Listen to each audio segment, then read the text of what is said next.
audacity, the unmitigated temerity to hire lawyers or have lawyers who would take on causes inimical to the president's personal interests.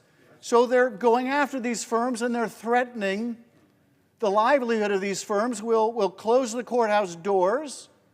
We'll cut your clients off from contracts unless you kiss the ring. And of course, it's not just the firms or what they represent. It's everyone who is in need of a lawyer, who now needs to know that if they run afoul of the policy preferences of the administration, they may never get a lawyer. And why are they doing this to law firms? Because they can. And they're going after judges.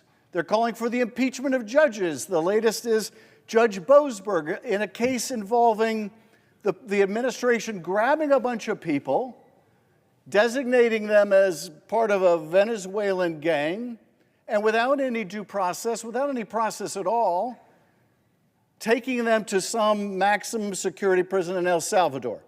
And in fact, it would appear doing so even against the court order when the judge said, turn those places around. Now, why are they encouraging the impeachment of a judge? Well, I impeached a judge here. I was a lead manager before there was an impeachment of Donald Trump, or two of them. I led an impeachment of a corrupt judge. It's the same standard of high crimes and misdemeanors. It is not a high crime or a misdemeanor to disagree in a case brought before a federal district court, to disagree with the flawed reasoning of the government. Why are they doing this to judges? Because they can. Because they can. They're going after the press. They're going after the press and saying, if you don't call the Gulf of Mexico the Gulf of America, we're going to prevent you from attending press events at the White House or on Air Force One. And why are they doing this to press? This party that claims to be against censorship, why are they doing this to the press? Because they can, and they will continue to do so as long as they believe that they can, until we, and not just we in this body, but we in this country, stand up to them and tell them, no, you can't. No, you can't. If the slogan years ago was, yes, we can, today it has to be, no, you can't.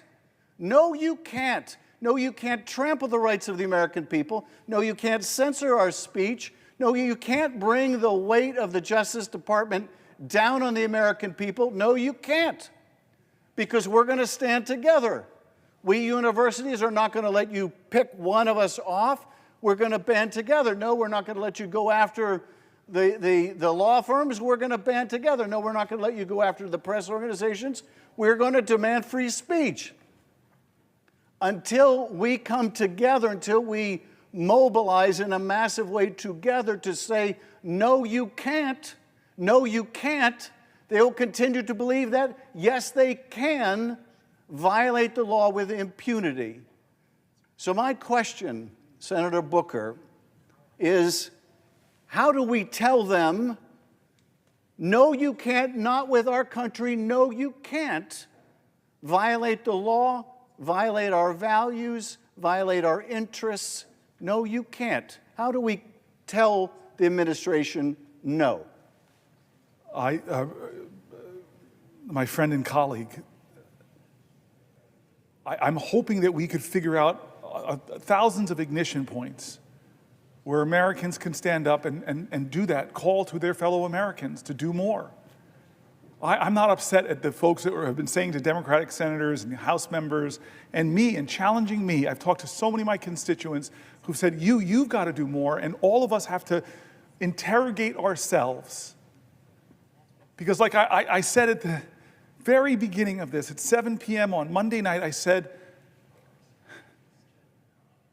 we have to say to history where we stood when they were coming after our constitutional principles, where we stood when they were threatening judges to impeach them for making just decisions, where we stood when they were taking law firms and threatening their business unless they came and kowtowed to the big leader, where we stood when they were disappearing people from America with the due process that even Anton Scalia said they should have. Where were you when they came after the health care of the disabled, the health care of the children, the health care of the expectant mothers, the health care of seniors? Where were you when they attacked veterans, laying them off for no justifiable reason and attacking the VA services that they rely on? Where were you when we turned our back on Ukraine? Where were you when we turned our back on our alliances? Where were you when they took the economy down with tariffs? When they took the economy down by threatening it so consumer confidence drops? Where were you? How many things are going on before we answer the question, as it says in Hebrew, he ne ni. He ne ni. Behold, Lord, here I am. And so I confess that I have been imperfect. I confess that I've been inadequate to the moment. I confess that the Democratic Party has made terrible mistakes, that have given lane to this demagogue. I confess we all must look in the mirror and say, we will do better. And it's not just defining ourselves what we're against.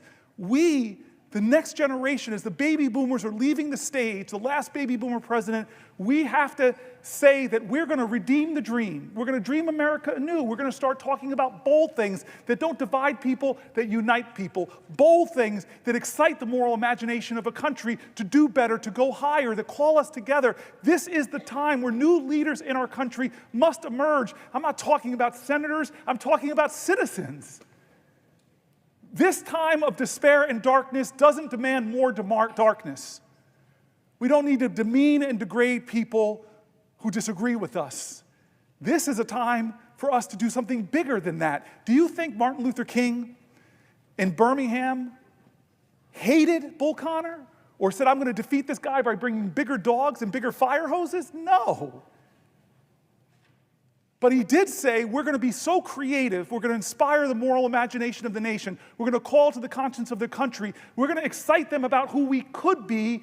When he went to the March on Washington, he didn't stand there and complain about the demagogues. Listen to his speech. He didn't stand there and demean and degrade the governor of Alabama. He didn't stand there and talk down to Bull Connor. No, he stood before the American people and said, it's not what you're against, it's what you're for. I have a dream.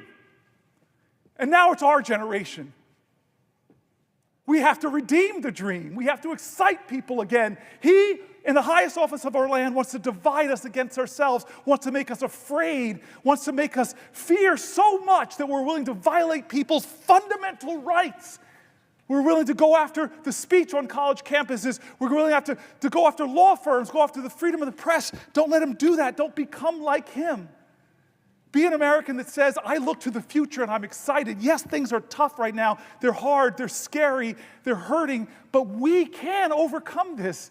Our American history, if it's nothing else, American history, if it's nothing else, it is a perpetual testimony to the achievement of impossible things against impossible odds. We are a nation that is great not because of the people that are trying to whitewash our history, to remove great people, Native Americans, black people, and women from our military websites. I don't want a Disneyfication of our history. I don't want to whitewash history. I don't want to homogenize history. Tell me the wretched truth about America, because that speaks to our greatness. And so what do I want people to do? It starts with us, man, and you're doing it. I've seen courage of my colleagues. We're doing it, but we have to do more, and I'm sorry. I'm not going to be a politician that's going to say, we are going to do more for you. I'm going to be a politician. I'm going to be a leader that demands more from America. Will the senator yield for one last question? I yield for a question while retaining the floor. Well, this gets to exactly, Senator Booker, your point. I'm optimistic about this country. Notwithstanding this deep, difficult, dark period we are in, I'm optimistic about this country, and I'm optimistic because of something that Alexis de Tocqueville might have said. There is some dispute about whether he actually said this. The mere fact that you can quote Alexis de Tocqueville, you got me, you have me. I would like to believe he said this. America is a great country because America is a good country. Yes, if he didn't say it, he should have said it. Because it is true of this country. It is what makes me an optimist. There are wonderful, beautiful, patriotic people in every state of the Union. And they will see us through this. But it does, I think, require all of us to be reminded every now and then of the better angels of our nature. Now, I remember standing in that well during the first impeachment of Donald Trump. I remember sitting right here in this seat watching you. And I'll tell you, I had approached that case as a prosecutor would approach a case that I just needed to prove the president guilty of what he was charged with. But it became apparent very quickly that that was not enough. That notwithstanding the abundant evidence of his guilt, I needed to show something more. I needed to show that it was dangerous to keep him in office. Well, tragically, events since have proven my point, but I made a different argument at that point of the trial, which I think gets us to the present moment, which is that truth should matter to us. What's right should matter to us. And even if it doesn't matter to the president, it should matter to us. That we are decent. Yes. As Americans, we are decent. We are good and decent people. As Americans, that's who we are. We don't believe that when someone is needing medical help that they should be turned away. We don't believe that we should turn our back on our neighbor. We believe in extending our hand. We believe we should be able to disagree with each other without it becoming a personal hatred or antagonism. We're Americans. This is who we are. I do think sometimes we forget. And we have to remind ourselves that, as Elijah Cummings used to say, we're better than this. Yes. We are better than this. Yes, I miss Elijah. And you remind us of this all the time, Senator Booker. You really do. You also remind us that we're not defined by what we're against. We're defined by what we're for. And I'm fully on the same page with you that we haven't lived up to our responsibility as a party and what we're for. I think our democracy is in trouble because our economy has been in trouble. And I think our economy has been in trouble because it's not like after the Depression or during the Depression or the Great Recession when people are out of work. The problem today is not that people are out of work. The problem today is that people are working. They are working. And they still can't get by. And you have too many millions of Americans who see their quality of life and they look at what their parents had and see it as better, and they look at the future for their kids and see it as worse. And amidst that economic difficulty, they're ready to embrace anyone who offers something different. Any demagogue who comes along and promises they alone can fix it. And while this demagogue is not going to fix it, and indeed he's made their lot much worse, it is not going to fix itself. It falls on us to come up with those big ideas. Now, some of those big ideas are not new.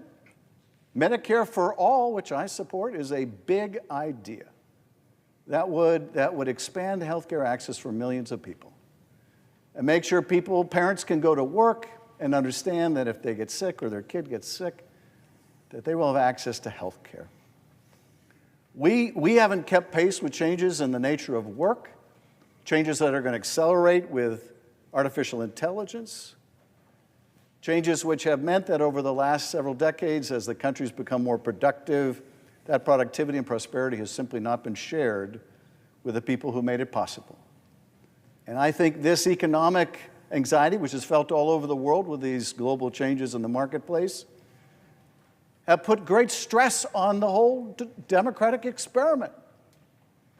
If democracy is not working for people, they will flirt with other models like authoritarianism, But we are here to tell folks that is not the direction we want to go in. But it's still incumbent on us to offer bold ideas for how we can make the economy work for people again. But I do think that what has led people into such bitter antagonisms with each other has been a lot of this uncertainty, the feeling that they're only a car payment or a health problem away from failure. And it's up to us to address that.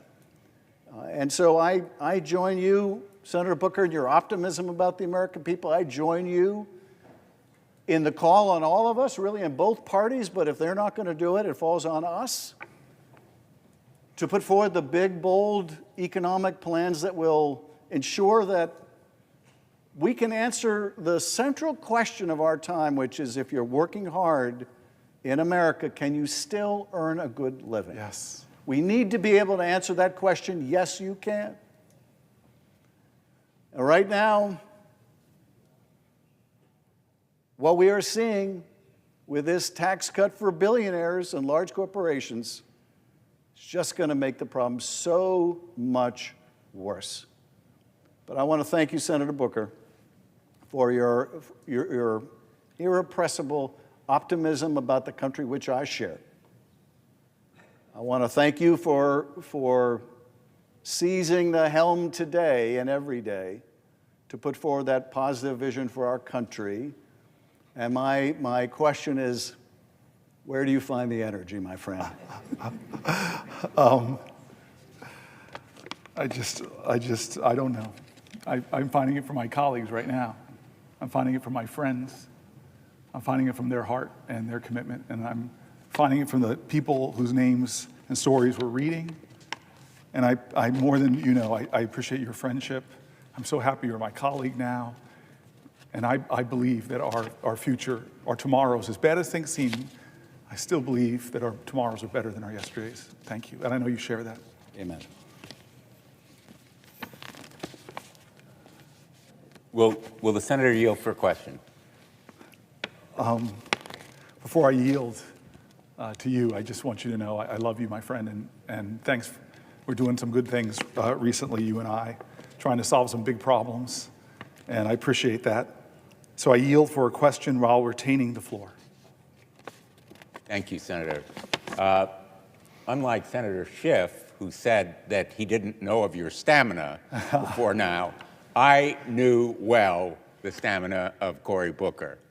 And I've always admired it, not just physical stamina, but moral stamina, the courage of conviction, the stamina to stand up and speak truth to power, which has become now one of the most common phrases that is used in public life.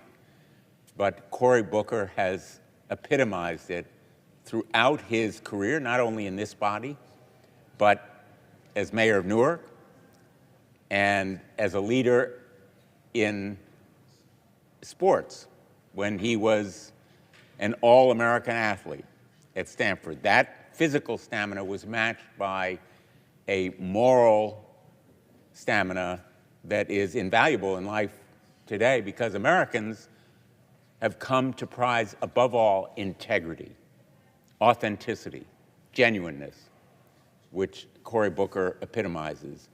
And so it's not just his eloquence today on the floor and the soaring rhetoric that we have heard from him.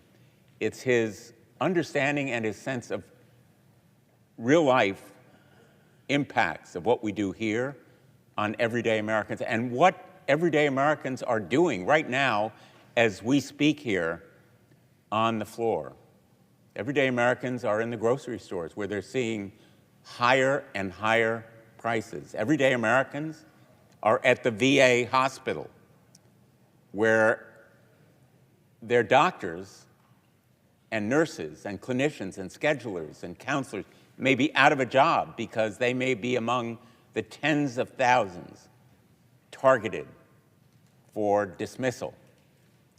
Everyday Americans are in schools, K through 12, and higher education, where the resources available for their teachers in the classrooms right now, in real time, are going to be cut. In fact, the workforce at the Department of Education will be cut by 1/2 as we speak, and funds will be no longer available to teach everyday Americans. And of course, everyday Americans right now are in hospitals and clinics. They are undergoing treatment for life-threatening diseases. Right now, they are lying on a hospital bed with needles in their arms or receiving other kinds of treatment that have been made available, life-saving treatments, by the research at NIH that will be crippled because of the cuts that we're seeing. And of course, everyday Americans are receiving Social Security checks. And Social Security will be cut by this administration. Medicaid, that provides for those everyday Americans who are in doctor's offices right now in America, even as we engage in this kind of soaring rhetoric, everyday Americans are contending with the real life problems of living in America. We live in a country that has never been so unequal in terms of wealth and pay. And if we look back to our own history, we see that that inequality is a danger to all of us. The stock market crash and depression occurred after the Gilded Age, when inequality became so drastic that the middle class was in danger.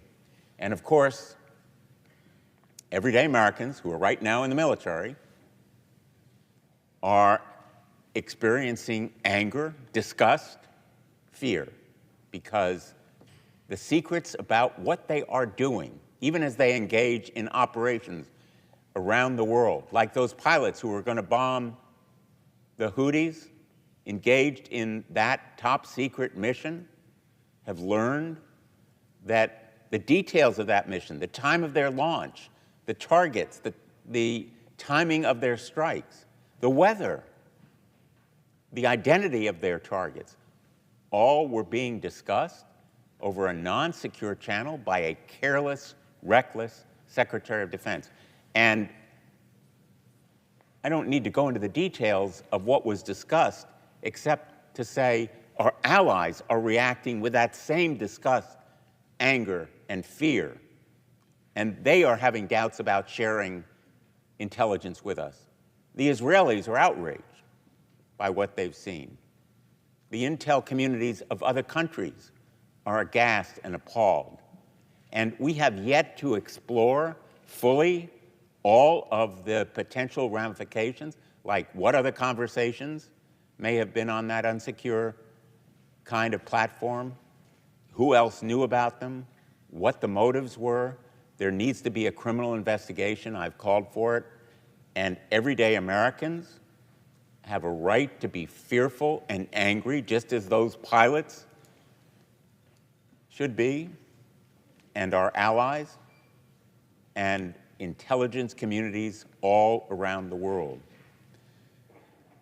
So we need not only an investigation, we need action to hold accountable the individuals, beginning with the Secretary of Defense, who should resign, the National Security Advisor, who should resign, but a criminal investigation launched by the FBI National Security Division to hold accountable anyone responsible for this breakdown of security, to meet the standard of public service that Senator Booker has outlined as what we should demand of ourselves, and the responsibility that the American people have a right to deserve. So my question really is about the standard of public service that we should expect of our leaders, and whether there is something we can do I'm asked so often, Senator Booker, as I go back to Connecticut, and I'm sure you are in New Jersey, what can we do? What can we do? You are leading us on the floor of the Senate by showing what we should be doing, fighting back, sounding the alarm for everyday Americans who are in the grocery store, in their schools, at the VA clinics, Social Security offices. What can we do? I'm going to answer your question. I just first want to say thank you. There's been so many Congress people coming onto the floor from the House of Representatives. It reminds me of some other times where big things were happening and people would come to the floor, but this is a lot more, and I just want to express thank you for their kindness. I called the chairwoman of the CBC last night and then texted her, and the force of the CBC, which has been giving me spirit and strength for a long time, is really one of the best parts of my time here as a United States Senator, and the fact that they have come through constantly means a lot to me. I'm grateful that my cousin Pam has been here the entire time, just like Chris Murphy, the entire time in the gallery, and I'm so grateful for her. I love her, and she's sitting now next to my brother, and I'm just thankful for that. I want to answer your question because I get it all the time, and I'm not sure how to answer it all the time. I read letters, and it actually got me emotional in the middle of the night, where somebody would detail all their challenges. They would render personal information to me in letters about their struggles with health care, about their conditions, about their pain, about their hurt, just sending it out to their government official that they've never probably met, hoping that they might just listen to you and be activated by your voice. But then many of them ended the letter with that question: I am here to help you in any way. It really moves me because I believe in the deep decency of our country. And so I just want to try to answer that question more with me trying to think creatively about more that I can do as a leader. Because as I've said before, I think we as Democratic leaders have to start thinking more creatively, because obviously we don't control the Senate, we don't control the House, but we have positions that were given to us in trust by the people we represent. And moments like this require us to be more creative or more imaginative or just more persistent and dogged and determined. And I say that in front of some of my colleagues on this floor who I know personally, like you, but also some of my CBC colleagues who are sitting over here to my right who have been my rock for almost 13 years. And I just know, before I turn to my left, to the woman who represents the most important person in my 55 years, my mom, I just want to say that the answer to that question has to be something, that I will do something more than I'm doing now. Because the cause is so great, the challenges are so real, that I will do something that I have not done before to try to help my neighbor in a time of moral crisis in our country. And that I may be afraid, my voice may shake, but I'm going to speak up more.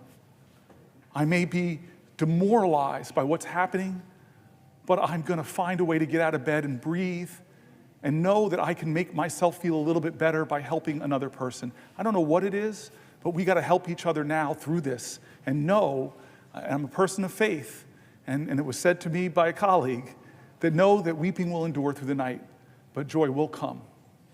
I'm going to turn to my left because I always say that she's a senator, but she's had one of the hardest jobs in all of America, which is to be the president of a shul. I met her and I realized she could probably do anything. I know about that. Yes. I am not Jewish, but my name is Booker, so I always say I'm Mish Booker. So there's a formal way I have to do this.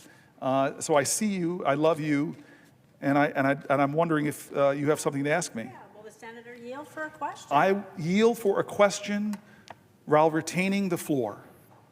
Well, Booker, We're a people of the book. Ah. People of the book. That And is so powerful, yes. There you go. It's very powerful. The book you believe in, the books you believe in, what you read. We've heard everyone quote the Bible, philosophers, great thinkers and leaders, and you are one of them. And it has been my privilege to sit here next to you on this desk for the last 6 years I've been here, the best seat in the Senate. You and I. And I'm gonna take care of your mother, who is my constituent. Yes. My constituent. Yes. So I have your precious mother in our hands. who I suspect, like my cousin and my brother in the gallery, that my mom is watching Yes. Well. from Las Vegas. Yes, and we appreciate what a good mother she was and how she raised you to be strong and to be smart and to be kind. And boy, oh boy, did she give you some damn stamina. I'll just tell you that, sir. We are in awe. But my question is, thank you, Mr. Booker. Thank you for what you're doing. Thank you for using your voice to stand up against Trump's administration, reckless and extreme policies. And we've got a lot to talk about here. So I'm going to bring it back to Nevada. Yes. Because we got a lot of families in my state, and just like you, those letters, they're overwhelming, and they bring me to tears. The stops in the grocery store, and the airport, and the shopping mall, and the gas station, over and over again. People are worried. People are worried, and they want us to help, and they're wondering about this. People have talked to me about... Senator. Oops, thank you. People have talked to me about how high costs at the grocery store are squeezing their budgets. They're concerned that the Trump tariffs, well, what are they going to do? Prices ain't going down. They are going to make prices go up instead of going down. President Trump declared tomorrow is Liberation Day. Liberation Day. This is what he plans to impose the latest round of across-the-board tariffs for goods on several nations. Tariffs that amount to a national sales tax on every single person that goes to a grocery store. In Nevada, in New Jersey, I see my esteemed colleague, Senator Duckworth, in Illinois, and every state in this nation. Tariffs that amount to a national sales tax. Now, Nevada's economy relies heavily on tourism. I don't have to tell anyone that. And these tariffs don't target tourism specifically, but make no mistake, they will have a profound impact on a city like Las Vegas, the entertainment capital of the world.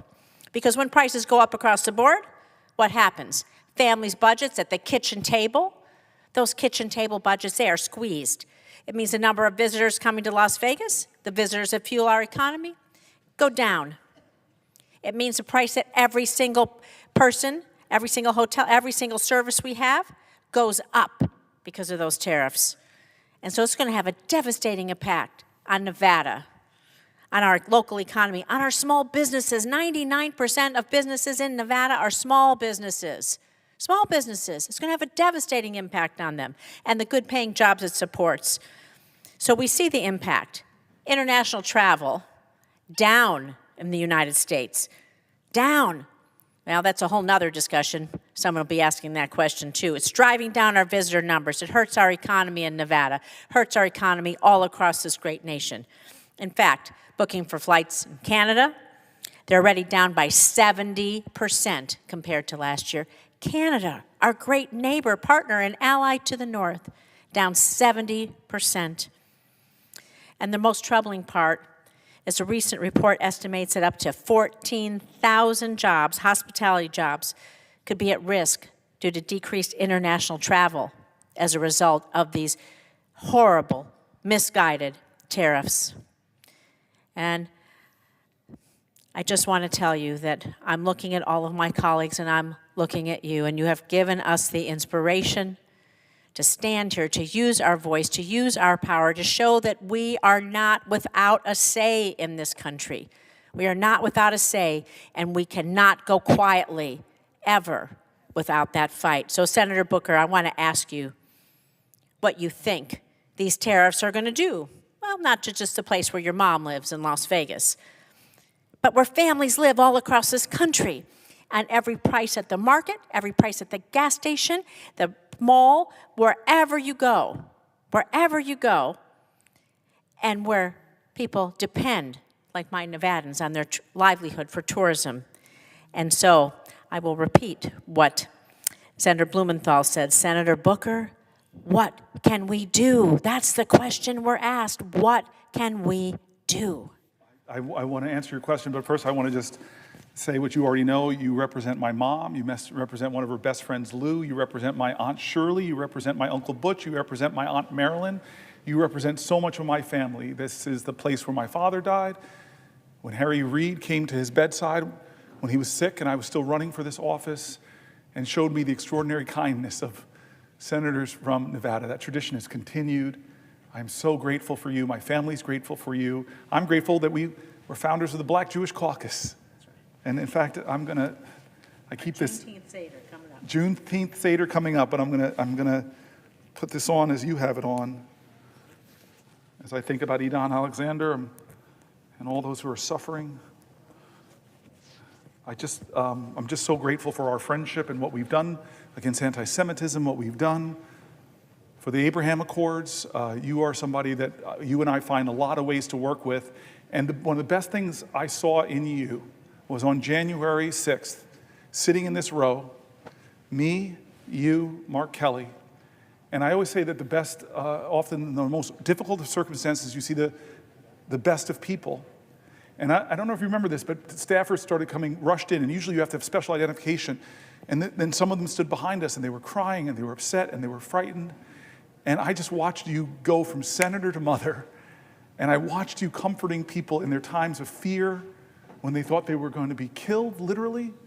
And you were this voice of comfort, voice of calm. I saw you in one of our worst countries, worst crisis. I saw your light. I saw your love. I saw the Jewish mom, and I benefited from that. I just feel that Trump mocks us. What does his Liberation Day mean to the people that are shackled to debt? From medical debt, that are shackled with student debt, that can't afford the rising cost of groceries. What's his liberation mean? To people who are chained by fear right now, waiting with bated breath to see if the Medicaid programs they rely on are going to be cut. What does his liberation mean? To people who are literally in jails right now because they were disappeared from our streets. What does his liberation mean to people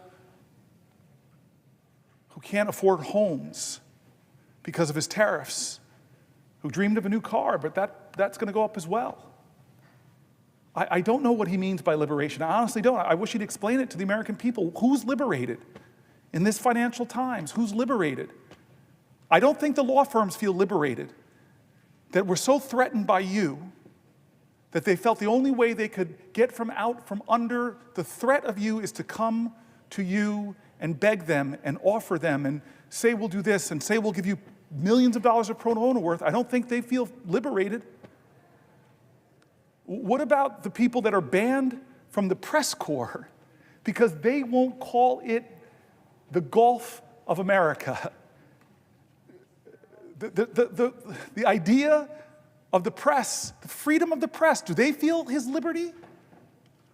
What does his liberty mean?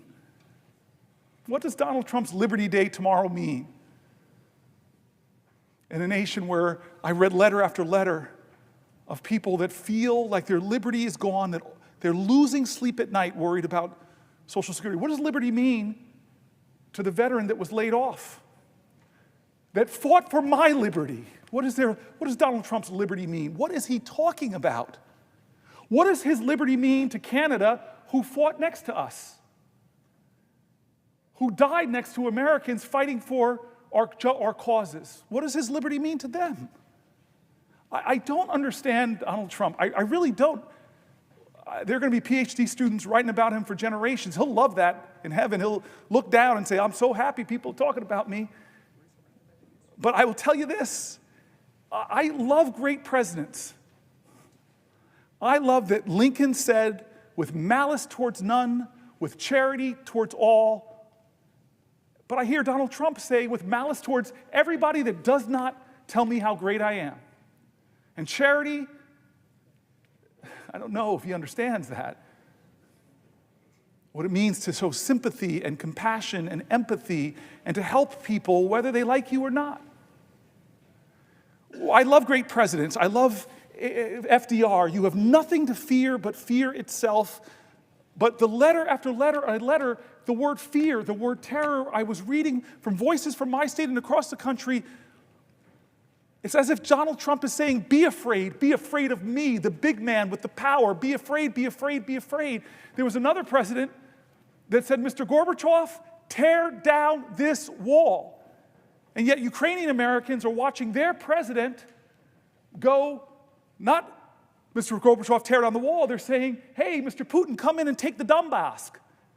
I'm going to start the negotiations, not with Zelensky at the table. I'm going to call him a dictator. I'm going to start the negotiations from a position to giving Putin what he wants. Ukrainian sovereign land, and that's where we'll start the negotiation. And I love John F. Kennedy quoting a poet saying, ask not what your country can do for you. Ask what you can do for your country. What is Donald Trump? Ask not what your country can do for you. Ask what can you do for Donald Trump? Because I will threaten you until you kowtow. I will threaten to run primaries against you if you don't fall in line and vote for things you know are wrong. I will terrorize your law firm unless you come to me and kiss my ring. I will make political your applications for your merger. I will drop cases against you. I will pardon you if, as he said in a recent pardon, he was a pro-Trump guy. I don't understand this. I really don't. And I don't understand how he tries to divide Americans. I got on a plane once. I'm on a plane and I'm jumbling to put my carry-on up, and I get lots of reactions in airports. I have to say, on the whole part, good, but occasionally I think my colleagues next month, should send me a Mother's Day card, because occasionally I get called, you mother, with something following it. And so here I am putting up my overhead baggage, and I sit down next to two people, the presiding officer before this, my friend from Alabama, two Alabamans, one 80 years old, one 60 years old, mother and daughter. And they see people paying attention to me. They said, who are you? Are you a professional athlete? And as a middle-aged, overweight black guy, my ego wasn't insulted. I wanted to say, well, I could be, but I chose to serve the people. But no, I go, no, ma'am, I'm not. Well, who are you then? I go, well, I'm a senator. And we're so conditioned in America, if we meet a congressperson out and about, the first thing we want to know is, whose team are you on? My team or their team? It's us versus them, horrible dynamic of tribalism in our country. And I took a deep breath, and I looked at these two great American women, and I said, ma'am, I'm a Democrat. And the woman next to me looks at me suddenly sour, and she said, I should have brought my Trump hat, and she wheeled it away from me. And immediately I said, you know what? I'm not going to dance to this tune. I'm going to scratch this record.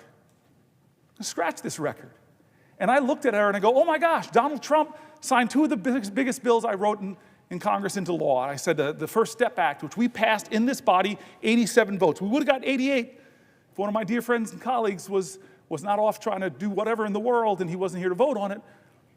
And I talked about opportunity zones, working with Tim Scott to get billions of dollars invested into some of our country's poorest rural and urban areas. Now, they were confused. But by the end of that flight, Donald Trump didn't divide us, though. By the end of that flight, I was talking to them like fellow Americans, and we found so many points of connection, so much common humanity, and so much common cause. These outrage machines, TV, and these devices, I want to say to America, their financial interest is to keep your eyes on the screen as much as possibly can. And you know what? Sells division, divide, moral indignation. I will tell you this. I have this great friend, part of the Bold Club, named Van Jones. He told me this story that he was on Crossfire on CNN.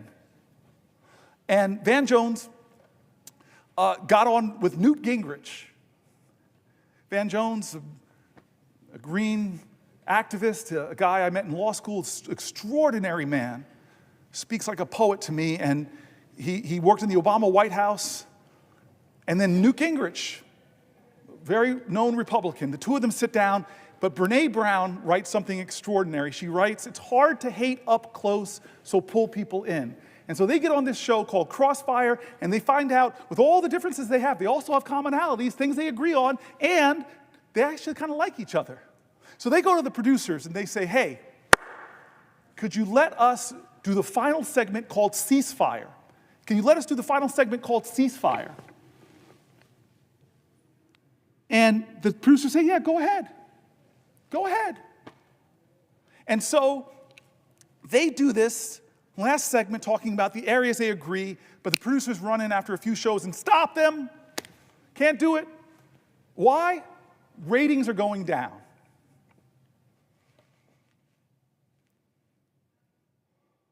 There are a lot of legitimate differences in places I'm going to stand my ground and fight for people's health care, for people's Social Security. I'm going to fight. But I'm never going to get into a position where anybody in this country can make me hate another American. Because this is the age where we have to figure out how to live up to those words up there, e pluribus unum. That's the call of our ancestors, to put more indivisible into this one nation under God. That's the challenge. And there's enough things that we agree on in America, and especially when we stop and talk about things like the child tax credit, most Americans are for that. Will the senator yield? Oh, gosh, well, I've been waiting for you, for crying out loud. Why didn't you interrupt me earlier? You were on a roll. Oh, you come were on on. a roll. And Come on, Senator. Will you yield for a question? I yield for a question while retaining the floor. I don't know what kind of food you eat on that vegan diet of yours. Yeah. But I need to figure out more of that vegan diet. One place where we can and do care that unites us as a nation is the role of our nation's veterans, the heroes who have sacrificed for us. Although with this president, I guess he doesn't hold veterans in the same esteem. As someone who has bled for this nation, I guess I joined the ranks of the suckers and losers who have bled and died for this nation in the president's estimation. But I just wanted to start off by saying thank you again, Senator Booker, for all that you're doing as you hold the floor today, but also every other day, to underline the pain and damage Donald Trump and Elon Musk are doing, not just to our country, but to middle-class Americans throughout our country. And tragically, that harm even extends to our nation's veterans, who have sacrificed so much to protect this country and keep Americans safe, who should be shielded from this needless chaos and uncertainty. Senator Booker, I know you are well aware that this administration is firing more veterans than any other administration in modern history. It's been reported that this administration, in these first few months in office, has fired approximately 6,000 veterans from federal service across this country. This list of firing, especially at the VA, has resulted in operations for our veterans being canceled. We've seen reports of the Caregivers Hotline, a hotline that was set up to support the caregivers who provide medical caregiving to their loved ones who served and sacrificed and are now disabled. There are delays in that hotline being answered because Donald Trump fired all of these veterans. There are people who support the crisis hotline were also fired. I know this because some of them are my constituents and asked for help. I had one individual who'd served in the military for over 2 decades, did such a good job on the crisis hotline as a frontline person answering the phone, trying to prevent their brothers and sisters from the idea of suicide. They did such a good job that they were promoted to be a trainer. They were promoted to be a supervisor, which then made them probationary, and they were fired. We were able to get some of these people their jobs back. Some of them are still out there without their jobs. This is what Donald Trump and Elon Musk has already done. This does not help our nation's veterans. This does not help our nation's heroes. If anything, it is a betrayal to them. It's a betrayal, a cruel betrayal to the men and women who bravely answered the call to serve our country in uniform. A call that this president dodged 5 different times when he had the opportunity to serve. And our men and women in uniform came home from serving, and many of them chose to continue their service to our country as federal employees. How are Elon and Trump thanking these brave, selfless Americans? They're doing it by showing them the door and leaving them wondering how they'll be able to afford next week's groceries or next month's rent, forcing them to look for a new job. The senator from New Jersey and I are both working together to help our heroes get their jobs back, which is why I've introduced a Protect Veterans Jobs Act to reinstate all veterans who were wrongly fired from their federal jobs by Trump and Musk. It is a critical bill to help those who've already been fired, but according to recent reports, Trump and Musk are just getting started. From everything that we've seen, they are planning on firing another 80,000 VA employees, almost a third of whom are veterans themselves. So that's going to be another 25 veterans on a chopping block on top of the 6,000 who've already been fired. It is a complete betrayal from Trump and from Musk. Firing these VA employees will even harm veterans that Trump is not firing, because it's going to force them to wait longer to see their health care providers. It's going to make them wait longer to have their disability claims adjudicated. It is going to make them wait longer to have someone pick up their calls at the Veterans Crisis Line. It is going to make them wait even longer, and their loved ones wait even longer, to have their burial and funeral expense reimbursements request processed. And so much more, all while the VA's backlog of unprocessed claims continues growing.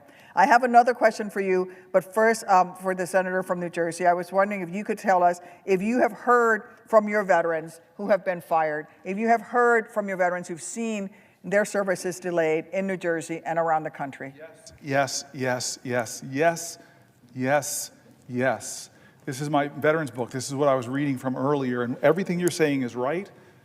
And it is such an insult. I read stories from our veterans. It's such an insult to the highest calling of our country to stand and serve as you did. As you did. Injured veterans. Disabled veterans. I read an article about thousands of disabled veterans that want to serve their country, love this nation so much that they want to serve in humble jobs doing noble things. And how do we treat them? They say 83,000 people being laid off. A quarter of them are veterans from the VA itself. But this doesn't include veterans that do things for the Park Service and our national parks, veterans that do things for us in the Defense Department, veterans that do things for us across this country. I found in my state some of the greatest leaders I have met in my state are veterans who are still serving veterans. And then veteran entrepreneurs, you know the data, they're incredibly successful. They create to our economy. The VA is cutting not just veteran jobs, they're cutting contracts with veteran-owned businesses. I don't understand how you can say out of one side of your mouth, you honor and respect our veterans, which is not what our president's always said. Dear God, what he said about John McCain. I still remember John McCain is in a town hall with Barack Obama fighting fiercely to be the president of the United States, and somebody gets up and says that Barack Obama, as if it's an insult, it's not, is a Muslim or something, and he grabs the mic back and corrects her. One of his voters, he corrects her on national TV. This is wrong. He's a guy who loves his wife, Christian, loves his family. I mean, that is character and honor. Can you ever see that from our president now? And this is how wrong I was. And I want to admit, I've made mistakes, I've been wrong. I remember where I was when he said in his campaign that he's no hero, that people who are captured are not heroes. I said to the people that were with me, there goes his 15 minutes of fame. I thought that was the end of Trump. But somehow you could become president of the United States when you insult the veterans who serve. I want to read you, and I know you have another question, but can I read you? John Lewis and John McCain, the two Johns are coming up a lot in my 20 hours. But I want to read you this. I want to read this when you were here because I read this. And let me all tell you, this is John McCain writing. Let me all tell you what I think about the Pledge of Allegiance, our flag and our country. I want to tell you a story about when I was a prisoner of war. I spent 5 years in the Hanoi Hilton. In the early years of our imprisonment, the North Vietnamese kept us in solitary confinement, or 2 or 3 to a cell. In 1971, the North Vietnamese moved us from these conditions of isolation into large rooms with as many as 30 to 40 men to a room. This was, as you can imagine, a wonderful change, and was a direct result of the efforts of millions of Americans, led by people like Nancy and Ronald Reagan on behalf of a few hundred POWs 10,000 miles from home. One of the men moved into my cell was Mike Christian. Mike came from a small town near Selma, Alabama. He didn't wear a pair of shoes until he was 13 years old. At 17, he enlisted in the U.S. Navy. He later earned a commission. He became a naval flying officer and was shot down and captured in 1967. Mike had a keen and deep appreciation for the opportunities this country and our military provide for people who want to work and want to succeed. The uniforms we wore in prison consisted of a blue short-sleeved shirt, trousers that looked like pajama trousers, and rubber sandals that were made out of automobile tires. I recommend them highly. My pair lasted my entire stay. As a part of the change in treatment, the Vietnamese allowed some prisoners to receive packages from home. And some of these packages were handkerchiefs, scarves, and other items of clothing. Mike got himself a piece of white cloth and a piece of red cloth and fashioned himself a bamboo needle. Over a period of a couple of months, he sewed the American flag on the inside of his shirt. Every afternoon before we had a bowl of soup, we would hang Mike's shirt on the wall of our cell and say the Pledge of Allegiance. I know that saying the Pledge of Allegiance may not seem the most important and meaningful part of our day now, our day in the Senate, but I can assure you that for those men in that stark prison cell, it was indeed the most important and meaningful event of our day. One day, the Vietnamese searched our cell and discovered Mike's shirt with the flag sewn inside and removed it. That evening, they returned, opened the door of the cell, called for Mike Christian to come out, closed the door of the cell, and for the benefit of us all, beat Mike Christian severely for the next couple of hours. Then they opened the door of the cell and threw him back inside. He was not in good shape. We tried to comfort and take care of him as well as we could. The cell in which we lived had a concrete slab in the middle of which we slept, 4 naked light bulbs in each corner of the room. After things quieted down, I went to lie down and go to sleep. As I did, I happened to look into the corner of the room. Sitting there beneath that dim light bulb with a piece of white cloth, a piece of red cloth, another shirt and his bamboo needle, was my friend, Mike Christian, sitting there with his eyes almost shut from his beating, making another American flag. He was not making the flag because it made Mike Christian feel better. He was making that flag because he knew how important it was for us to be able to pledge our allegiance to our flag and our country. Duty, honor, country. We must never forget those thousands of Americans who, with their courage, with their sacrifice, with their lives, made those words live for all of us. That is our veterans. That is you. That is you, my friend. And Trump is coming after them. Doge is coming after them. They're firing them right now. And are we silent, America? Are we silent when the bravest amongst us, the most honorable amongst us, the most noble amongst us are losing their jobs? Did you speak up when they came for American veterans? When they fired them for no good reason? What did you do? What did you say? I say no.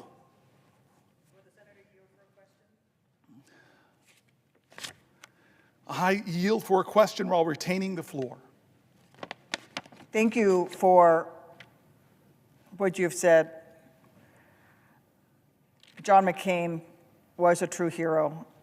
He said the same thing to me when I first met him. I do have a question for you, which will come later, but I thought I would tell you the story of how I met John McCain. I was recently wounded.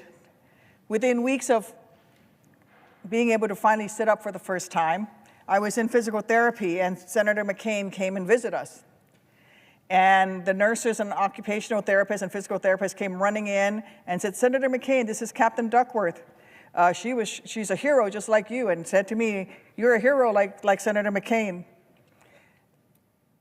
You were both shot down." And Senator McCain looked at me and said in that voice of his, "Didn't take no hero to fly into a missile. The good pilots don't get shot down." And I knew then and there that I really liked him, because he was right. The real heroes were the buddies who carried me out of that field in Iraq. The real heroes are the sergeant in the rescue bird that carried me out and has to live with the post-traumatic stress. The real heroes are all the men and women who survived and came home and need the care that they have rightfully earned. The care that we're providing with them with the PACT Act, a bill that you supported, a bill that you spoke up for. Even while members, our colleagues across the aisle, many of them said it was too expensive.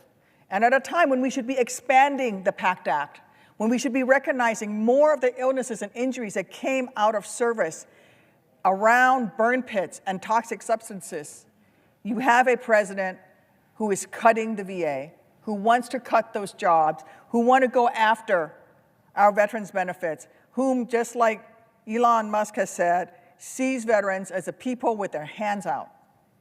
We don't have our hands out. We're simply asking for what this country promised us.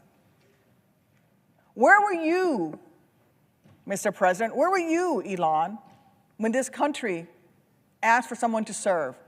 When this country asked, who amongst you will leave your family, leave your friends, leave your neighbors, and put on her colors and defend her?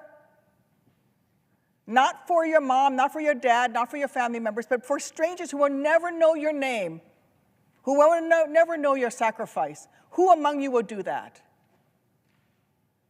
Thank God that from Lexington and Concord, from Iwo Jima, from Ia Valley, from Kandahar, from Fallujah, there were Americans who stood up and said, I will. I will defend this great nation. I will wear her colors with pride. And all we have to do as a nation is live up to one tiny little percentage of that sacrifice that they made. Let them have the benefits that they've earned. And yet Donald Trump and Elon Musk are cutting those benefits. The biggest predictor of veterans' homelessness is not post-traumatic stress disorder. It is not a health condition. The biggest predictor of veterans' homelessness is lack of employment, not having a job. That begins the spiral downwards for veterans that ends up with them becoming homeless. And I will tell everyone in these chambers and in this nation, we are all dishonored when a veteran must lay their head down on the very same streets that he or she defended to sleep that night. We are all dishonored. The VA has done tremendous work to fight veterans' homelessness, and that has been a bipartisan effort.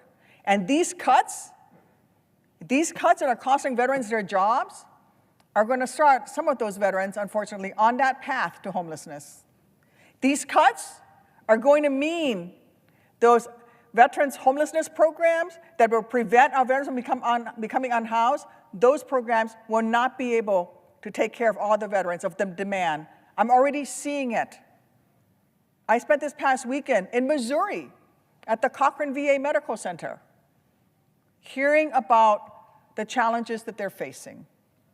They need to expand. They don't need to shrink. They said there's going to be another 25,000 veterans moving into the area. They actually have to expand their services. And yet Elon Musk, enabled by Donald Trump, is cutting veterans' jobs, veterans' benefits, because according to them, veterans aren't heroes. We are suckers and losers. Well, I beg to differ. I beg to differ. I am sure that my colleague from New Jersey knows that firing 80,000 employees from the Department of Veterans Affairs wouldn't just cause longer delays for our veterans, it will doom our VA's ability to process claims, that the influx of claims under the PACT Act, a law that is helping ensure veterans who were exposed to toxins while serving can get the care that they have earned, with more than 1 million claims already approved in a short time since it's become law. I can't think of a single good reason to hurt so many veterans. And I'll just ask the senator from New Jersey, can you think of any reasons? Oh, God. I'm very moved by your comments. I want to say that from John McCormick to Jack Reed, the Senate has a good number of people who serve this nation who answered the call. They should all get our honor and respect. Senator Blumenthal served, and he has a son, Navy SEAL. We should have a reverence for those people because a lot of them didn't make it back. A lot of people didn't make it back, and a lot of people who came home with horrible wounds, visible and invisible. We should all be ashamed of the veterans that are committing suicide. We should all be ashamed of veteran homelessness. We have the capacity. We are a great enough nation to help them. But the ones that didn't come back, they watch over us. They look down upon this nation. I want to read you one more thing because was raised by parents who could not think they could. They really worried raising me in an affluent town in a beautiful home that I would not recognize how extraordinarily privileged I was. My dad used to say to me, "Boy, don't walk around this house like you hit a triple. You were born on third base." My dad would say things to me like, "Boy, don't sit at this table and not realize that you drink deeply from wells of freedom and liberty that you did not dig. You eat from banquet tables of blessings prepared for you by your ancestors. You must metabolize those blessings, not so that you could pay your ancestors back, but that you could pay it forward." My dad, when I got degrees from Stanford, Oxford, and Yale, said, "Boy, you got more degrees in the month of July, but you ain't hot." Life ain't about the degrees you get, it's about the service you give. And so McCormick and Reed and Tammy, I'm here because of people that died for this country, that stormed beaches in Normandy in this country. They were at Iwo Jima for this country. They liberated Nazi concentration camps for this country. They are buried. I've seen their burials. In Thailand, fields full of American soldiers who never made it home. Every time I see one of those, I get overcome with emotion. I can't think about when I look at their ages, 18, 19, 20, 21. And so let me read this, and I'm going to compose myself, because you got me all emotional, Tammy. I thought you were my friend. This is a poem written by Billy Rose. You know it probably. It's called The Unknown Soldier. And just listen to the words and let them echo and see if we are living up to them, if our president lives up to them, the most powerful person in the world or the richest man in the world. Are they respecting? There's a graveyard near the White House where the unknown soldier lies, and the flowers there are splendid with the tears from a mother's eyes. I stood there not long ago with roses for the brave, and I suddenly heard the voice speak out of the grave. "I am the unknown soldier," the spirit voice began, "and I think I have the right to ask some questions man to man. Are my buddies taken care of? Was their victory so sweet? Is that big reward you offered selling pencils on the street? Did they really win the freedom they battled to achieve? Do you still respect that croix de guerre above that empty sleeve? Does a gold star in the window now mean anything at all? I wonder how my old girl feels when she hears the bugle call. And that baby who sang, 'Hello, Central, give me no man's land.' Can they replace her daddy with a military band? I wonder if the profiteers have satisfied their greed. I wonder if a soldier's mother ever is in need. I wonder if the kings who planned it all are really satisfied. They played their game of checkers, and 11 million died. I am the unknown soldier, and maybe I died in vain. But if I were alive and my country called, I'd do it all over again.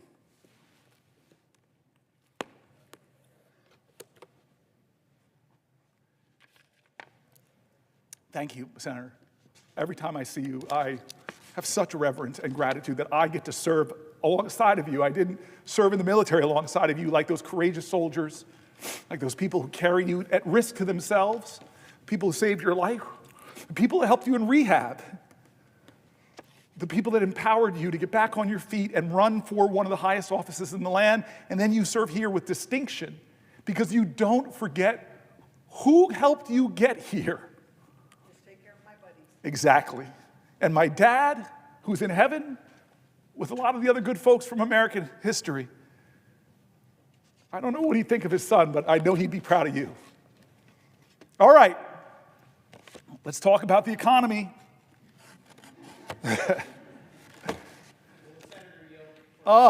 Christopher Coons. Will the senator yield for a question? I yield for a question while retaining the floor. Is the senator familiar with Rory Badger of Delaware? Is the senator familiar with my guest to the speech to a joint session of Congress delivered by President Trump just a few weeks ago? So every time I answer the question, we have to go through the same thing. I am slightly familiar, yes, because we talked about it, but I would be really happy if you asked me another question and filled in some gaps. If I might, I simply want to ask my colleagues. Then I yield for a question. If you want to ask me a question, I yield for a question while retaining the floor with the recognition that I have to do it because I'm standing between two Delawareans and I'm a little nervous. Jersey never wants to be between two Delawareans.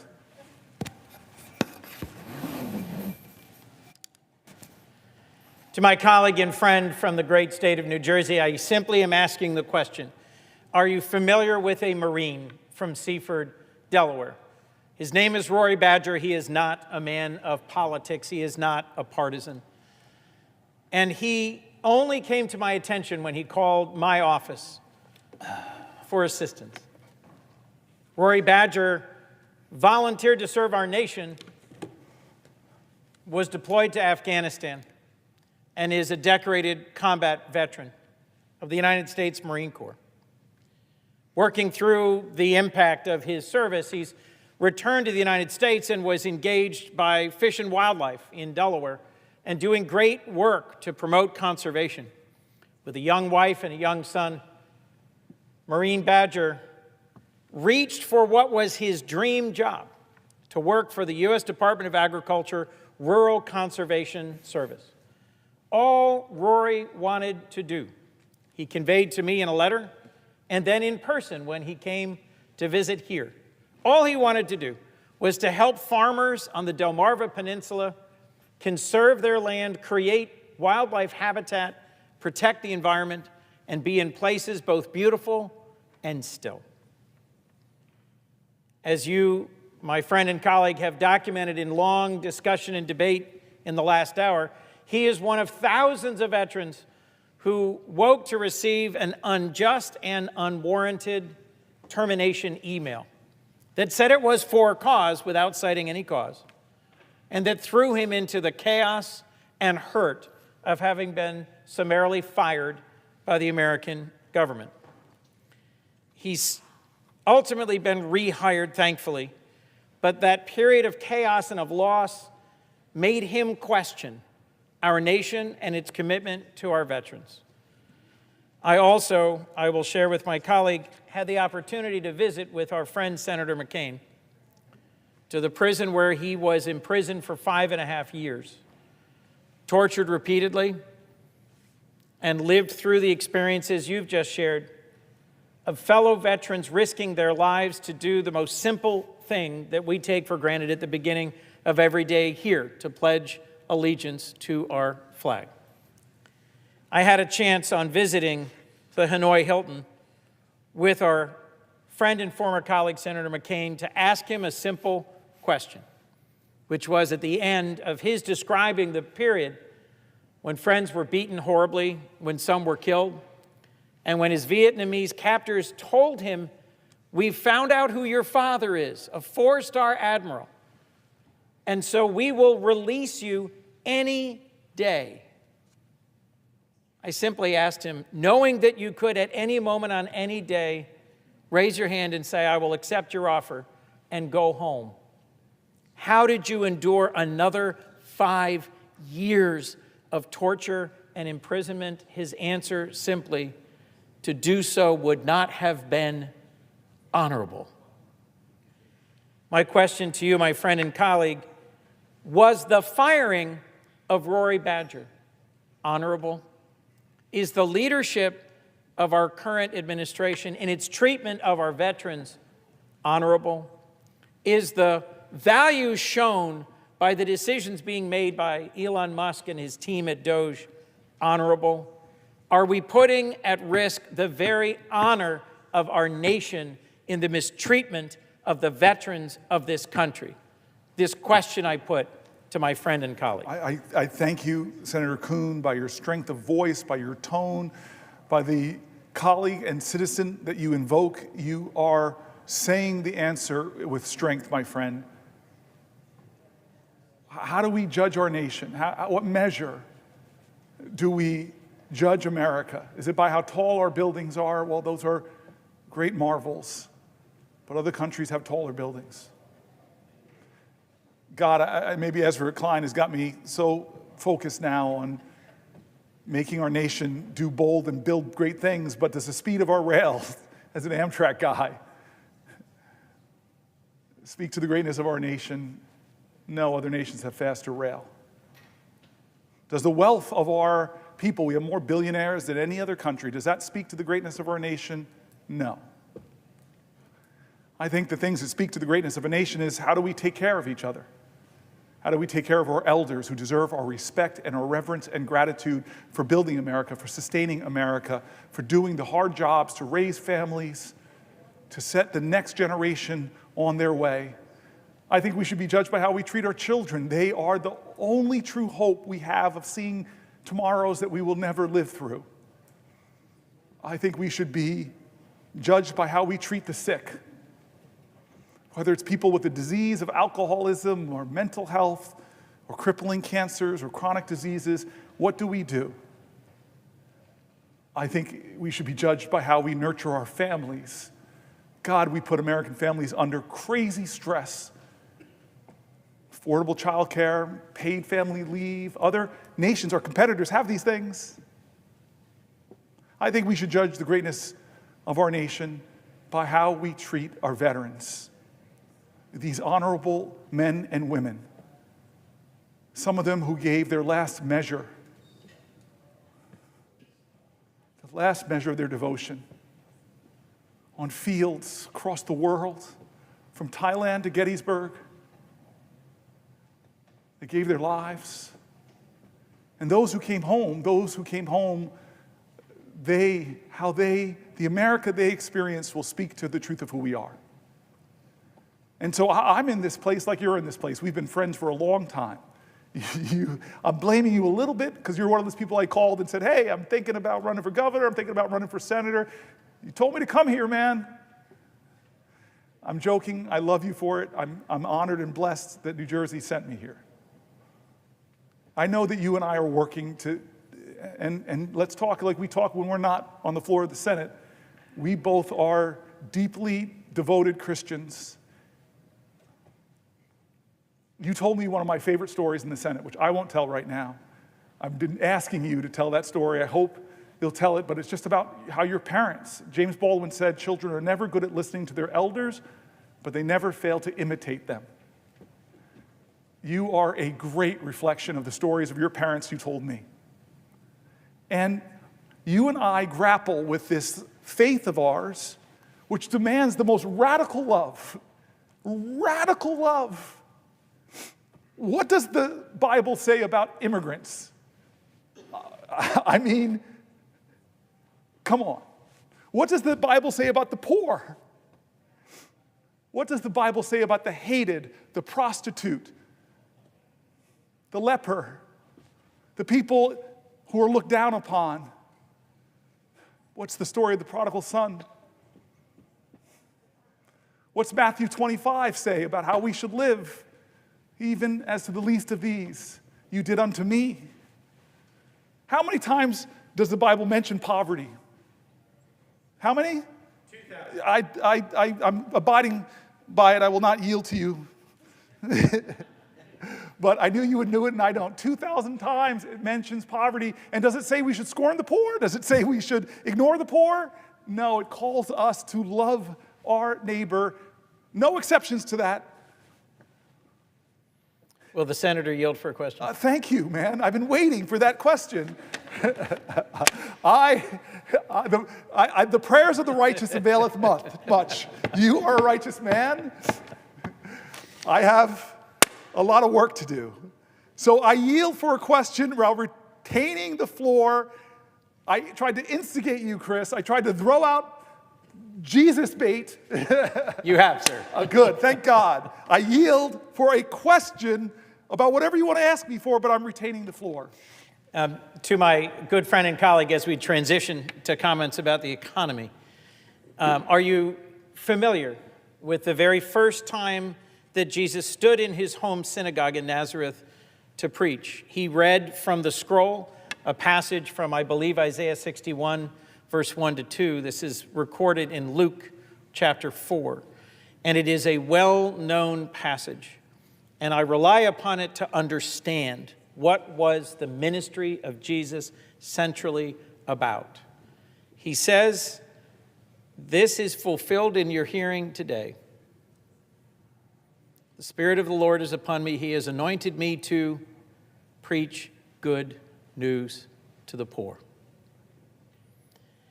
I don't think it is possible to read the Gospels and to read the Torah and to understand righteousness without hearing over and over and over in the course of the Old and New Testaments a call to respect those at the margins of life, a call to be generous and open-hearted and kind to those who suffer and struggle, to be attentive to and present to those who are in prison, who are widows, who are orphans, to allow the gleaning of a field, which means to make sure that out of the abundance of our productivity on our farms, we make sure that we feed those who hunger here at home and abroad. You cannot miss the central message, which is, as you have said, kindness to those on the margins, attentiveness to those in need, good news to the poor. And so in this season of Lent, I ask my friend and colleague whether he's aware of our president's intention to impose significant tariffs sometime today or tomorrow that may raise the costs for working families in our nation, that may make harder the lives of those who struggle to pay for their children's food and medicines and schooling, that instead of meeting his promise to make America affordable again, will almost certainly make America less affordable for those who are exactly those to whom we are called to give attention, kindness, and service. I ask my colleague and my friend, are you aware of President Trump's so-called Liberation Day that will impose, in fact, thousands of dollars of additional costs on the working families of America who struggle so hard to make ends meet, in a direct violation of a call to care for those in need? Yes, I'm aware. I said earlier that he calls it Liberation Day, and I'm not sure what he means by that, because Americans will not, by this move, be liberated from high prices. They won't be liberated from watching their 401ks dwindle in value as the stock market goes down. They won't be liberated from the high cost of groceries. They won't be liberated by the high cost and hard availability of housing. He calls it Liberation Day, but Americans won't be liberated from crushing debt, from medical debt, from student loan debt, parents who are struggling to take care of their parents and their children,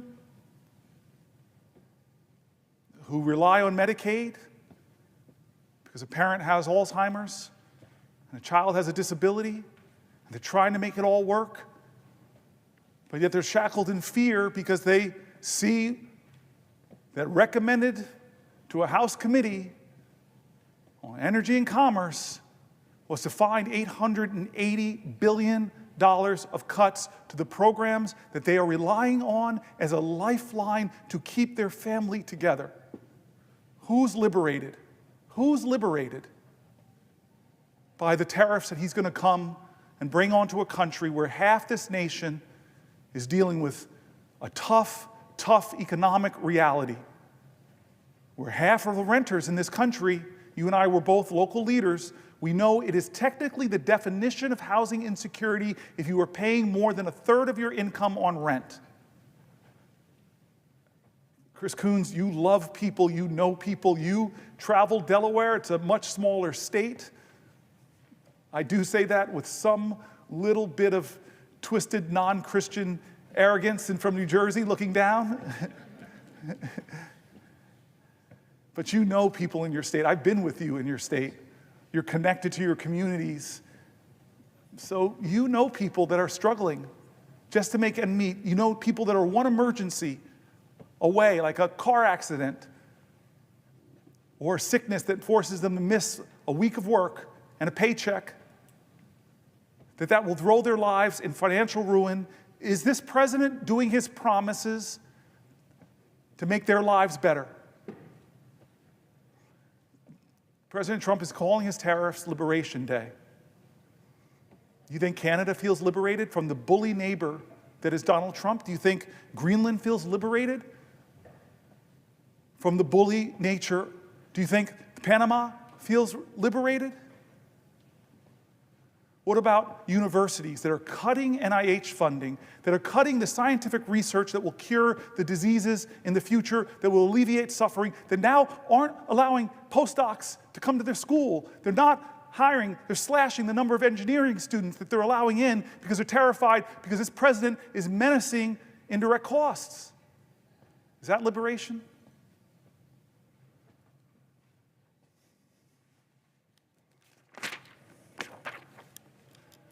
"71 days in, now 72 days,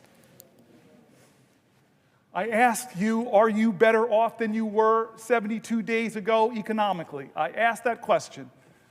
Ask it to your friends. Are they better off economically? Well, I don't see how they could be because prices are up, stock market's down, the risk of recession is climbing, consumer confidence is in the gutter, 401k plans are losing value. Are you better off than you were 72 days ago under this president's leadership on the verge of his so-called Liberation Day that's going to drive prices up even more? And he's doubling down on tax cuts for the rich. He wants an economy that works for him, his billionaire donors, his powerful special interests, and it's coming at the expense of working people who are struggling to get by, and a lot of the programs that they rely on, like for their health care, like for their Social Security. He wants an economy where the richest people get the biggest tax cuts, where the largest corporations, heck, they may get to skip out on taxes altogether. And where hardworking Americans are getting crushed by rising food prices and rising rents. This idea that that might trickle down. But we know it doesn't work. He's continuing the same reckless economic approach he used in his first term. Massive tax cuts that inure mostly to the wealthy, unchecked spending, rapacious spending, big holes in our national debt, trillions of dollars of more debt, and no serious plan on how to pay for any of this thing that he's doing. From Social Security to public health to the education that supports children with disabilities and scientific research, the safety nets that millions of people depend upon. Here's the New York Times. Trump's policies have shaken a once solid economic outlook. This is from March 7th. President Trump inherited an economy that was, by most conventional measures, firing on all cylinders. Wages, consumer spending, and corporate profits were rising. Unemployment was low. The inflation rate, though higher than normal was falling. Just weeks into Mr. Trump's term, the outlook is gloomier. Measures of business and consumer confidence have plunged. The stock market has been on a roller coaster ride. Layoffs are picking up. And by the way, this was March 7th. We just finished March, the worst performing quarter in years in the stock market. Back to the article. Layoffs are picking up, according to some data, and forecasters are cutting their estimates for economic growth this year, with some even predicting that the U.S. gross domestic product could shrink in the first quarter. And some commentators have gone further, arguing that the economy could be headed for a recession, a sharp rebound in inflation, or even the dreaded combination of the two, stagflation. Most economists consider that unlikely, saying growth is more likely to slow than to give way to a decline. Still, the sudden deterioration in the outlook is striking, especially because it is almost entirely a result of Mr. Trump's policies and the resulting uncertainty. Tariffs and the inevitable retaliation from trading partners will increase prices and slow down growth. Federal jobs cut will push up unemployment and could lead government employees and contractors to pull back on spending while they wait to learn their fate. Deportations could drive up costs for industries like construction and hospitality and the agricultural sector that depend on immigrant labor. In quotes, if the economy was starting out in quite good shape, it probably is in less good shape after what we've seen the last few weeks, said Donald Rismiller, chief economist at Stratgas, a research firm. The U.S. economy has repeatedly shown its resilience in recent years, and there are parts of Mr. Trump's agenda that could foster growth. Business groups have responded enthusiastically to Republican plans to cut taxes and reduce regulation. A streamlined government could, in theory, make the overall economy more productive. So far, however, the Trump administration's approach to economic policy has been characterized more by chaos, tariffs that are announced and then delayed, government workers who are fired and rehired, than careful planning.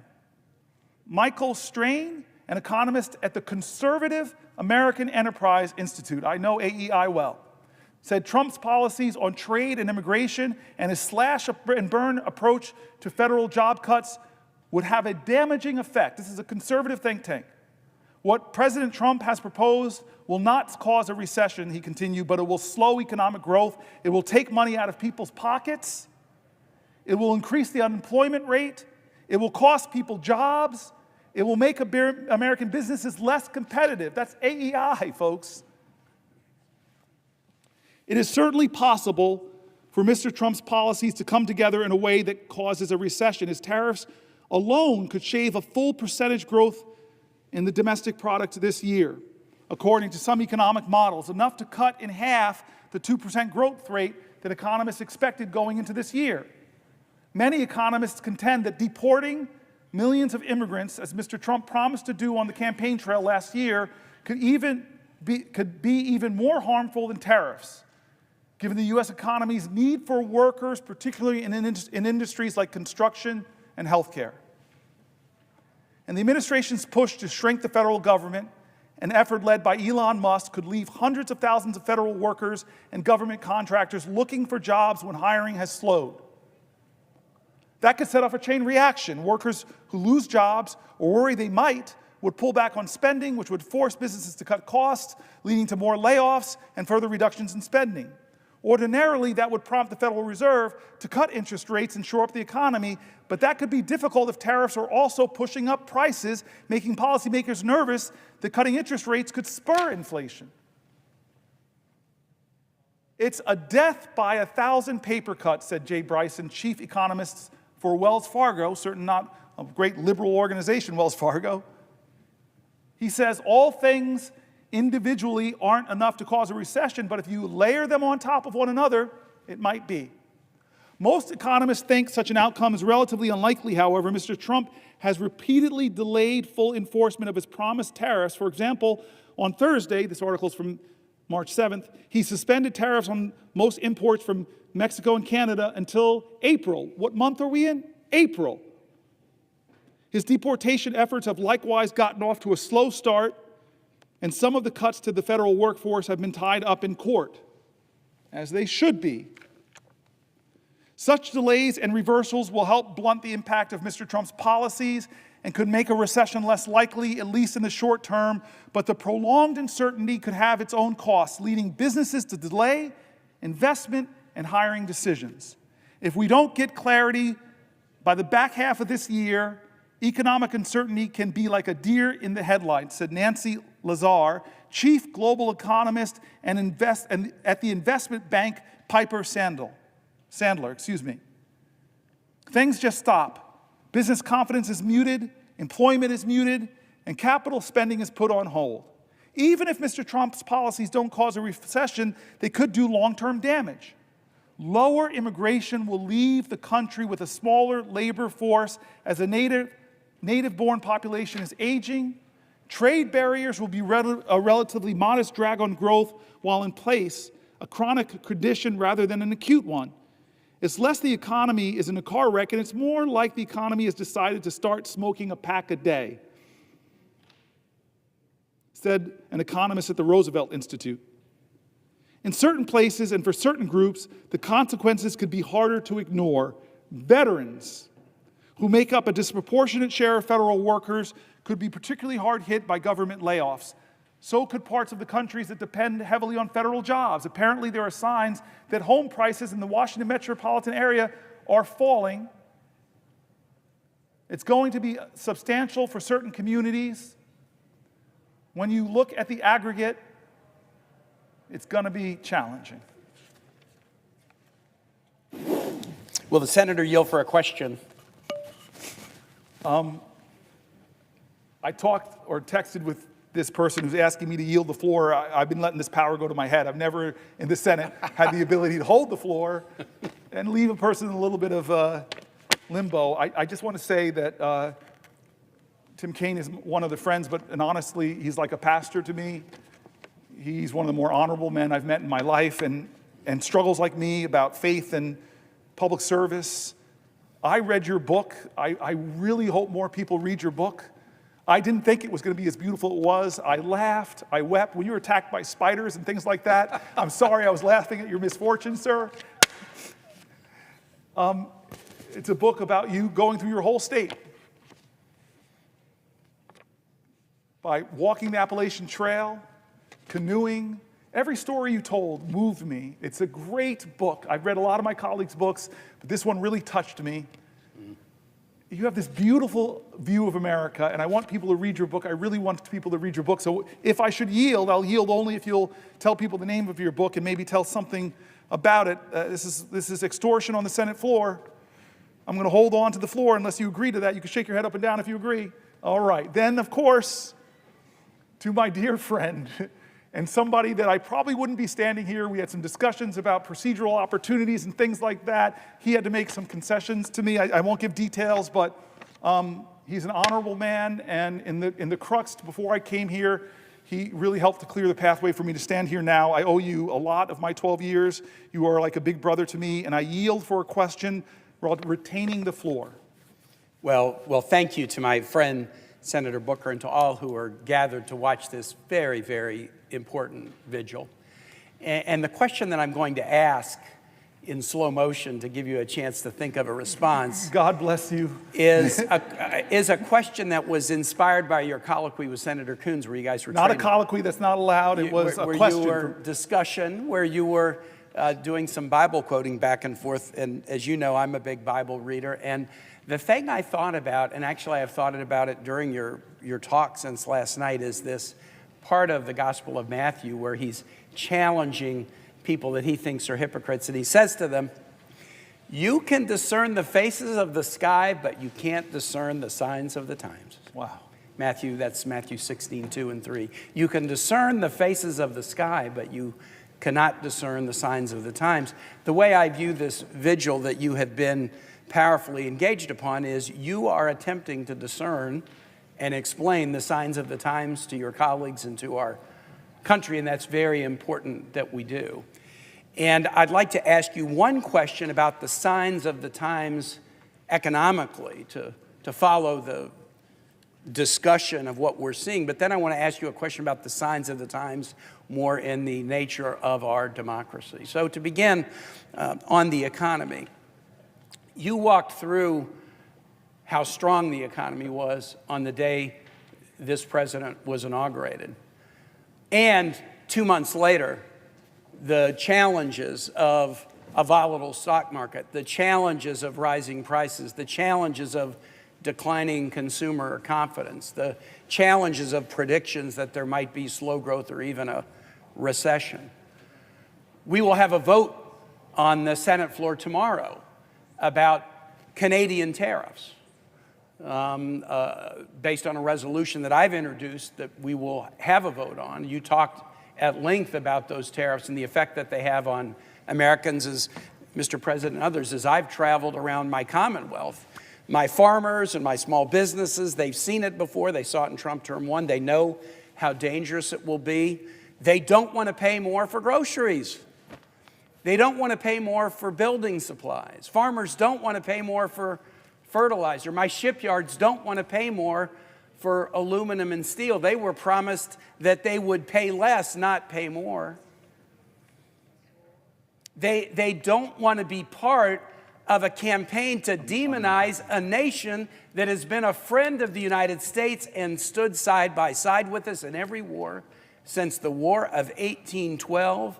They don't want to be part of a juvenile assertion by this president that that sovereign nation is the 51st state. They don't want to be part of a name-calling effort to call the prime minister of a sovereign nation governor. They're trying to read the signs of the times. Why is this administration that came in with such a strong economic hand doing so much so quickly to both hurt us economically, but also to tarnish a relationship that has stood the test of time with an ally?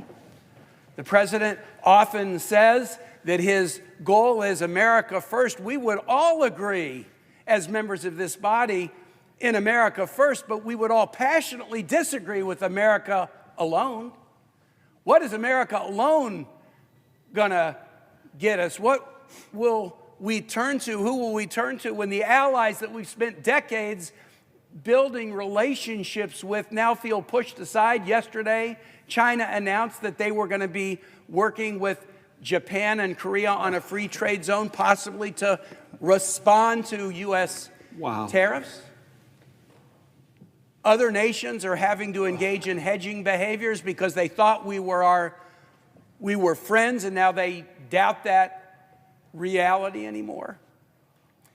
And so as you look at the signs of these economic times, and then I'll get to a second question about the signs of the times in our democracy, how are we to understand this? And more importantly, how are we best to rectify it? How can we stand up for our families and reduce their burdens, not increase them? How can we stand shoulder to shoulder with linked arms with our allies to face off against adversaries? Reflect on the signs of the times and point us in the right direction. Please, question mark. I appreciate that. I'm going to try to keep it short, but I want to reminisce with you about something that, do you remember in Trump's first term that he used a national security waiver to put tariffs on Canada then? Yes. And my citizens really remember it because they suffered. Yes. But do you remember, we had a Foreign Relations Committee meeting, and a leader I don't want to embarrass the leader, but a leader from Canada came, it was a woman, and she sat there. It was a bipartisan group together. You do remember this? Yes, I do. So she sat there, and then she started very slowly going back to the War of 1812 and marched through Canadian-American history. I confess I have a degree in history, but I didn't know all this history. But these amazing stories of Canadian sacrifice to stand next to Americans, to die next to Americans, to fight for America, to join our artists, our cultural communities, our arts, our agricultural communities, all the things we've done in hand to make both of our nations stronger and more prosperous. And then she looked at us and said, and then your president, in a sense, calls us a national security threat. Yep. And you all put tariffs on us. And I remember the silence around that committee table. I felt like, whoa. This is such an ally, such a friend, such a consistent ally of us throughout the hardest, difficult times of history, never left our side, that her litany was so admirable. And then she looks at us, a national security waiver to put hardships on our economy, national security waiver to put tariffs on. And they hurt Americans, and they embarrassingly hurt our northern neighbor. But I thought that was bad enough. Mm-hmm. And now, what kind of bully are you? What kind of mean spirit do you look at your northern neighbor and say, I'm going to call you governor, not with the title you earned by the people that put you in that office? It is the worst kind of behavior, and nobody calls it out. Of our Republican colleagues, not enough of them call it out, I should say. So we are in, as I read in that article, in an economic crisis, and I question, how long will we wait until more of us join in a chorus and saying enough is enough? I don't know the answers. I don't know how we can stop him, but I know we did in the first term. We pushed back on him successfully on his attempts to try to take health care away from tens of millions of Americans, and we can do it again, but more people have to do things differently. They have to do, like we've been talking all day, and I'll turn to my colleague again, as John Lewis called us, get in good trouble, necessary trouble, heal the soul of America. We have to do more and follow the examples of our forefathers and foremothers who never gave up, with conviction and determination, with an indefatigable spirit, unyielding grace. They continued time and time again, pushing back and bending the arc. It's our turn. What are we going to do? All of us have to answer that question. But I know part of the answer is we have to do more. Will the senator yield for another question? I yield for a question, but I will retain while retaining the floor. This is a question about the signs of the times in our democracy. We will celebrate 250 years of American democracy in 2026. And I want it to be a celebration, not a coronation, not a requiem, not a wake, but a celebration. A week ago Sunday, 250 years ago, Patrick Henry stood on the floor of Henrico Parish, now known as St. John's Episcopal Church on Churchill in Richmond, at a moment of decision where people were challenged to understand the signs of the times, at a moment of tyranny. And he asked the immortal question, and I almost view your vigil as asking the same question about where we would stand in such a moment. And there were different forks in the road, a phrase that has attained some meaning recently. And Patrick Henry said, as for me, give me liberty or give me death. You're giving a liberty speech, my colleague. You're giving a liberty speech as the nation begins to think about 250 years of democracy. The opposite of liberty, that which Henry was fighting against, was tyranny. I am one that believes that we should mark anniversaries. We shouldn't just act steady state like this country was ordained and will just go on forever regardless. We're coming up on 250 years of American democracy, and there is a live question about its continued existence that this generation is grappling with. Henry gave that speech at St. John's Church, and a few months later, July 4, 1776, the U.S. declared its independence from England. And our history in this new chapter began. And at various points along the way, during the 1850s, say, or during the 1950s, generations just like ours have had to grapple with the question of whether the experiment will continue or not. Some of our national symbols have some unusual aspects to them that point to this experiment. We have a national anthem that ends with a question, not an assertion, not a declaration, but whether the flag will still stand over the home of the free and the land of the brave, question mark. The state flag that Virginia adopted on July 5, 1776 is a most unusual flag.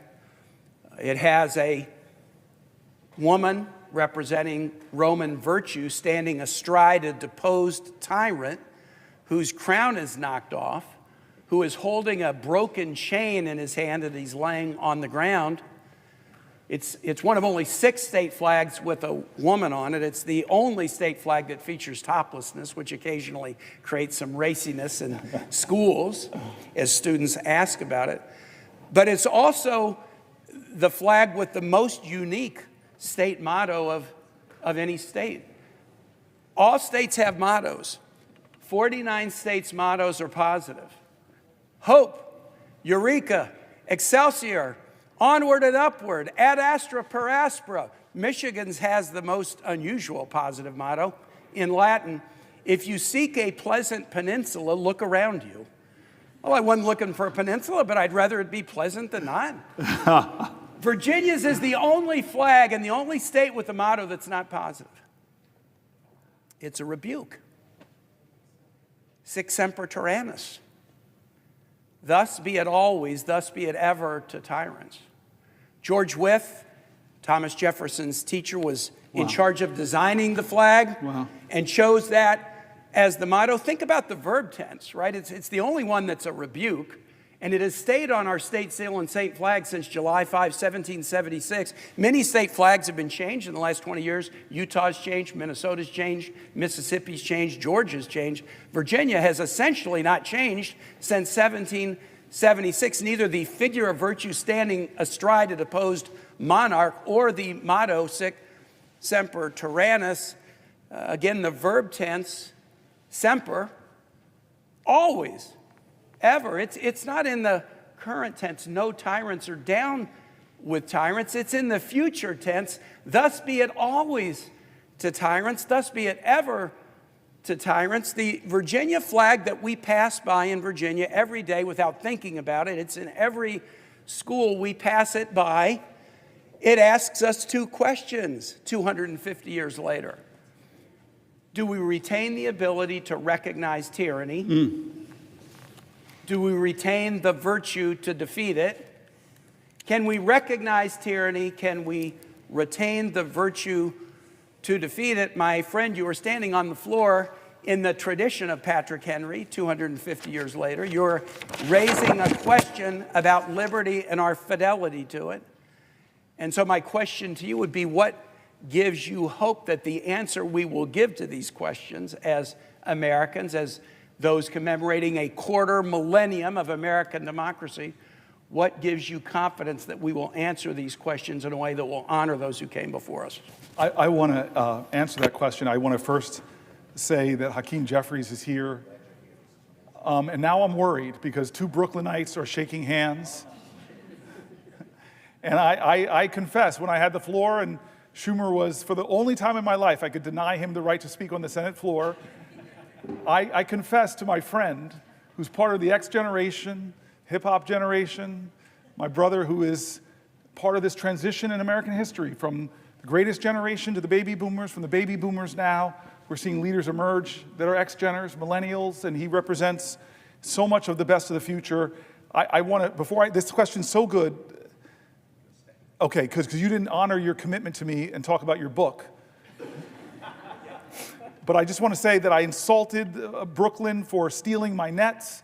I told the leader, I abused my power to retain the floor, and I told the leader that there's only one football team in New York, the Buffalo Bills. The other 2 are from New Jersey. I should have reminded the leader that the chairman of the board, who sings New York, New York, is actually from New Jersey. I could go on with this litany, but I do want to get back to your very serious question about tyranny. I think many of us have read books like On Tyranny, and we're doing a lot. We're reading articles of people are talking about the fears that they have about this document. And you and I have had serious conversations over the last 72 days of Donald Trump's presidency.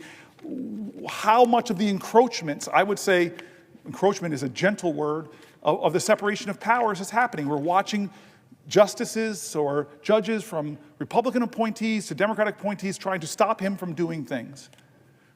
Which one of our great Bill of Rights amendments, from freedom of the press He is doing things to the press that, in my opinion, are bullying them, breaking with traditions that presidents have done in the past, trying to create press corps like Putin or Erdogan have, where they only let people in the room who will give obsequious supplications, often for the dear leader. What about the freedom of speech? You and I both know the reprehensible speech is protected. Disappearing people for what they said. Scalia talked very clearly about having rights even when you're in the country. One of the most conservative justices said, you have rights. We're seeing him invoke emergencies. You've been the leader in our caucus talking about the absurdity of these emergencies he's doing, and you've tried to rally this body to say, don't let this happen. You've talked to me about all of these things. So what is the limit of tyranny? Well, you and I, and we talked about this with your book, I'm trying to get back there.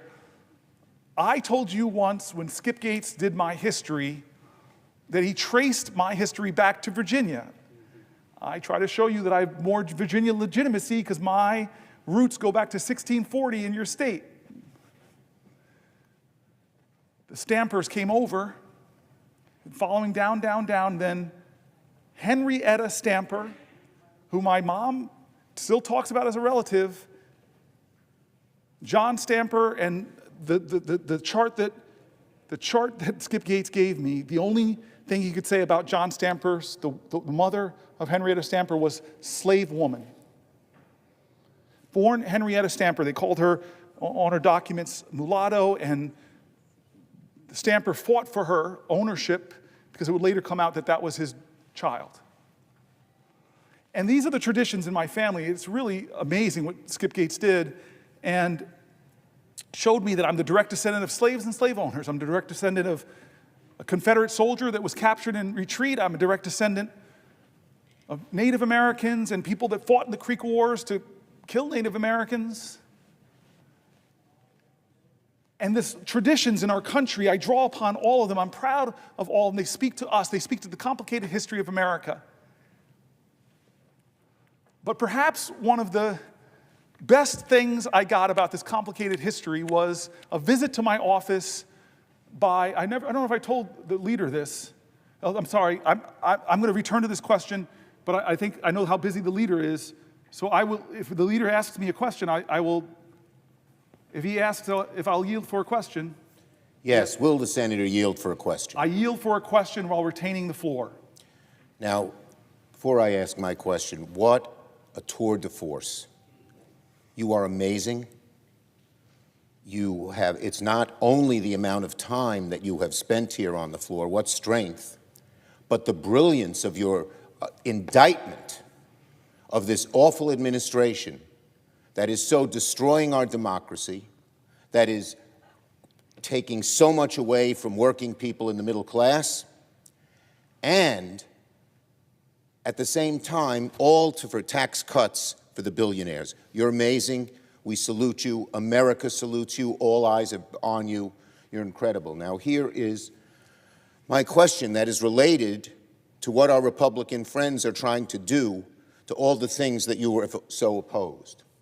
So are you aware that while you were here on the floor today, Senate Republicans are declaring that using the current policy baseline is up to Lindsey Graham, not the parliamentarian?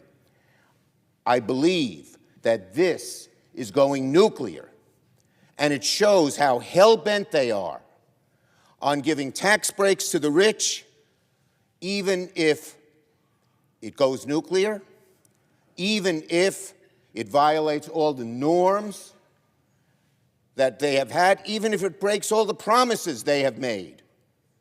Do you agree with me that this is just a move that is so against what the traditions of the Senate have been about, but not just the traditions of the Senate? Fairness, decency, ability to debate issues fairly. They're afraid to debate them. They're afraid to defend tax cuts for billionaires. They're afraid to admit they're taking away Medicaid from so many Americans. And so they come up with this nuclear option, showing that they don't care anymore about norms, about rules, and even about going nuclear, which the leader, the Republican leader, and all of them said, oh no, they're not going to do that. Well, now they say they're going to do it. What does the senator think? Does he agree with me that it's going nuclear? Does he agree with me that is a nasty, vicious, and self-seeking for the billionaires, which is what they're doing, way of proceeding? Chuck, I'm not 100% right now, and you just hit me with stunning news that I can't even think about how to respond right now. I'm stunned by that. I wish, if you want to ask me a question, it has to be a question. I wish you would explain it a little bit more, because what you're basically saying to me is that we're not going to go through the parliamentarian, that this is a gimmick that is going to be done to try to break really with the Byrd rule requirements of reconciliation. I'm using Senate speak, and I don't think we should use that. So what they're going to try to say is obscure the impact of the reconciliation. They're going to obscure this, the incredible tax cuts, the cost of trillions of dollars to our economy, blowing up our debt. So-called fiscal hawks are going to blow it up. I'm stunned by this news. So if asking the senator, the great Senator Booker, a question. I yield for a question while retaining the floor. Does he agree that this is just a blow to the people of America? And it shows that the people on the other side are only interested not in playing decent, not in playing fair, not in being honest with the American people, but taking money out of the pockets of working people and the middle class and putting it in the hands of billionaires. Is that something that this country should just countenance because it does so much harm to the country and does it not show what our colleagues are really like and what they're after? Yes, the answer to those questions is yes, but I just want to more say it's the further breaking of the Senate in a severe way. It's breaking of the Senate. Every time you break the Senate like that, to do another big nuclear option thing, the next time around, when the pendulum swings, I've been here for 12 years, I've watched it swing back and forth, there's no going back now. Would the senator yield for another question? I yield for a question while retaining the floor. Does the senator remember that when this was done in the past, McConnell said they would regret it and they'll regret it sooner than they think? Does the senator agree that that applies to the Republicans? They will regret it and they will regret it sooner than they think. I hate to answer the question this way, but America will regret this day. American people will regret this day. All of us will regret this. All of us will. I hate to bring the senator bad news, but I'm asking him a question. Yes. And I needed his answer, given how eloquent he has been about what America should be and what America should not be. And so I yield the floor to the senator. You cannot yield the floor because I have the floor, sir. Yes. I retain the floor. This is one of the few times in my life I'll ever get to tell Chuck Schumer what the rules are here. But I just want to get back to you, and maybe there's a better way to get to you by sharing a story I don't think I've ever told you. It was a few years ago with one of Biden's last State of the Union speeches, and we all had to vote on the floor about an hour before the speech, and then we would come back here and assemble to do this extraordinary walk through history. And so days before that, I was with the leader, Hakeem, and I was with some other people in the Oval Office with the president, and the president had put his arm around me as we finished the meeting and said, "Hey, Cory." I'm like, "Yes, Mr. President. I got a big speech coming up." And I know, Mr. President. And he goes, "I'm going to go to Camp David and work on it." And I said, "Okay, Mr. President." he goes, can I call you if I need some help? And I said, yeah, right, Mr. President, sure. And that was it. The weekend, he didn't call me for help with his speech. And we came here and did that vote an hour before. And then I like walking out that door. And many people know this. I like going, if I can, I go straight out the next doors onto the steps. I love those steps. Maybe because I watched Schoolhouse Rock as a kid, and that's where Mr. Bill, I'm just a Bill. And so I pause sometimes there and just feel this sense of gratitude, and the Supreme Court right in front of me, the Library of Congress, and stand in the right place, see the gold dome behind you. And as I'm standing there in that moment, an hour before we have to hustle back here, my phone rings, I answer my phone, and it begins with what I think is one of the top stupidest questions in America. You've gotten this question. I think you would agree with me. You're not the kind of guy that uses words like, hey, this is stupid, but this is stupid. The thing I heard, the stupid question, this is the White House operator, will you hold for the President of the United States? Who says no to that question? And as one does when they get a call from the President of the United States. And so I say, yeah, I will hold. Wait a minute, I'm washing my hair, you know? I say, yes, of course. And next thing you know, it's Joe Biden. And he goes, Cory. And I go, Mr. President. He goes, I'm struggling with my speech. And at that point, I know you weren't this kind of student in college, but all my guilt from my college days of waiting to the last minute to finish the paper were gone. If the President of the United States is waiting to the last minute to finish his speech, heck, I feel good. And so he goes, Cory, can I read you a section of the speech? And he read me a section of the speech where I have a lot of policy depth, and I couldn't believe it. The President of the United States, hour before his speech, rehearsing a part of the speech, and then he asks me that immortal question, you're a married man, you have to give me good advice on how to answer this question when your spouse looks at you and says, how do I look? You're torn between two things, right? Maybe to tell the truth or tell your spouse what they want to hear. Tell me what you answer with. You can't do it now because I have the floor. And so I take a moment. Am I going to tell the president what I really think of the section, or am I going to just say, yes, Mr. Leader? So I decided, he called me up hour before speech. He must really want my advice. And I gave some hard input.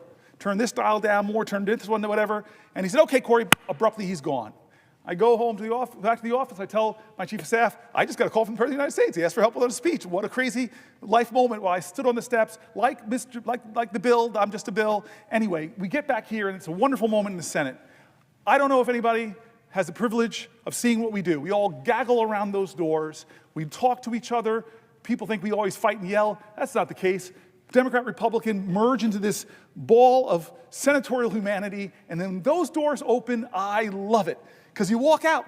You walk past Thune's office, which used to be the Library of Congress. You walk past the old Senate chamber, where some of the greatest debates in American history and violence on that Senate floor with the caning of Sumner. You walk through the dome, the statue by an 18-year-old woman named Reams of Lincoln, the suffrage leaders, Martin Luther King, presidents, extraordinary presidents. Then you walk past where the old house used to meet. And you love this, I love this, those little gold plates on the floor where presidents had their desks, exactly where the presidents have their desks. Most people go in right under Junipero Serra, California's statue. Under that cross is Lincoln's gold plank, people that were in the House and served in the presidency. That's not my favorite one, though. It's John Quincy Adams. Why? You know this. The only person in American history ever, it'll probably never happen again, where somebody went from the presidency and came back to the House, ran for a House seat, worked at that spot where that desk was till he collapsed, was carried off the floor. He would soon later die. Amazing. Maybe a future president will. Maybe Obama's going to get, and I got to run for the House. Then you get into that old chamber. And we sit down, we find our seats. And that great moment, I don't care if you're a Republican or Democrat, when that person walks in and says, the President of the United States of America, I still get that feeling. Joe Biden comes in, and I think he sets a record for the longest it would take to get from those doors all the way down. Everybody he's talking to, Marjorie Taylor Greene, what's up? He's just touching everybody. He gets up there, he gives a speech. Now, you know that this is an aerobic event. You stand up, you sit down, you stand up, you sit down. You got to get your squats in when you're doing it. Get the exercise for a little while. Well, this part of the speech he called me on is, and I'm sitting down, and I hear my input in the speech. I don't know if you all noticed it, my colleagues, but I was the first person to stand up for that section. And I was looking at shots. Get up, man. This is the best speech ever given. It was amazing. I go home, I'm kind of buzzing about the whole experience, and then I'm lying in bed, and I unfortunately have my phone on my nightstand. It goes off, and I see a number I don't recognize. I open it up, and it says, Senator Booker, this is John Meacham, the great historian. Thank you for helping the President of the United States with this speech. You made more of a difference than you'll ever know. And my first thought was, how do I print this out? How do you print out a text? So he gave me his cell phone number, and now I'm going to troll him. I'm going to keep calling him until this historian comes to my office, and finally he relents, and he comes.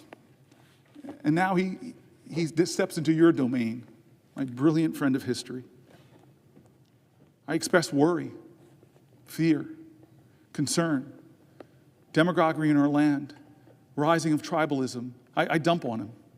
I'm normally a prisoner of hope. I'm normally a purveyor of finding your joy, even in the toughest of times. And he listens for a while, and then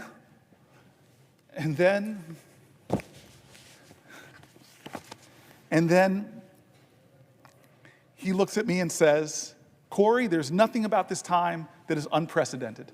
It's all precedented.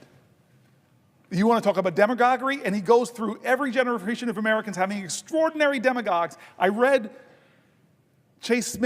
Margaret Chase Smith's incredible speech on this floor against the demagogue and the demagoguery within our own party. He talks about the number one radio show in all of America. The majority of Americans listen to his anti-Semitic screeds. Father Coughlin. He went through them all. And he said, you want to think worry? He said that there was an American general in the Depression. He said his name, I'm forgetting it now, I'm not at my best. And he said that this guy was calling for a military takeover of our democracy. You want to talk about authoritarianism? He talked about a senator here on the left, Huey Long, who was calling for the people to storm the Capitol. He went through this all, and he said, every single time Nazis in Manhattan at Madison Square Garden. I couldn't believe it. It was unbelievable. I wish people were there listening to this guy as he went through all these times when America was at a crossroads, when we came upon a moral moment. And he said, what happened, how we chose the right path, when people were trashing this document or treading on it or undermining it, when demagogues rose to the highest points of popularity in our land, how did we stop it? Well, he looked at me with some sympathy and said, not you guys, not a senator.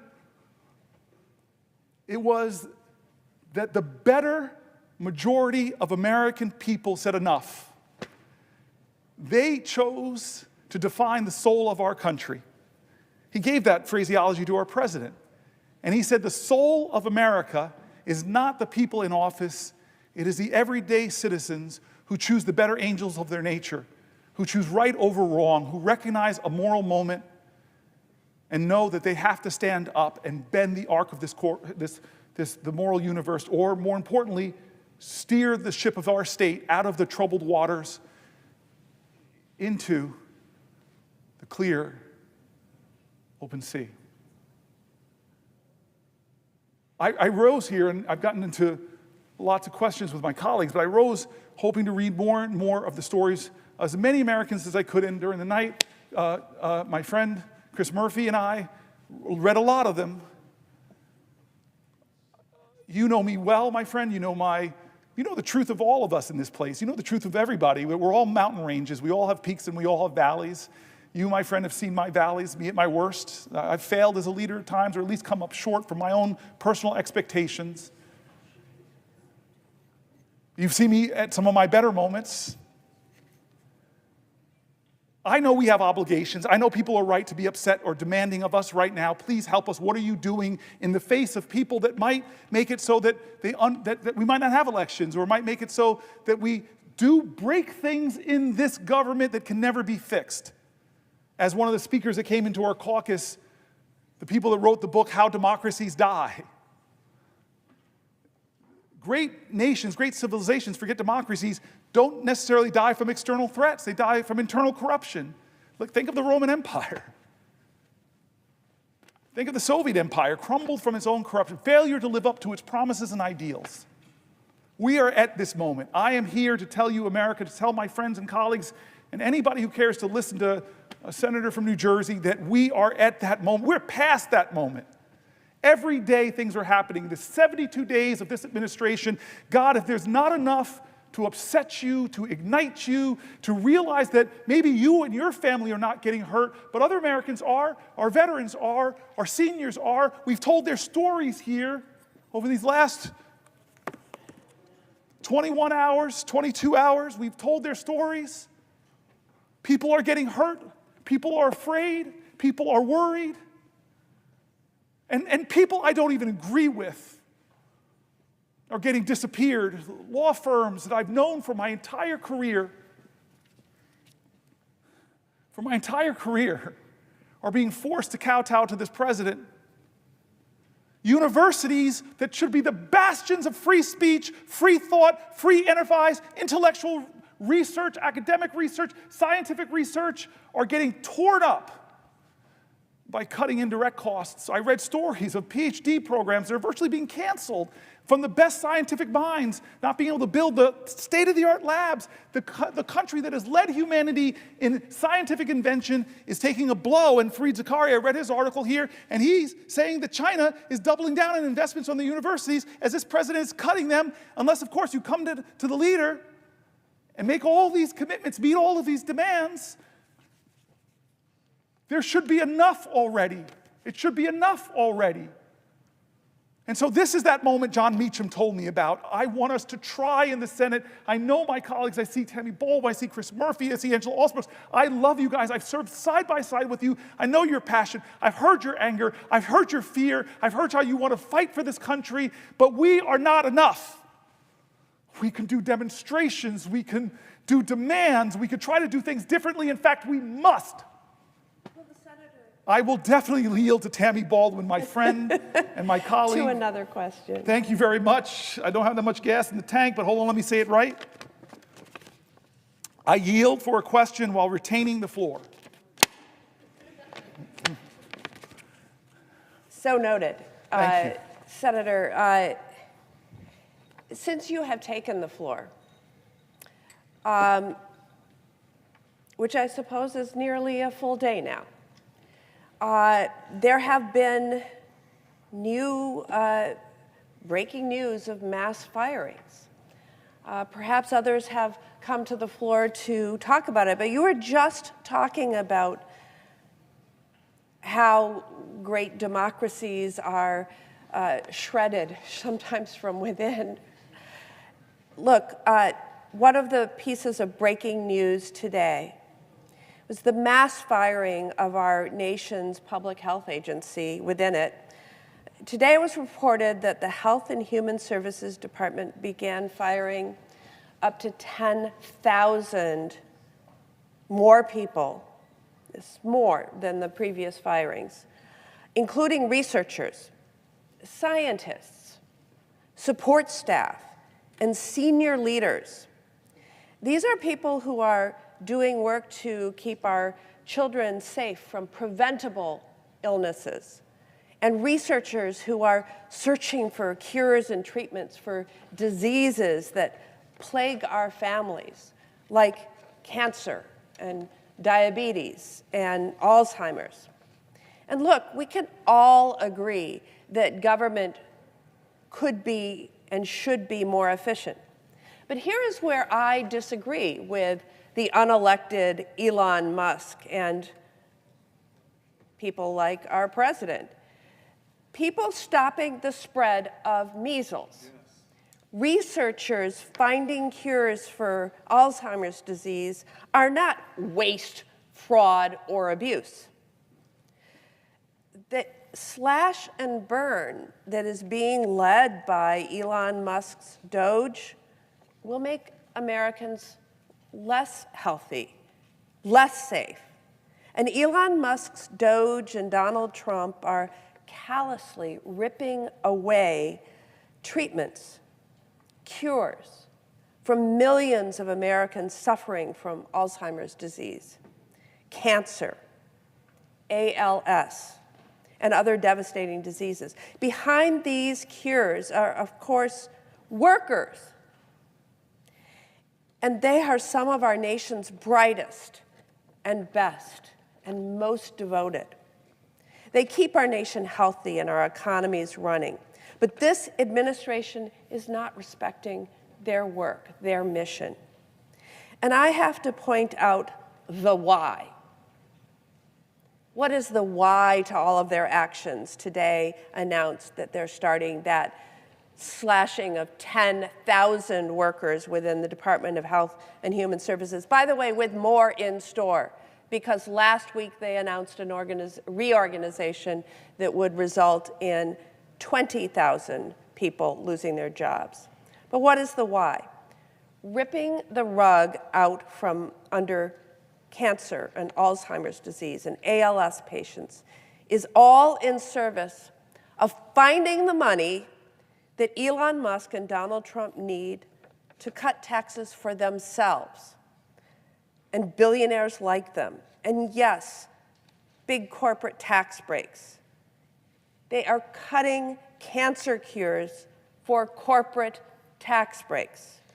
Senator Booker, these cuts to health and human services are going to crush families in Wisconsin, whether it be people not having hope for a cure for a disease, or to the workers who are doing this groundbreaking research all across the United States who are going to be fired.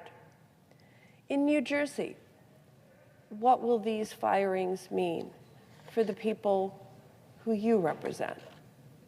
I'm so grateful for the question, because that's what we said we were here about. We're here to try to elevate the voices of people affected by what they're doing to our government. And frankly, as they cut the Department of Education completely, or the Consumer Finance Protection Bureau, they're getting rid of agencies that were created by Congress, and many people are right to believe that it can't be eliminated without congressional action. And we were talking before with people here that the majority, the biggest plurality of people being laid off from all of these departments are our veterans.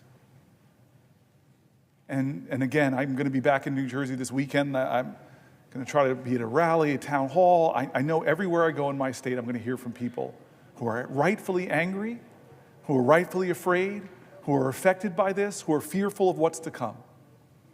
These are such important human emotions. But the question then is going to be for all of us, and I know people will be questioning me, what are we going to do? What can I do? What are you going to do, Senator? And so I don't have a brilliant response. I don't have some prescient idea that we are going to be able to change the course of this, but I know we're going to fight. And I want to be honest with you, I wasn't sure we could stop Donald Trump when he tried to take down the ACA. I just wasn't sure. I really wasn't. I did not know how that would end. People gasped. Do you remember that in this room? I remember that. People gasped. We did not know. It was really, this room usually has very predictable actions. That's why I'm still standing here, because I didn't want the predictable. I didn't want business as usual to happen. It's rare that we have unpredictability on this floor. It's usually finely orchestrated. You and I both know this, but that day, no one expected that, or at least wasn't sure. It was drama. It was a moment, and we won. And I want to tell you this, I said this earlier, when I say we won, I don't think there's one senator here and the 99 others that convinced John McCain of his vote. I know who did, though, Arizonans who stood up, who spoke up, and demanded more from their leadership, not to hurt people, not to hurt folks who needed that health care, not to hurt folks with pre-existing conditions, not to hurt children. So I am one of these people who wants to learn from our history. I want to stand here today and tell you I'm going to do everything I can. I'm willing to go to some lengths. But I am inadequate. You are inadequate. We're senators with all of this power, but in this democracy, the power of the people is greater than the people in power. This is a moral moment that more Americans need to stand up and say enough is enough. I'm sorry. The civil rights movement wasn't won because of just a few black folks who stood up and were really articulate. No, they called to the conscience of this country, and the country responded. And it was a rainbow coalition that said, this ain't who we are in America.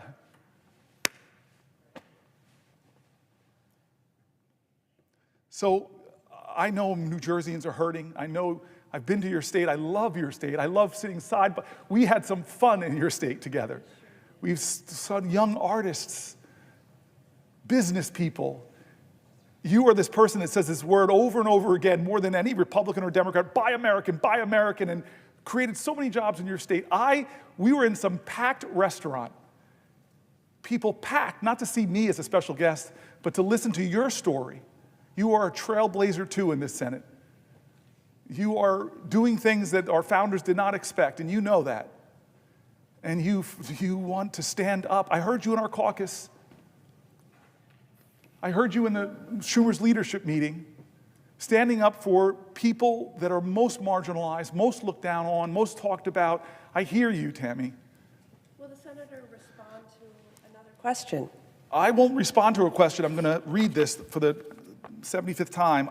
I will yield for a question while retaining the floor. Thank you, Senator Booker. You just talked about your visit to Wisconsin. You've had many. But there was one that you're talking about that I remember really well and really fondly. I had the privilege of hosting you and showing you what our state had to offer. Yes. Something that I likely bragged about then, like I often do, is that the Badger State is known for making things. While I know you don't indulge in all of the things that we do make, because of course we have our iconic products like yes. beer and brats and cheese, but we also build motorcycles and big industrial ships and engines that power our Navy and so much more. Some people will give a ship. That's right. Make one too. Yes. Build them. And of course behind it all is our workers, as you were just talking about. And whether they are in a marsh harvesting cranberries, we're #1 in cranberry production. We're in the top country. 5 in New Jersey. I know, but we're #1. Okay. Not that I'm competitive here. Or whether we're on a foundry floor, or whether that worker is on an assembly line, workers are what make our economy go round. And so naturally, they are the ones we should be prioritizing in all of our policy. But that's not what this administration is doing. They are going to get a slap across the face when the administration slaps across the board tariffs and gets us into a trade war. Yes. And it's going to be these workers who pay the price. And Wisconsinites are really worried about what we're going to see this week. They worry about their businesses. You met so many of them when I hosted you. Their livelihoods, their communities. They're worried because we have all been here before. Wisconsin was one of the hardest hit states by retaliatory tariffs last time Donald Trump started a trade war. During Donald Trump's last trade war, American farmers lost $27 billion in export sales. And according to further records, the state's economy lost more than $3 billion worth of product sales, product exports. And our manufacturing economy in Wisconsin, we lost about $26 billion in exports. And you know what? The exports that Wisconsin manufacturers make is supported by more than 460,000 jobs. And our agricultural economy is supported by 350,000 jobs. And so a trade war would be devastating to the workers of Wisconsin. And then the prices. People have been struggling with the high price of things in grocery stores, at gas stations. A number of our business leaders have spoken out about the impending tariffs. Arian's company in Brillion, Wisconsin, which makes outdoor power equipment like snow blowers, told Reuters News that policy whiplash in this arena is making it difficult to plan, especially as price hikes are likely in the works. And Roden Echo Valley in West Bend told one of our media outlets, WTMJ4, that, and I quote, "I don't like this tariff business. It's going to be on the backs of farmers because we have to depend on the world to export our commodities." He highlighted the dependency of the dairy industry on global trade, noting that 15 to 20% of dairy products are exported. And if we lose, I quote again, 15% of our markets for dairy, it's going to be absolutely devastating. We've seen this before. Again, in service to a big tax break for billionaires and corporations. But to my esteemed colleague from New Jersey, thank you for visiting the state of Wisconsin. And I want to ask what the impact would be in New Jersey. What would President Trump's tariffs mean for the workers of the Garden State? I love that you focus it there, because that's who President Trump made promises to in my state. That things are bad with this economy because it's not serving people who are working every day.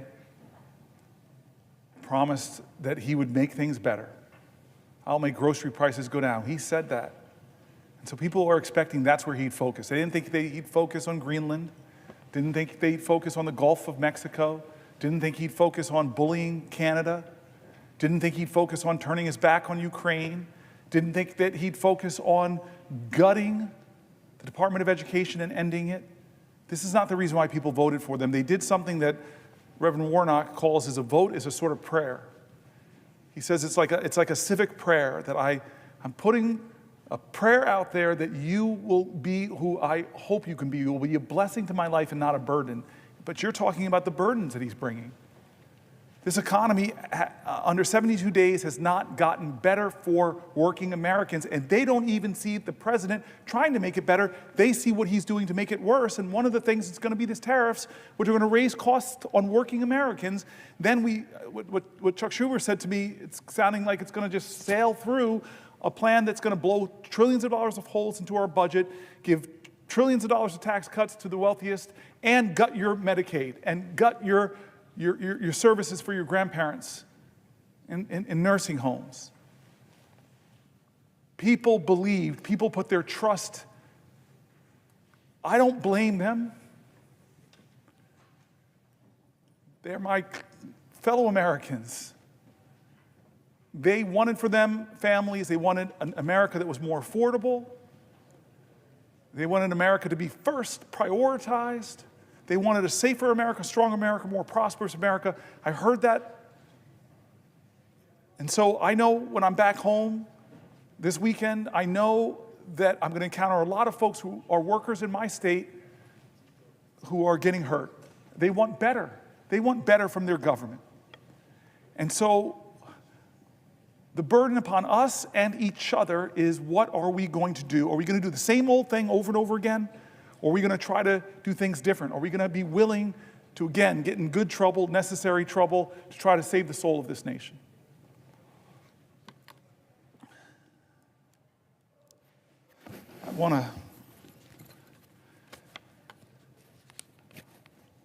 I think my colleague, my dear sister, my prayer partner, my soul lifter, I thought I heard you say something? Yes. Will the senator yield for a question? Yes. I yield for a question while retaining the floor. Well, I first of all want to thank you so much again, Senator Booker, for your spiritual obedience. And I think it's necessary for me to say as well today to you, on behalf of so many of us who are watching right now, how extraordinarily proud we are of you. I would dare say that you are, in so many ways, our ancestors' dream. And how powerful it is for all of us who are watching to recognize that in this very chamber you are standing today, 67 years after this podium was used, for the 24 hours, that you have used the podium that was used to block the passage of the Civil Rights Act of 1957, and today you have taken over the podium, sacrificed your own comforts. You have suffered over 22 hours to stand here today to talk instead about the greatness of America and to speak about it in such a way that reveals the love you feel for our country, and we thank you for that. This country needs right now bravery. It needs leaders who are unafraid to stand up and speak truth to power, to not hold back when calling out these callous and inhumane acts that are perpetrated by this president against the American people. And when I talk about the American people, we know who we're talking about, against our veterans, against our seniors, against our children from every corner of our country. And I want to talk specifically today about our children. Mahatma Gandhi noted that the true measure of any society can be found in how it treats its most vulnerable members. This president is failing America's children, and he's doing so by harming our education system. We remember as well very fondly when Nelson Mandela said, "Education is the most powerful weapon which you can use to change the world." And I think many of us recognize that that is exactly why we're seeing all of the attacks that we've seen on this system, because we recognize that education allows us to change the world. Last Friday, Secretary McMahon shut yet another critical lifeline off to our states and our schools, canceling extensions that the department had previously granted to states to draw down their COVID relief money. States like Maryland originally got extensions to finish spending the remainder of these critical dollars on long-term projects, like teacher recruitment, tutoring, and other services for students. We know in particular Anne Arundel Public Schools brought Chromebooks for students with their funds, but Maryland still has a remaining ESSER balance of nearly $150 million. $150 million, that's on top of the millions that have already been clawed back, frozen, or withheld from the state by this administration. These are funds that districts like ours from all across the country were using for school construction projects and mental health supports for students. This administration is refusing to acknowledge the lasting effects of the pandemic on our nation's students, cruelly stripping educational opportunities from our students and leaving our states and our districts on the hook. So let me be clear that these are dollars that Congress authorized, dollars that have already been allocated, dollars that have already been earmarked by Maryland and our local districts for projects that will help all of our students. Our schools planned and committed these funds in good faith. In good faith. Our states have acted in good faith, and this administration is acting in bad faith, pulling the rug out from underneath them, blowing a hole in their education budgets. Our governor had this to say, and I quote, "The clawback of these previously committed funds would place an undue burden on our school systems and undermine our collective efforts to strengthen education across the state."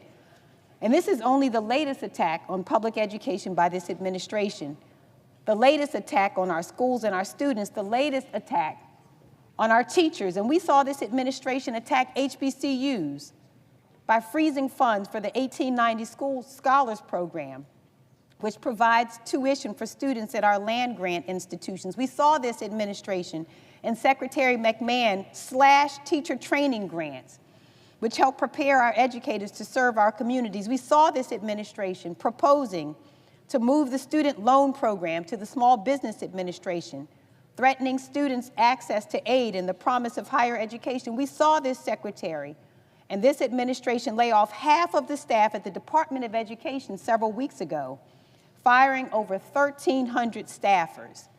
And I want to talk for a minute about who the department fired. And by the way, these are people who are not incompetent. These are people who are not DEI. These are professionals, well-educated. The administration fired civil servants at the department's Office of Civil Rights and shuttered Office of Civil Rights regional offices, including the regional office that handles discrimination cases. And I want to make really clear, and I want the American people to hear this, that what decimating the Department of Education and the Office for Civil Rights means, it means that attorneys who intervene when schools ignore complaints from students who are repeatedly called racial slurs, or who are subjected to hateful speech or imagery like swastikas on campus. It provides the technical assistance that schools need to train staff on anti-harassment practices, combat harmful behaviors, and build welcoming environments. And it holds K-12 schools and colleges that fail to keep students safe accountable. It ensures that families have recourse if their child with a disability is not being served appropriately by their district, that if a child is not getting the speech therapy or other services outlined in their individualized education program, that they will have an advocate to help them. And at the time that this administration took over, there were over 270 open Office for Civil Rights cases impacting 1.3 million students in my state alone. Without enough OCR staff to do the job, investigators' caseloads will grow to an untenable level. So we spoke to some of the lawyers that work in the division that serves Maryland schools, and all of these patriotic civil servants, all they want to do is to do their jobs. They want to combat discrimination in our schools. They want to ensure that every child has the opportunity to learn in a safe environment, and these civil servants don't know that that mission is possible, as they and so many of their colleagues are ruthlessly fired by this administration. These cuts are catastrophic. I dare say that they, like so many other decisions by this administration, are wicked. And so, Senator Booker, here is my question. What are you hearing from families in the state of New Jersey as this administration dismantles the Department of Education and slashes opportunities for students and families? I'm so grateful for the question from my friend, and that's the centering that we've been trying to do, which is, what are families in New Jersey and around America thinking? As you said, the Department of Education, and we read that earlier today, it doesn't dictate or educational policy to states, but it does do a lot to do funding for special needs kids in the states. And so I'm already hearing from parents of kids with special needs and what the impact it will have if those resources are cut. Everything from the programs that help young people afford college, to programs that I've worked with people that help schools afford advanced scientific equipment so the bright minds, the geniuses of our state and the country can have the equipment they need. This administration is cutting things that are hurting families, and we are hearing from them. We're hearing from veterans, we're hearing from the elderly, we're hearing from people that are taking care of the elderly, we're hearing from people who run our hospitals, we're hearing from people that run our universities and who talk about the science funding and the cutting of PhDs. We're hearing from people who rely on Medicare and Medicaid, who rely on Social Security. We're hearing from people that are appalled that their nation bullies smaller nations like Canada or Greenland. We're hearing from people that are shocked at what they're doing to the most vulnerable people who come to our nation, who have American children, who have American spouse, or being disappeared off of our streets, that have no criminal record. We're hearing from people that don't think it's right that a president should have a meme coin that allows him to enrich himself, to hawk his power and position for even greater wealth. And so I've done everything I can, and I'm going to do more. I've still got a little gas in the tank to elevate those voices. Will the senator yield for a question? Before I yield, because I just keep wanting to exercise this power that I might have for a little while longer, and exercise it over a man that I have a real chip on my shoulder. He's a senator from Arizona. Yeah, he's been a military fighter pilot. He's been an astronaut, has been out of this world. But what ticks me off, sir, I've said nice things about everybody else, but I'm not saying them about you, sir. Because when I go home to New Jersey and I walk through my airport, I was a Newark mayor, my airport, I see your big bald head up in big picture of you saying New Jersey Hall of Fame, Mark Kelly. Who the heck am I? You're the senator from Arizona, but yeah, you're right, okay. You're this great, celebrated military veteran and astronaut who grew up in New Jersey, who went to high school in West Orange, whose parents were cops. And so you have the accolades in my state, and I am proud of that. I'm proud I get to serve with you. I still have the floor. Stop trying to speak. Well, Senator, there's rules in this place. Don't make me think the parliamentarian or the presiding officer. Thank you, sir. Thank you, sir. Senator, my apologies for the big With giant... that kind of deference, I now will yield for a question while retaining the floor. My apologies for my giant mug at Newark Airport, where I overshadow me literally. As Senator Booker knows, I did grow up in the state of New Jersey. And growing up in New Jersey, I came from a very working class family. My family didn't have a lot of money. My dad was a cop. He was a union member. From my earliest days of remembering my mom going to work, she started out as a waitress. And I remember those days after working these night shifts at these banquets, how tired she was. She would work some long hours. And then she became a secretary, but she also would work as a waitress at the same time. And this was just to make ends meet. Eventually, my mother decided that she wanted to become a police officer like my dad. But this was New Jersey in the 1970s. And for a woman to become a cop, it was really, really hard. It was practically unprecedented. And my mom had to take a written test and then a physical fitness test. And the physical fitness test, it was designed for men.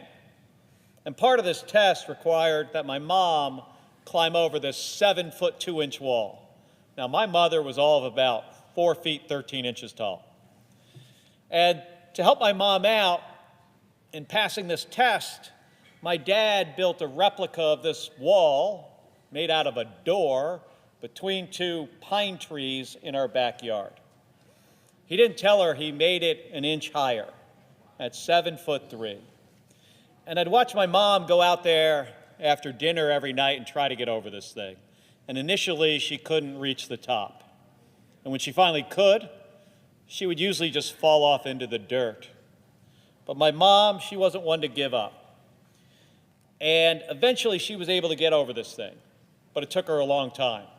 But she practiced for months. And when she finally took this test, instead of getting over in the required 9 seconds, she got over in 4.5, much faster than almost all the men. And my mom became one of the first female police officers in northern New Jersey. And she kept that job for a long time until eventually she was injured. And by the way, it was the union that protected her rights after being injured on the job. But I remember how this job changed our lives economically. Both of my parents having good paying union jobs. It meant more money coming in the door, more money for our family, more money to play sports.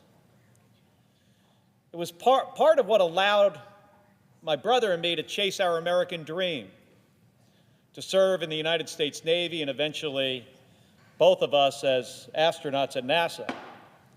And we were able to do that because our parents worked hard and they sacrificed for us. And because of the support we had, including some really good public schools. That's harder today for a lot of families, including the school part, by the way. I hear from so many folks in Arizona who feel like they're working harder and harder, and they just are not getting ahead. The cost of groceries and gas and housing, especially housing, makes these folks feel like they're just running in place. It shouldn't be that way. And Elon Musk and Donald Trump, they are making it worse. Trump's tariffs are going to jack up prices on nearly everything that families rely on. Groceries, rent, cars, housing. They're even trying to do away with the Department of Education. Now, how is that going to help kids get a good education? And if they're successful, their plan to gut Medicaid in order to pay for a giant tax cut for rich people, it's going to be even tougher for hardworking Americans, hardworking New Jerseyans and Arizonans to get ahead and achieve their American dream. So as a fellow kid from New Jersey, man, I never expected that tax cuts for rich people would potentially kill the American dream of kids all over this country. But it could. And as a kid, you, Senator Booker, growing up in New Jersey, I'm interested to hear what was your American dream and why would these giant tax cuts make that kind of dream harder? I appreciate the New Jersey Hall of Fame member, the only one in the United States Senate, and I appreciate his question. I appreciate the service of his parents out there every day putting their heart and soul in serving the community in a dangerous job where you often see people at their worst. I said this earlier, James Baldwin said, children are never good at listening to their elders, but they never fail to imitate them. You are living up to the example your parents set in so many ways. And then you go and pull something off that really makes me jealous is you're one of the guys in the Senate that probably most married up. We're both Jersey boys. We both grew up there in grade schools and high schools. We both know those teachers that did so much for us. They coached sports. They taught us. I'm going back for a funeral for a great man in New Jersey named Ed Kohler this weekend, who was one of the greater influences in my life in high school. And you know how much people invested themselves. I remember learning Little League from a guy that would come back from working at a gas station, a parent of another kid. I still remember his big, thick hands teaching us how to hold the bat. And this guy's working a job at a gas station and rushes home to teach his kid Little League, but treated me, only black kid, like one of his own kids. Special communities, special heritage, a special culture that we share, this Jersey culture. We got the chip on our shoulders, we're tough, we're strong, we're proud. And a lot of New Jersey's watching. Thousands of letters and emails and phone calls from all over New Jersey. Andy, Kim, and I are hearing from so many people. And they're afraid, they're angry, they're worried. They don't understand why they're going after our Social Security programs, cutting benefits by cutting so many employees and cutting the service people get. They don't understand why they're seeing veterans being laid off from their government jobs. They don't understand why Social Security is being called a Ponzi scheme. The President of the United States is making up lies.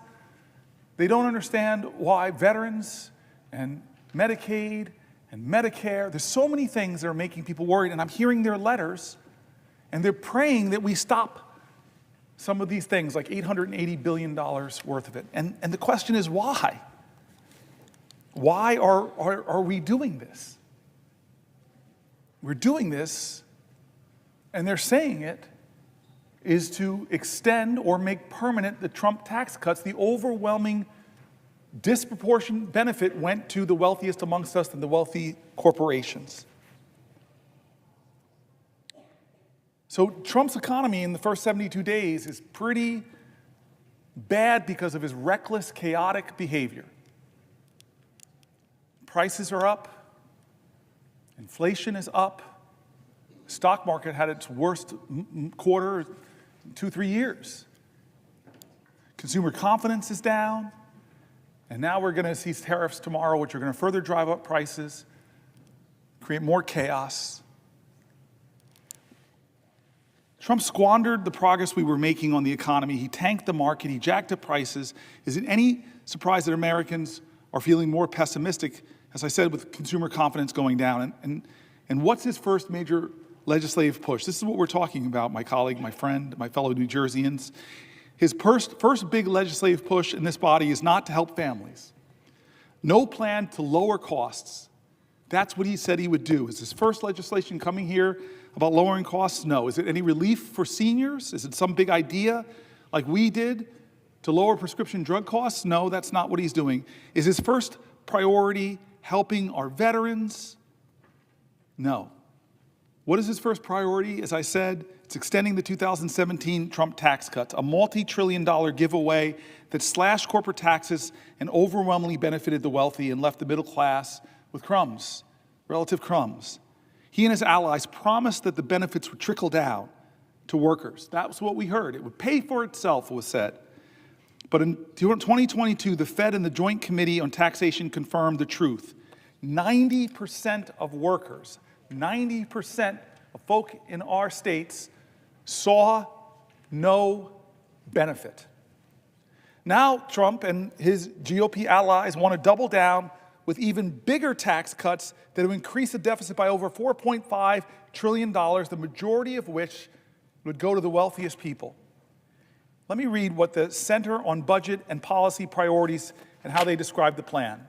Here's a quote of their writings.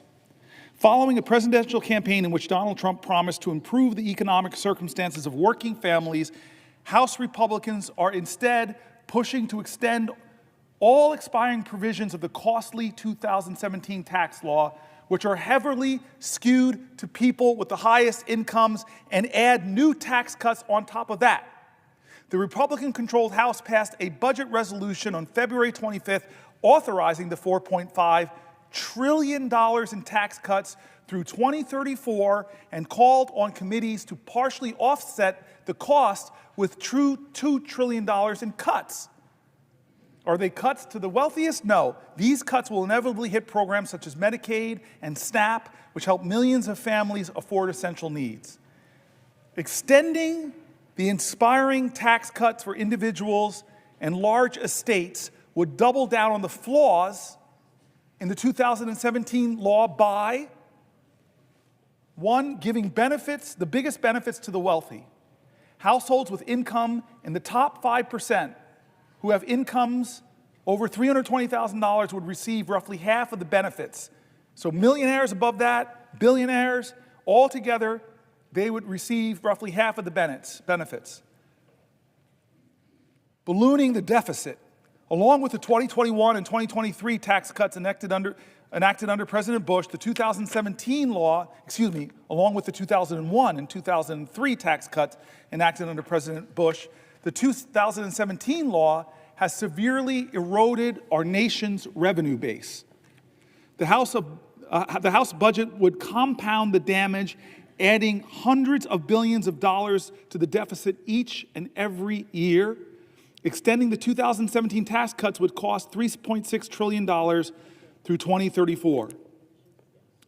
Failing to significantly boost economic growth, workers' earnings, and other benefits would not be seen. The trickle-down benefits that proponents claimed in the 2017 law that they said it would produce never materialized.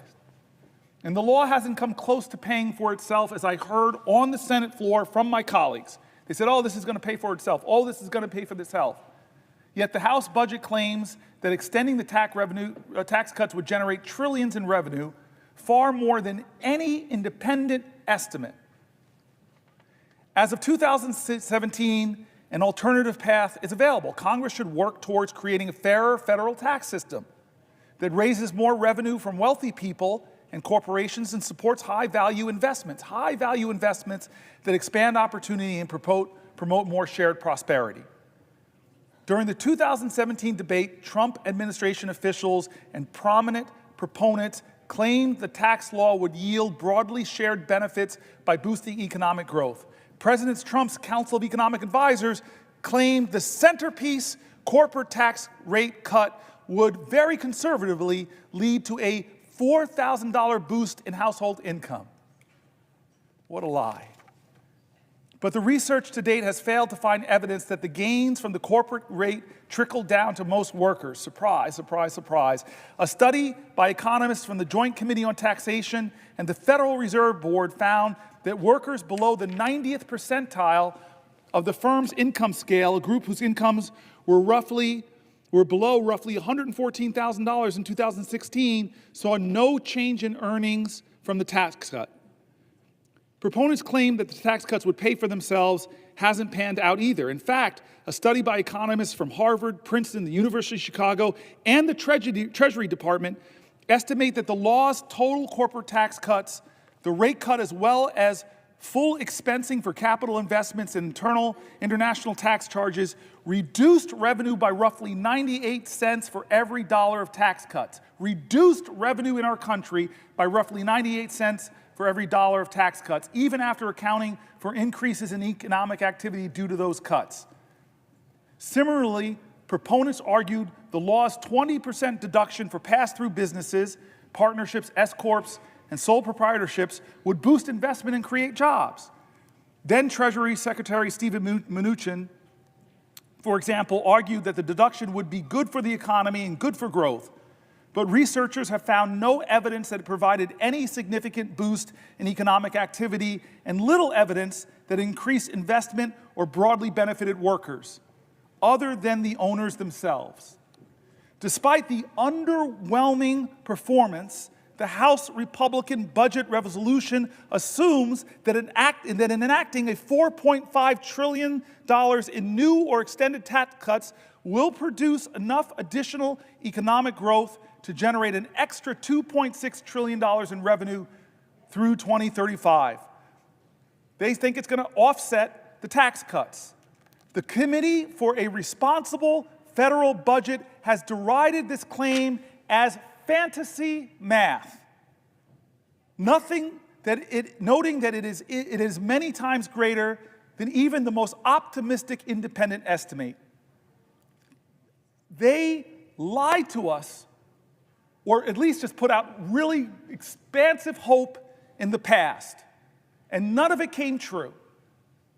Fool me once, shame on you. Fool the American people twice, well, we should not let it happen. This idea in this country that if you make the wealthiest more wealthy by giving them more tax cuts and deny services to our veterans, deny health care to our seniors, cut Social Security benefits, cut scientific research, cut programs that protect people's safety and security, that is going to somehow help our nation to prosper as a whole. You're kidding yourselves. We have the evidence. We have the analysis. And this is the crazy thing. As I heard from Chuck Schumer, that Republicans are now trying to hide the true cost of their billionaire tax cuts with accounting gimmicks. The New York Times interviewed budget experts from across the political spectrum to shed light on the Republicans' trickery. And this is the article I want to read. I know some people have questions. I want to read this article because Schumer shook me. So here's the New York Times. The title of the article is "The Budget Trick the GOP Might Use to Make $4 trillion Tax Cuts Look Like They're Free." How much does a tax cut cost? It depends on what you compare it to. Republicans in Congress trying to advance a giant bill that includes $4 trillion in tax cut extensions are considering a novel strategy that would make the extension appear to be free money. The trick, budgeting with the assumption that current policies extended indefinitely into the future, even those with an expiration date like the 2017 tax cuts set to end next year, it's the difference between making the extension appear to cost $4 trillion, which is the true cost, or hiding it and say it costs nothing. Using this, quote, current policy baseline wouldn't change the bill's real effect on our deficits or debt, but it would make it easier to actually make the tax cuts lasting by sidestepping a rule governing budget reconciliation, the process Republicans are using to pass the bill. Yes, this sounds technical. That's why we've enlisted some of our Washington's top budget veterans to explain this maneuver using a metaphor. across the ideological spectrum, nearly all of the more than 20 experts we heard from disliked changing the baseline that Chuck Schumer just came in here and said the Republicans have already decided that they're going to do it. This is outrageous. But here are, the New York Times interviewed across the ideological spectrum, a whole bunch of experts from the center, from the right, from the left, and let's hear what they're saying about this gimmick. If budget reconciliation is like taking the express lanes on a highway, there's extra rules and tolls, limited stops, but it gets you where you want to go faster, using a, quote, current policy baseline for taxes is like slapping a fake license plate on your car, says Zach Moeller, director of the economic program at Third Way, which describes itself as a center-left research group. They don't like this gimmick. They think it's fakery. Here's another person using an analogy. It's like taking an expensive week-long vacation and then assuming you can spend an extra $1,000 per day forever since you are no longer staying at the plaza. That's Goldwyn, Senior Vice President and Senior Policy Director for the Committee for a Responsible Federal Budget, a nonpartisan group that tends to be hawkish on deficits. Here's another person, Jessica Riedel, Senior Fellow at the Manhattan Institute. I've worked with them in the past, a conservative research group, and the chief economist for the former Republican Senator Ron Portman of Ohio. Last year, despite being deeply in debt, I bought a $100,000 sports car. So next year, buying another $100,000 sports car is not irresponsible because I'm merely spending the same amount of money as the year before. And if I purchase only a $70,000 car, then I should be congratulated for reducing my annual spending by $30,000. A conservative think tank is basically calling this a hoax and a lie. Lying to yourself. That if I keep spending the same amount I've kept spending to drive up the costs, then I'm just doing the same thing I've done before, so it's not adding. Well, it is adding. There's no way to not call what the Republicans are trying to do a gimmick that's trying to hide the truth that they're going to add trillions of dollars to the deficits that our children, that our children's children are going to have to pay for. The debt payments alone to service the debt are going to be bigger than any of the programs we think we should be investing in, like science research or education or affordable child care or lowering prescription drug costs or expanding the child tax credit, things that we know if we invest in, we'll get some returns. But no, what they're investing in is bigger tax cuts for the wealthiest. Conservatives, independents, left-leaning folks all come to the same conclusion. Pretending $4 trillion in tax cuts will cost nothing may not be easy math. Many Republican lawmakers who are concerned about the deficit are well aware that the bill will increase the deficit by a lot. Here's the integrity call.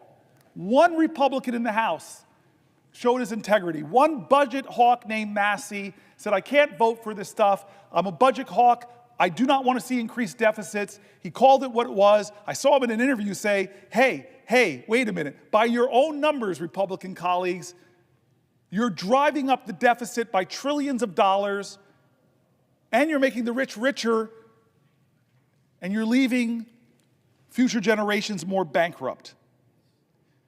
So this article assumes that this was all going to be decided by the Senate parliamentarian who advises legislators on chamber rules. This parliamentarian, I thought, could rule that the current policy baseline isn't allowed, forcing the Republicans to have to make a choice, overruling or replacing my friend, parliamentarian, somebody that on both sides of the aisle we respect. It's very rarely done.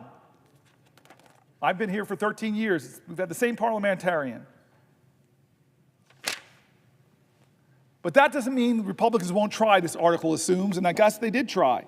They found a way around the parliamentarian. They found a way around the rules of the Senate. They found a way around the ideals of reconciliation and the Byrd rule. They are deciding that the way we're going to do this is break the Senate and make up our own rules. This is how they're going to get a bill through that gives $1 trillion of tax cuts to the wealthiest in our country who are doing very well. Let's not hate on other Americans. I celebrate success. God bless you. But you don't need tax cuts, especially not that are going to be given to you on the backs of the poor, on the backs of our elders, on the backs of our children, on the backs of expectant mothers, on the backs of my mom's, your mom's Social Security. What does it say about our values and our priorities to allow that to happen? Who are we, America, if you don't think this is a moral moment where the character of our country is being tested?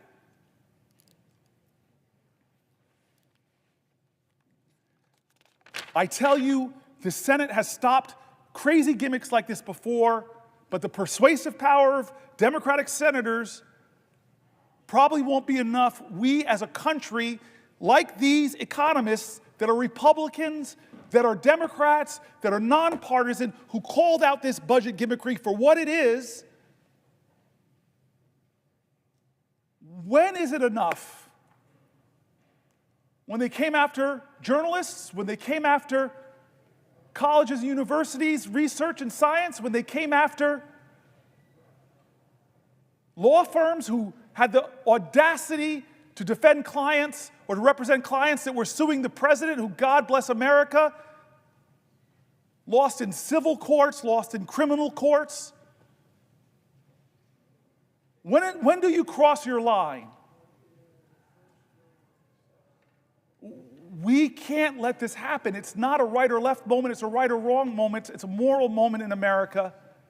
I've read Republican after Republican, from Republican governors to Republican mayor groups, from the Cato Institute to the Manhattan Institute to AEI, calling out this budget gimmickry for what it is, and the result will be the same: blowing up our federal deficit to stratospheric, almost unimaginable levels.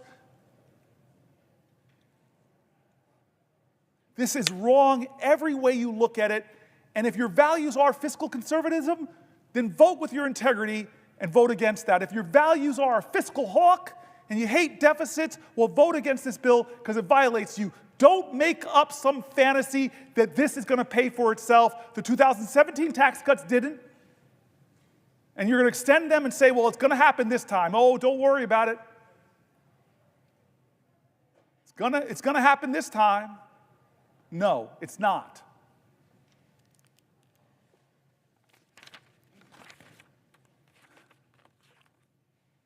Here's an article. Donald Trump built a national debt so big that it'll weigh down the economy for years. One of President Trump's lesser-known but profoundly damaging legacies will be the explosive rise in the national debt that occurred on his watch. The financial burden that he's inflicted on our government will wreak havoc for decades, saddling our kids and grandkids with debt. The national debt has risen by almost $7.8 trillion during Trump's term in office. That's nearly twice as much as what Americans owe in student loans, car loans, credit cards, and every other type of debt other than mortgages combined, according to the Federal Reserve Bank. It amounts to about $23,500 in new federal debt for every person in the country. Every person, $23,500. The growth in the annual deficit under Trump ranks as the third biggest increase relative to the size of the economy of any U.S. presidential administration, according to the calculation by a leading Washington budget maven, Eugene Sterleel, I'm pronouncing the name wrong, co-founder of the Urban Brookings Tax Policy. And unlike George W. Bush and Abraham Lincoln, who oversaw the larger relative increases in deficits, Trump did not launch 2 foreign conflicts or have to pay for a civil war. In peace times, he's number 3. Not the reason you want to be like Lincoln. Economists agree that we needed massive deficit spending during COVID-19 crisis to ward off an economic cataclysm. But federal finances under Trump had become dire even before the pandemic. That happened even though the economy was booming and unemployment was at historically low levels. By the Trump administration's own description, the pre-pandemic national debt level was already a crisis and, quote, a grave threat to our nation. The combination of Trump's 2017 tax cut and the lack of any serious spending restraint helped both the deficit and the debt soar. So when the once-in-a-lifetime viral disaster slammed our country and we threw more than $1 trillion into COVID-19-related stimulus, there was no longer any margin for error. Our national debt has reached immense levels relative to our economy, nearly as high as it was during the end of World War II. But unlike 75 years ago, the massive financial overhang from Medicare and Social Security will make it dramatically more difficult to dig ourselves out. Falling deeper into debt is the opposite of what falling deeper into the red is the opposite of what Trump, the self-styled king of debt, said would happen if he became president. In a March 31st, 2016 interview with Bob Woodward and Robert Costa of the Washington Post, Trump said he could pay down the national debt, then about $19 trillion. This is President Trump's promise back then, over a period of 8 years, by renegotiating trade deals and spurring economic growth. God, this man breaks his promises over and over. After he took office, Trump predicted that economic growth created by his 2017 tax cut, combined with the proceeds from the tariffs he imposed in 2017 on a wide range of goods from numerous countries, would help eliminate the budget deficit and let the United States begin to pay down its debt. On July 17, 2018, he told Sean Hannity of Fox News, "We have $21 trillion in debt. When the 2017 tax cut really kicks in, we'll start paying off the debt like it's water." That's Trump on Fox News.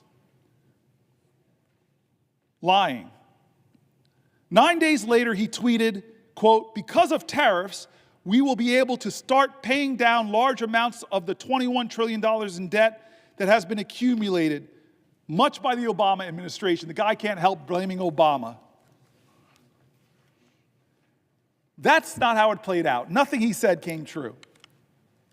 When Trump took office in January of 2017, the nonpartisan Congressional Budget Office was projecting that the federal deficit would be 2% to 3% of our gross domestic product during Trump's term. Instead, the deficit reached nearly 4% of gross domestic product in 2018 and 4.6% in 2019. There were multiple culprits. Trump's tax cuts, especially the sharp reduction in the corporate tax rate to 21% from 35%. Again, I was here, a lot of my colleagues were here. The big business groups were coming in asking for 25% from 35%. And Trump said, nah, you're asking me for 25, I'm going to give you 21%. Cut your taxes even more. It took a big bite out of federal revenue. The CBO estimated in 2018 that the tax cut would increase deficits by about $1.9 trillion over 11 years.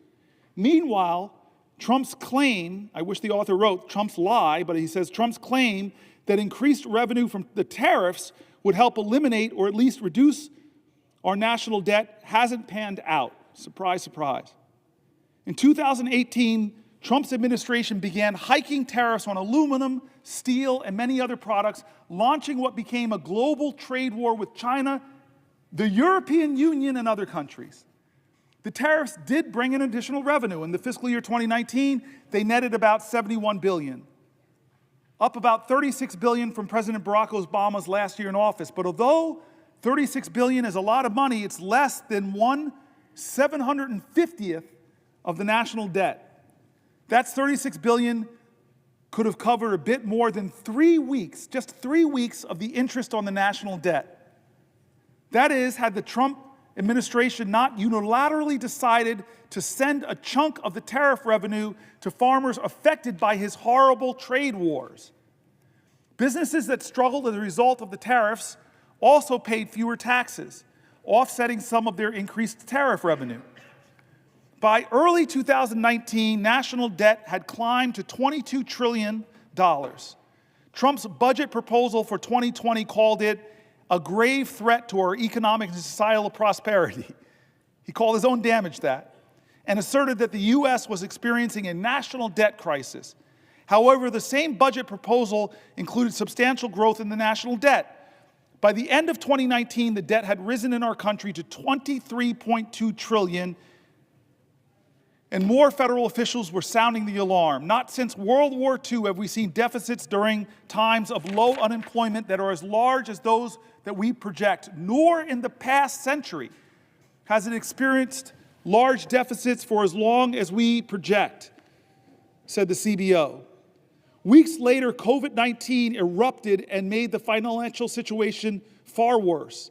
As of December 31st, 2020, about a month left or 3 weeks left in his term, the national debt had jumped to $27.75 trillion, up 39% from the $19.95 trillion when Trump was sworn in.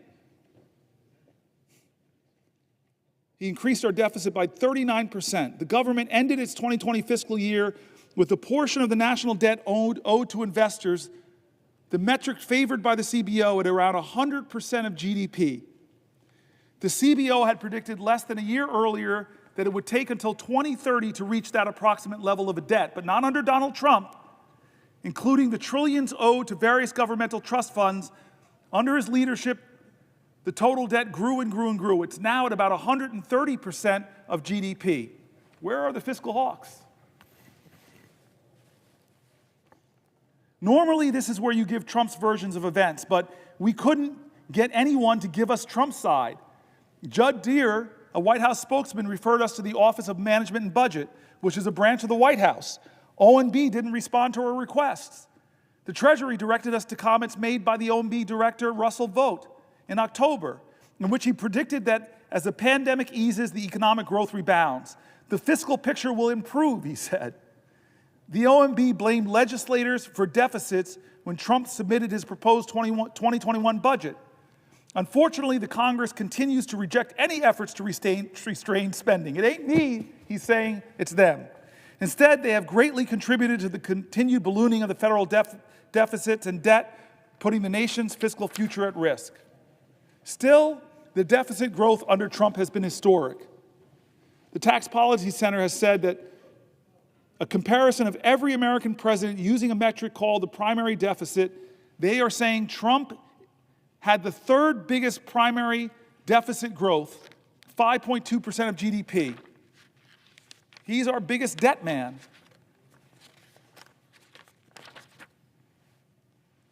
Deficits have ballooned under this president because of his tax scam, of his lies about his tax bill in 2017, none of which came true. It didn't pay for itself. It didn't close the deficits. It blew up our deficits. The benefits didn't go to working people. The benefits, as it says, over 90% would go to wealthier Americans and corporations.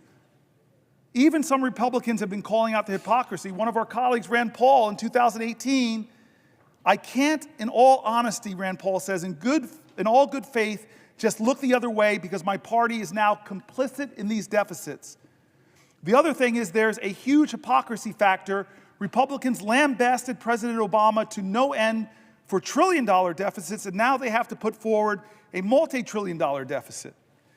Mick Mulvaney, Trump's former chief of staff, said in 2020, my party is very interested in deficits when there is a Democrat in the White House. The worst thing in the whole world is deficits when Barack Obama was president. Then Donald Trump became president, and we're a lot less interested in deficits as a party. We don't care at this point. And here's a guy I've mentioned numerous times, Thomas Massie, a Republican member of the House, said earlier this year about Republicans, we have no plan whatsoever to balance the budget other than growth. But what they're proposing is going to make deficits worse. This is what our president is trying to do with the complicity of a lot of people who call themselves deficit hawks, who call themselves fiscal conservatives. They're going to try to blow it through here, gaming the system, creating some kind of scam to obscure the real cost of this when we all know them on the Republican side, us on the Democratic side, we all know the truth about these tax increases and what they're going to do, how much they're going to cost. But we're going to play a game, it looks like here, unless more Americans speak up. Republican and Democrat, people who know numbers, who know what we're doing to future generations in this country. This is wrong, and I say again, this is not right or left, it is right or wrong. This is a moral moment in America. What are we going to do? I'm so glad my friend, the senator from Hawaii, is here.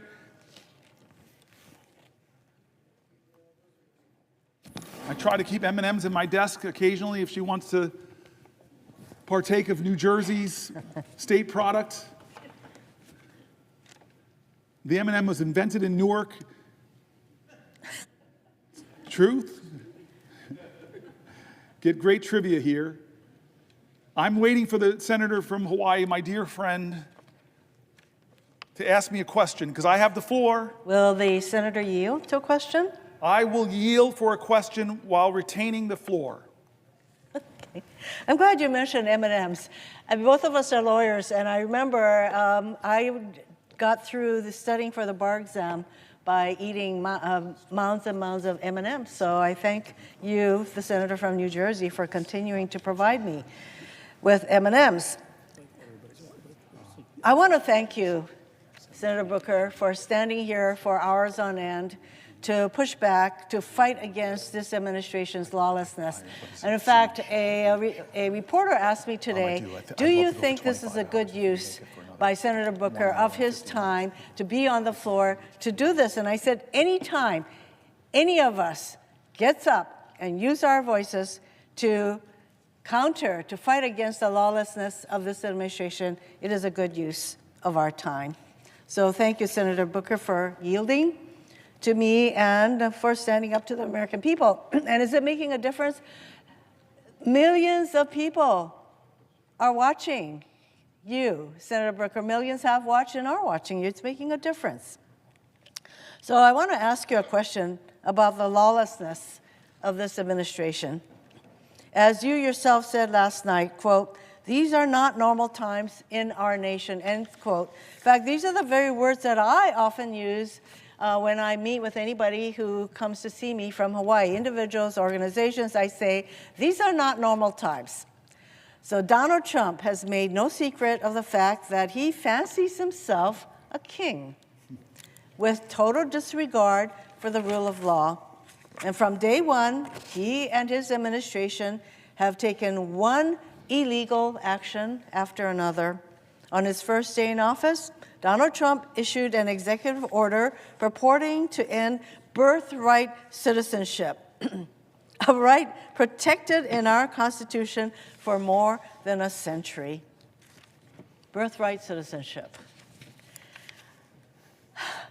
He tried to unilaterally freeze federal funding for everything from cancer research to disaster aid, funding that had already been appropriated by Congress and that the executive branch is required by law to spend. It is not as though it's up to the president to decide what programs he's going to release money for. Congress already made that determination.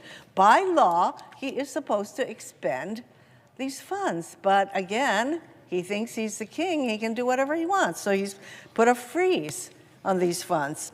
He's enabled Elon Musk, an unelected billionaire, the richest person in the world, whose only qualification is the more than $200 million he spent to get Trump elected, to run roughshod through our government. Together, they've attempted to shutter USAID and the Consumer Financial Protection Bureau, just for two examples. This Consumer Protection Bureau, which has returned more than $21 billion to consumers through its enforcement actions. $21 billion going to our consumers. And apparently King Trump can't stand that, and neither can Elon Musk. These are agencies that do critical work at home and abroad and represent just a minuscule part of the federal budget, but this doesn't stop either Trump or Musk from going after these programs. And Musk's so-called DOGE team has gained access to sensitive databases and payment systems across our government containing the personal information of millions of Americans. So he has access to the Treasury Department database, all our Social Security numbers, our tax payments, all of that. He is running roughshod until stopped by a court on these databases. And they've done all this without any transparency or accountability whatsoever, meaning we still don't know the full extent of where DOJ has been or what they've done. Trump has launched an all-out assault on our federal workforce. He attempted to fire tens of thousands, he actually fired them, who are on probationary status overnight, and only for courts to order them, these thousands and thousands of federal employees in probationary status, to be reinstated weeks later. Talk about chaos, talk about sowing fear. So now he's attempting to reclassify whole swaths of federal employees to strip them of civil service protections and in some cases eliminate their ability to bargain collectively. He fired Department of Justice and FBI officers for seemingly no other reason than their involvement in January 6 cases. Cases they were assigned to as rank and file officials, not as though these people at DOJ and FBI had a choice in the kind of cases they were going to be assigned. They were assigned January 6 cases, and the names of these people, there's some 6,000 FBI and DOJ employees who worked on January 6 cases, and there's a fear that those names would be disclosed. He's going after schools, from kindergartners to universities, as part of his war on diversity, equity, and inclusion. There are many examples of the kind of government overreach that they are exercising through their effort to ferret out what they call diversity, equity, and inclusion, which actually, that is a positive. Don't we want to be inclusive? So I want to give you just one example. There was a teacher in Idaho who had a poster in her classroom that said, "Everyone is welcome here." And there were handprints, different colors, white, black, yellow, handprints. And she was told she had to take this poster down, and that if the handprints were all white handprints, she could have kept the poster up, but she was told she had to take this poster in her classroom that says, "Everyone is welcome here." She took it down at first, but she felt so bad about it that she put it back up, and then she was told by the powers that be at her school that she had a certain amount of time to take this poster down, and otherwise there will be disciplinary action. That is the kind of government overreach that is a hallmark of this administration. To date, the Trump administration has withheld millions of dollars from hand-picked colleges and universities, conditioning the funding on unreasonable demands meant to bring these colleges to their knees. So he's starting with Harvard, Columbia, there's probably a whole long list of colleges that he's threatened to withdraw hundreds of millions of dollars from. They've slashed funding or staffing at the Department of Education. In fact, they would like to dismantle the Department of Education, which is responsible for administering billions in funding for low-income students, students with disabilities, and something as critical as school lunch for kids. Every single state in our country relies on the funding they receive from the U.S. Department of Education. In Hawaii, we're talking about some $300 million in funding for our schools to help our kids with disabilities, to provide school lunches through the U.S. Department of Agriculture, the things that I mentioned. And as Senator Booker knows well, The list goes on and on. This administration continues to abuse its power, acting with total disregard for the rule of law. And we have turned to the courts to stop these illegal acts. And now Republicans are calling to impeach these judges who are applying the law, who are doing what they're supposed to be doing, and not just giving Trump whatever results he wants, but these judges are now deemed open to impeachment. It's clear Trump and his cronies will keep on doing whatever they want, regardless of the Constitution or the law. They are crippling government and sowing total chaos across our country while doing nothing to address the actual issues people care about. I know my colleague from New Jersey is just as concerned about lawlessness as I am. We both sit on the Judiciary Committee. We know how important adherence to the rule of law is. And in fact, I have said many times that it is the rule of law that separates the democracy from all other forms of government. And we now have a president who does not think that the rule of law applies to him. WTF comes to mind.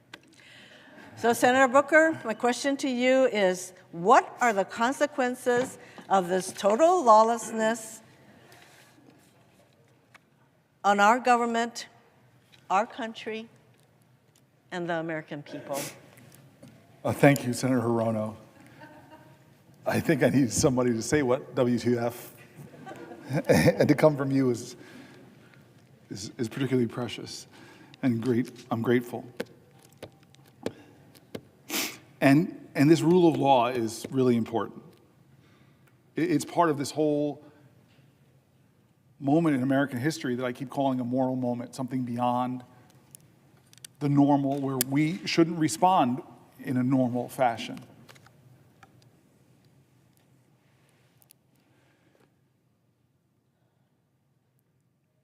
This is a moment where judges rule in his favor, and he praises them. They just don't rule for him.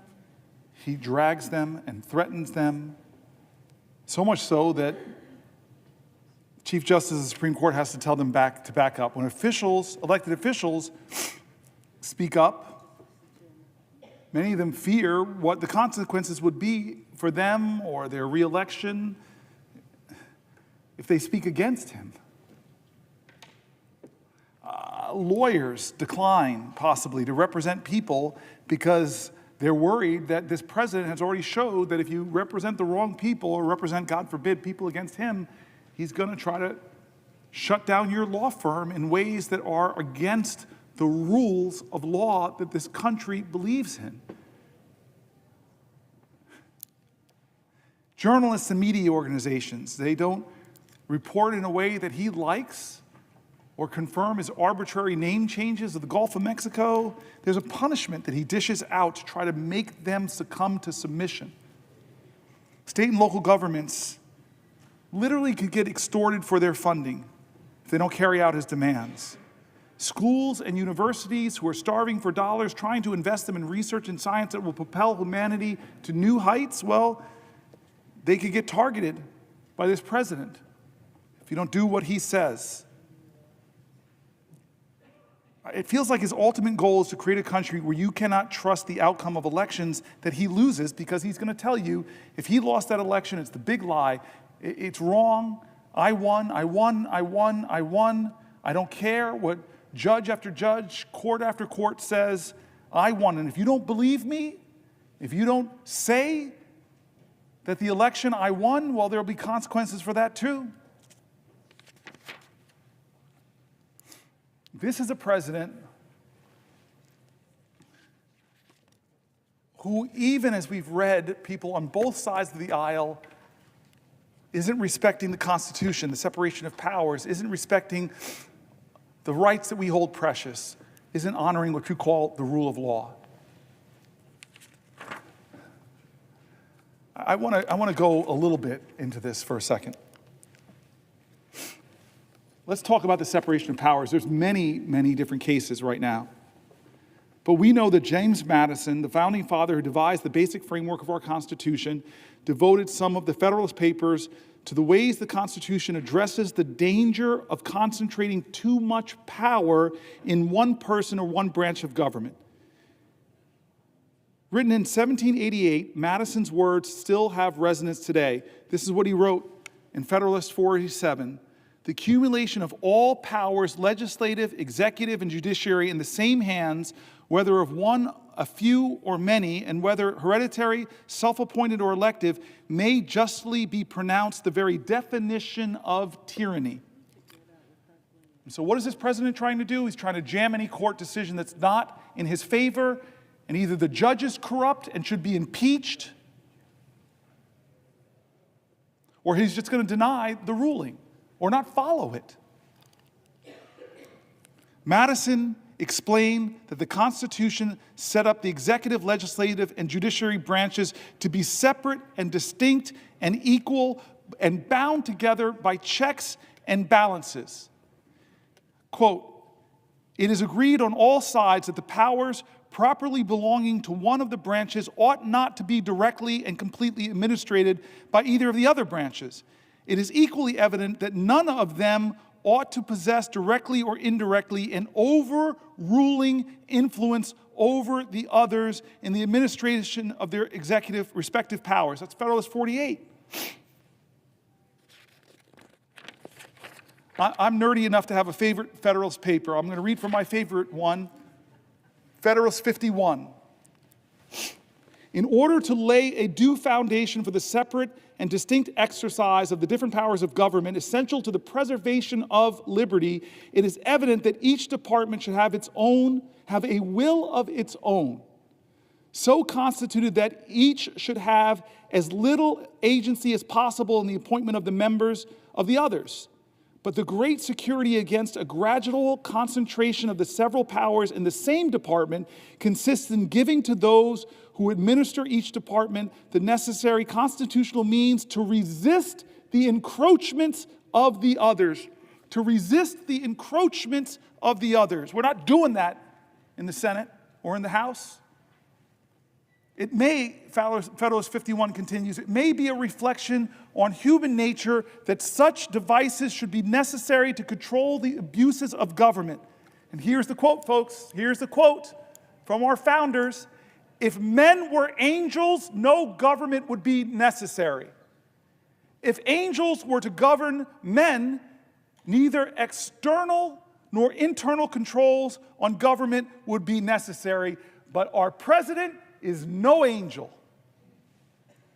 In framing a government, this is 51 continuing, in framing a government which is to be administered by men over men, the great difficulty lies in this. You must first enable the government to control the government, and in the next place, oblige it to control itself.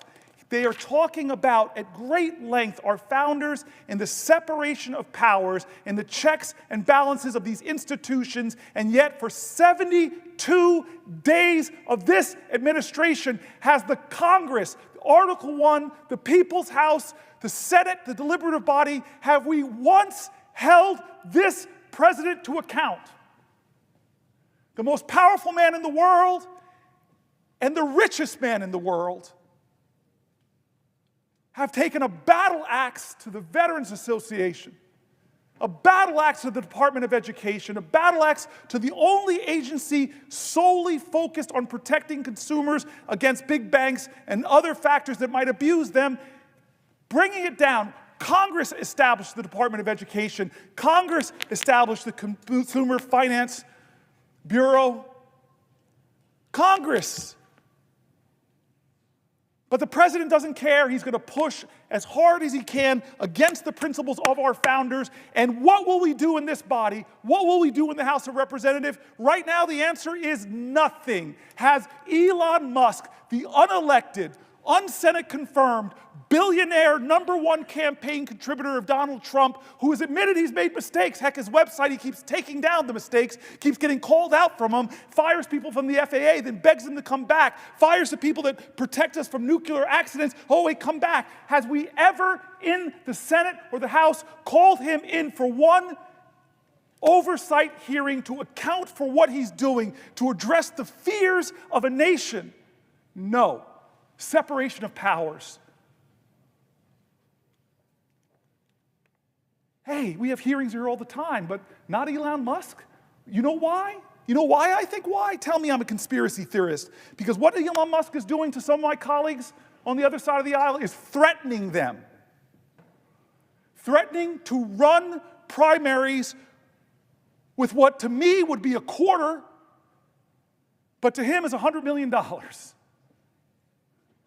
I'm going to drop $100 million against you in a primary if you step out of line. Or if you dare to say Hegseth is not qualified to be the Secretary of Defense, we're going to drag you through X. We're going to awaken a mob to threaten you. Our founders spoke so eloquently to protect against that kind of corruption, to protect against that kind of egregious tyrannical power that says, only I can save this country. Give me all power. Let me be the strong man. And we know who he respects on the global stage. I was stunned. I thought it was a joke during the election when he said his favorite leader is Viktor Orban, whose rollback democratic principles, whose concentrated power. I see, who does he choose to call a dictator? The man who is trying desperately to lead his country in defense against the authoritarian dictator and preserve his democracy? Or does he call the dictator a dictator? No. Simple test.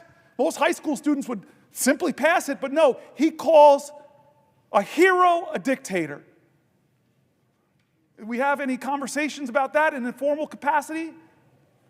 To talk about the Ukrainian war, which I know people on both sides of the aisle. Mazie Hirono brings up the separation of powers. Why is history's lesson so relevant today? Why do we study history? Why did I learn that in high school, that you study history so you don't repeat the mistakes of the past? You study history to gain inspiration and insight and courage against tough times. You study history to be inspired by heroes who stood up against despots, who sacrificed themselves. What is the lesson in history? How is it relevant to us today? Because the separation of powers between the branches of government has allowed our democracy to thrive for nearly 250 years. And now we have a person in power that's barely being checked. And if the courts check him, what he does to the courts? In the 9 weeks or 10 weeks since Donald Trump was inaugurated, there have been more than 140 federal lawsuits filed challenging his actions. I don't know if another president has, in my lifetime, ever has had 140 federal lawsuits in about 9 weeks. It's a staggering figure. We should consider it a staggering figure. He must be the most sued president in U.S. history. Somebody should fact check that. But at least in my lifetime, I don't remember Reagan, don't remember Bush, don't remember Obama or Clinton or Biden being dragged into court in the first 9 weeks so many times and losing case after case. He may have a record for the most lawsuits filed by a president himself, because he's a guy that says he loves to sue folks. In support of the big lie, he did so many lawsuits and lost them all. The lawsuits against Trump and his administration are not frivolous. Federal judges appointed by Republican presidents and Democratic presidents alike have found Trump's executive actions illegal, temporarily pausing many of them too. Trump's executive actions and the outcomes of these lawsuits have a direct effect on Americans. These lawsuits challenge Trump. Here are some of the examples, folks. And I'm wondering where the American people stand on these lawsuits, not the people who are blindly loyal to him because they believe the lies that he so artfully, creatively, and convincingly tells, but just tell me, where do you stand on these issues? Attacks on veterans who have served our country in the military and civil services. Well, There are lawsuits challenging his right to attack our veterans. There's lawsuits challenging Trump on his attacks on government agencies that protect your grandmother from online scams. I don't know where you stand with the grandmas getting scammed, to defend them or the president.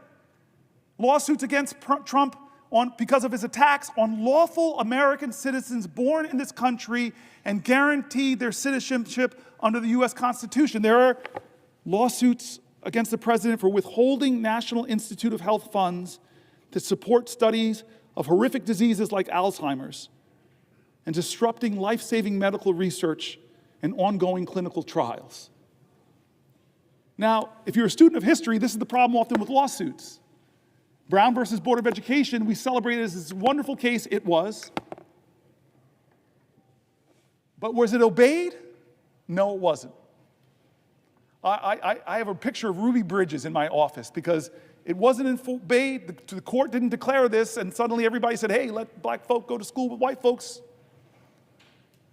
No, the president had to call in the National Guard to escort a little girl into a class. That's the problem with lawsuits, is you have a defiant executive leadership, they'll defy them. These, where you stand? Do you stand with veterans? Do you stand with your grandmothers against online scams? Do you stand with American citizens born in this country? Do you stand with withholding National Institute of Health funding? It was clearly that. We know the majority of Americans are with that, but people are having to bring him to court to fight on these issues. So many cases being done, so many cases I have here before me, so many cases. I could read them all, but you all know many of them. They're done in the press as he pushes, as Elon Musk push. They push the bounds of the authorities of the Constitution of the United States, and people are bringing lawsuits, but that is not enough. Martin Luther King didn't step down because of Thurgood Marshall's legal work. John Lewis didn't step down. Ella Baker didn't stop. Abraham Joshua Heschel didn't stop.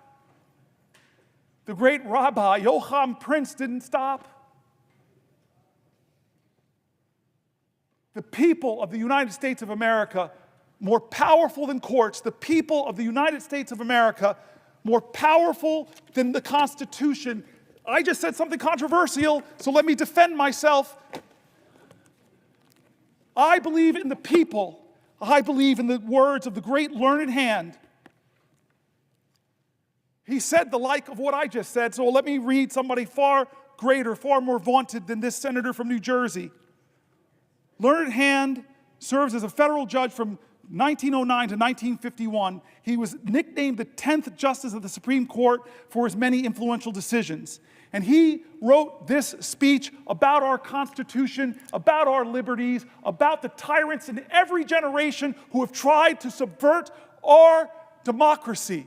Some of them from this body, like the Red Scare that had so many Americans being unjustly fired, unjustly deported, unjustly jailed, that infringed on freedom of speech, freedom of expression. I'm sorry, every generation of Americans have seen demagogues rise to try to undermine what American stands for. And Learned Hand knew that. He had so much wisdom about our Constitution. We are gathered here to affirm a faith in a common purpose, a common conviction, a common devotion. Some of us have chosen America as the land of our adoption.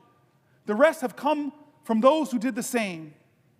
For this reason, we have some right to consider ourselves a picked group, a group of those who had the courage to break from the past and brave the dangers and the loneliness of a strange land. What was the object that so nerved us, or those who went before us, to this choice? We sought liberty, freedom from oppression, freedom from want, freedom to be ourselves. This is what we sought. This we now believe that we are by way of winning. What do we mean when we say that first of all we seek liberty? I often wonder whether we do not rest our hopes too much upon constitutions, upon laws, and upon our courts. These are false hopes. Believe me, these are false hopes. Liberty lies in the hearts of men and women. When it dies there, no constitution, no law, no court can save it. No constitution, no law, no court can even do much to help it. While it lies in our hearts, there it needs no constitution, no law, no court. And what is this liberty which must lie in the hearts of men and women? Please, please, please listen to what he writes next. What is this liberty which must lie in the hearts of us Americans? This is what he says next. It is not the ruthless, the unbridled will. It is not freedom to do as one likes. That is the denial of liberty and leads straight to its overthrow. A society in which men recognize no check upon their freedom soon becomes a society where freedom is a possession of only a savage few, as we have learned in this country to our sorrow. What then is the spirit of liberty? I cannot define it. I can only tell you my own faith. The spirit of liberty is the spirit which is not too sure that it is right.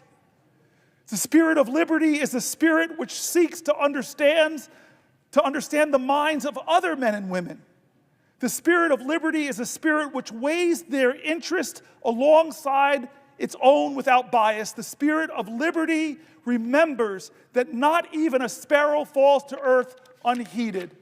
The spirit of liberty is a spirit of him who, near 2,000 years ago, taught mankind that lesson it has never learned, but has never quite yet forgotten, that there may be a kingdom where the last shall be heard and considered side by side with the greatest. And now in the spirit of that great America for which our young men are at this moment fighting and dying, in that spirit of a liberty and America, I ask you to rise and say with me the pledge of our faith in the glorious destiny of our beloved country. I now ask you to raise your hands and repeat after me this pledge. And he says, the Pledge of Allegiance.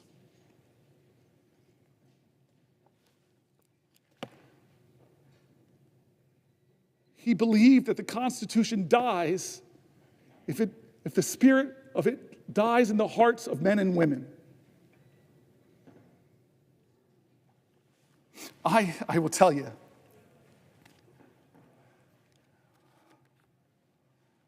this Constitution has saved my life. It made my life because people marched to make real on the promise of our democracy. People bled to make real on this democracy. When some people told us that this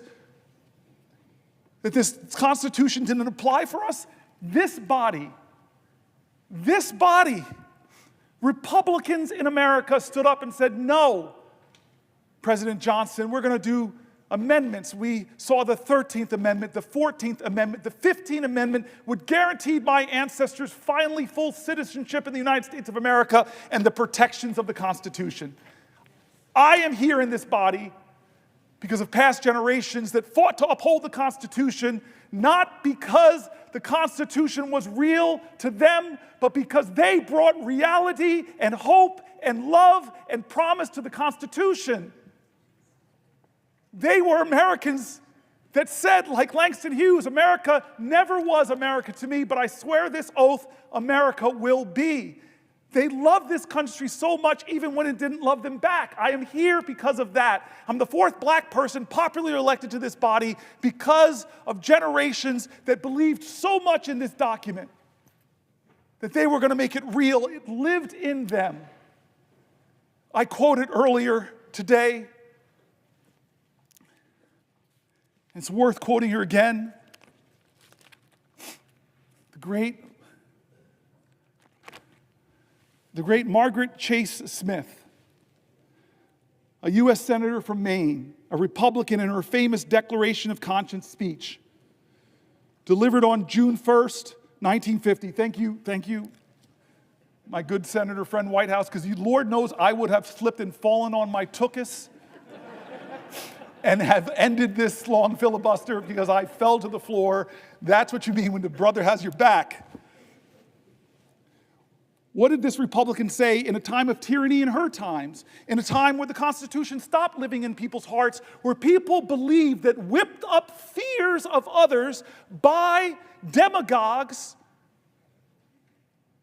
where people believed the fear that they heard again and again on the radio, that we should fear other Americans, when people believed their fear justified them inhibiting the greatness of the Constitution. What's that old saying from one of our great leaders of the past? If you're willing to give up your liberty in order to ensure your security, you will lose them both. And so here was this courageous Republican who, in a time that demagogues were whipping up fear, where First Amendment rights were being trampled, where people were being intimidated into silence, where people were afraid to go up against the big and the powerful and the rich, where people were being deported from our country, where Jews were being deported and accused of being communists as justification to take them out of the country because they didn't have permanent legal status. Yeah, that's our history. What did she stand up and say in the Senate? This Republican putting her own career at risk to call out Senator McCarthy. She said, I don't believe the Republican Party is in any sense a party of fear. I do believe that the Republican Party has made an alliance, though, with the four horsemen of fear. The fear of communists, the fear of labor unions, the fear of the future, and the fear of progress. There are people fear-mongering now. There are people trying to tell Americans to hate Americans, either with the great dear leader or you're a danger and an enemy. And it's not just Democrats that are being drugged. There are being other Republicans. I saw it happen. I saw it happen to one of our vice president's daughters, a congresswoman. I saw it happen to colleagues of mine like Jeff Flake, like John McCain, like Corker, who stood up in this body and told the truth about dear leader, and they saw the consequences politically. You want to talk about where the Constitution lives and defending the Constitution? First, make it real in your heart, like those women did before the amendment that granted them the right to vote, who loved this country so much. You want to know where the Constitution lives in your heart? I just met with extraordinary men and women who are Native Americans to this country. Were here before any of us. They love this country so much, even with the sins against them. You want to know where the Constitution lives? Let it live in the hearts of all Americans now, and ask yourself, is the leader of our country, is he living the Constitution in his heart? Because his learned hand says it's not braggadocious, it's not mean, it is loving, it is kind, it is expansive. We are Americans.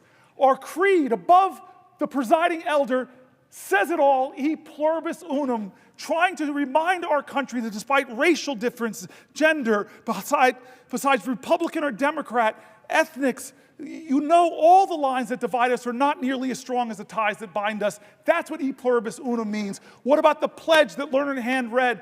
Listen to the words. It says things. It says things in that pledge.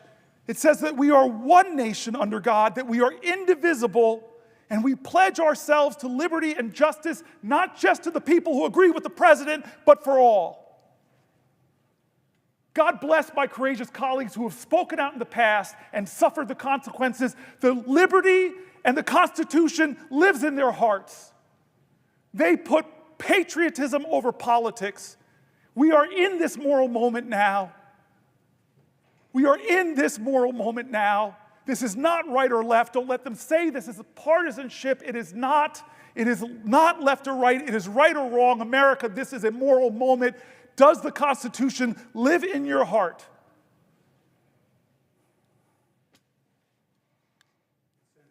A question. Before I yield, I love this power trip. It's the only time in 13 years that I've really felt this power. I don't have to let my colleagues speak. And I, first amongst us all, really love to speak. I just want to say thank you to Chris Murphy. I repeated this 10, 15 hours ago, but I just want to tell the story, and then I'll let you go, Chris. 9 years ago on this floor, after the Pulse shooting, we called Chuck Schumer, Chris and I saw a moment, he saw a moment that we couldn't do business as usual. We just said, how can you have this mass shooting, yet another mass shooting, and this body just go on as business as usual? It's why I'm standing here right now. And we agreed, with the Chuck Schumer's help, that we would get control of the Senate. And Chris Murphy went down to that desk, and I promised him, I'll be with you, I'll stand with you, I won't sit down, we'll go as long as we possibly can. And he began a filibuster 9 years ago, and it lasted 15 hours, and he still had fuel in the tank. I know he did. I was a hurting guy. I told you my back was hurting, my feet were hurting. But we had a direct end when Mitch McConnell agreed to give us votes on common sense gun safety, which I think every American, most gun owners agree on, just universal background checks. And it failed to get 60 votes in the Senate, but you stood, and I stood with you. And he said to me days ago, if you're going to do this, brother, I will be your aide de camp this time, and you've been with me. You have been with me far past 15 hours. You've been with me for 23 hours and 49 minutes.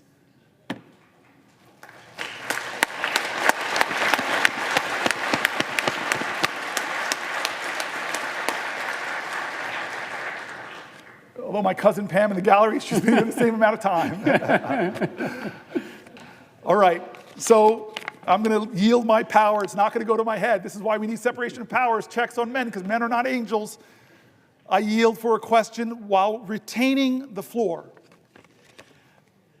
Senator Booker, it has been a wonder to be with you on the floor these last 24 hours. You indeed did something extraordinary and performed a sympathy filibuster with me 9 years ago, where as I stood at that desk for 15 hours, you stood on the Senate floor. You didn't need to, but you did in solidarity.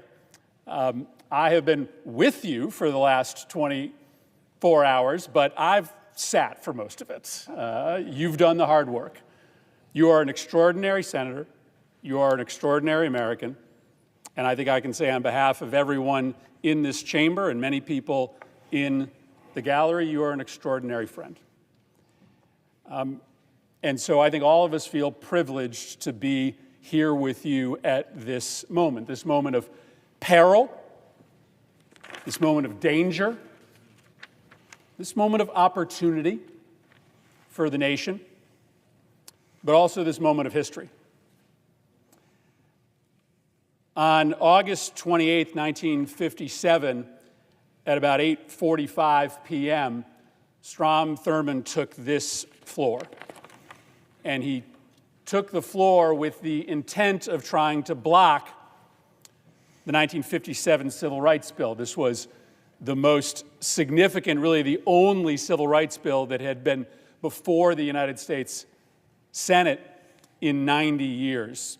Most famously, about 10 years before, when he was running for president as a Dixiecrat, he had said, "There's not enough troops in the Army to force the Southern people to break down segregation and admit the Negro race into our theaters, into our swimming pools, into our homes, and into our churches."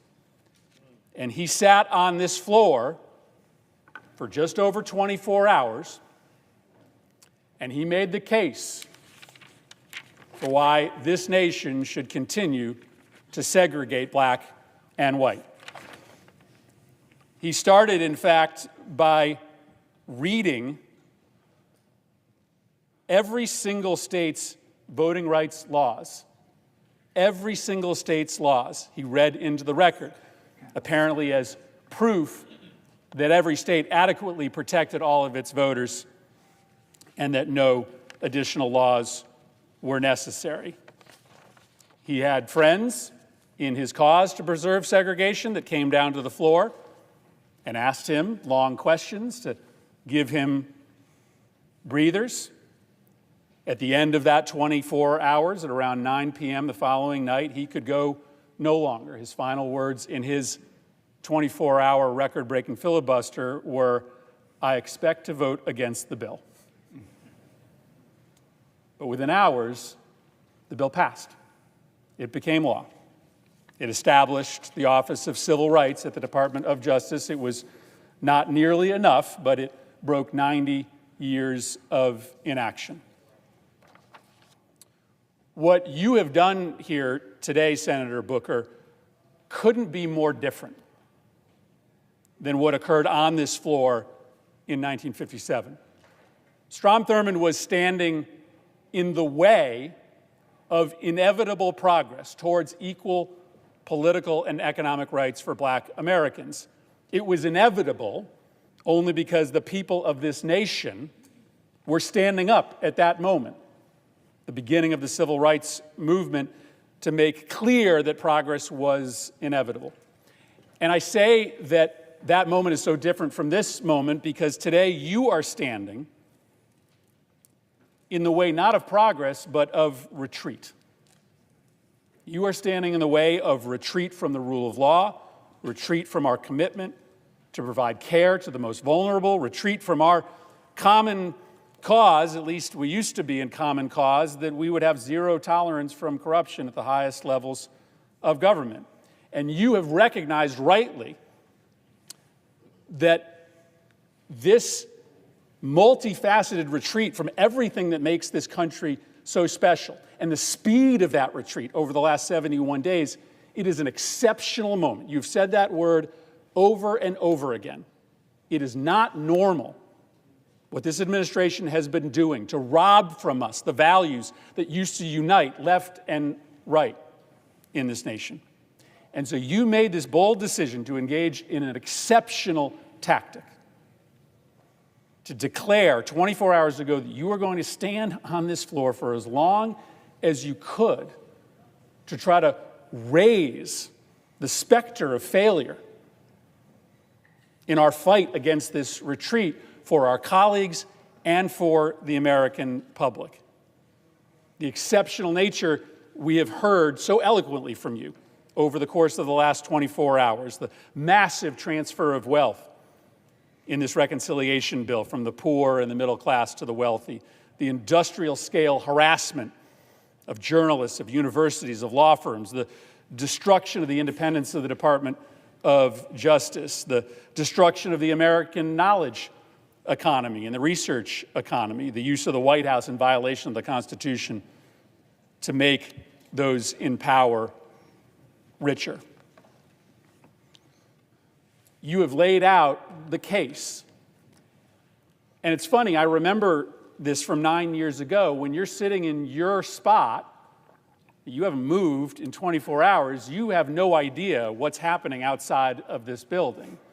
You don't actually know how many people in this country have engaged in the conversation that you started 24 hours ago. On one social media platform alone, there have been 150 million clicks on your live stream. This is a country of 300 million Americans. You have been able to pique a conversation here amongst our colleagues, who we need to stand with us eventually against this retreat, and across this country. And I think we are here as we reach a pivotal hour to just say thank you for having the courage, the audacity to bring us on this journey. And so my question is pretty simple. I think you will find when you finally leave this chamber that you have done something extraordinary, that you didn't solve the problem, that we are still a long ways from being able to successfully beat back this retreat, but that you have accomplished something extraordinary. And so I guess that's just my question. When you set out with this idea, when this was starting to germinate in your mind, my question for you, Senator Booker, is what did you hope to accomplish? I thank my colleague and my friend again. He and I talked about this, that I was challenged by my own constituents to do something different, challenged by my own constituents to do something, challenged by my own constituents to take risks. my staff here, who should get a lot of credit for making it thus far. I'm not sitting down, but I'm mindful of what you said about Strom Thurmond. I'm mindful of that right now as I watch that clock tick for another 20 minutes.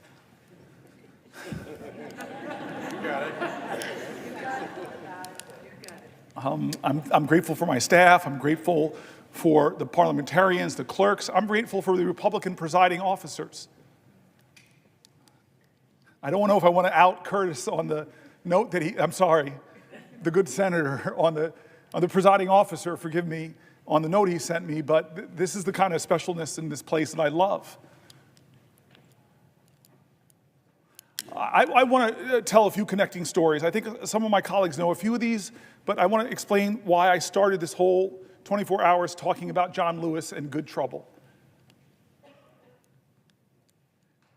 60 years ago, when he was on the Edmund Pettus Bridge, he shook New Jersey as he shook the nation. When Bloody Sunday happened, there was a white guy on a couch in New Jersey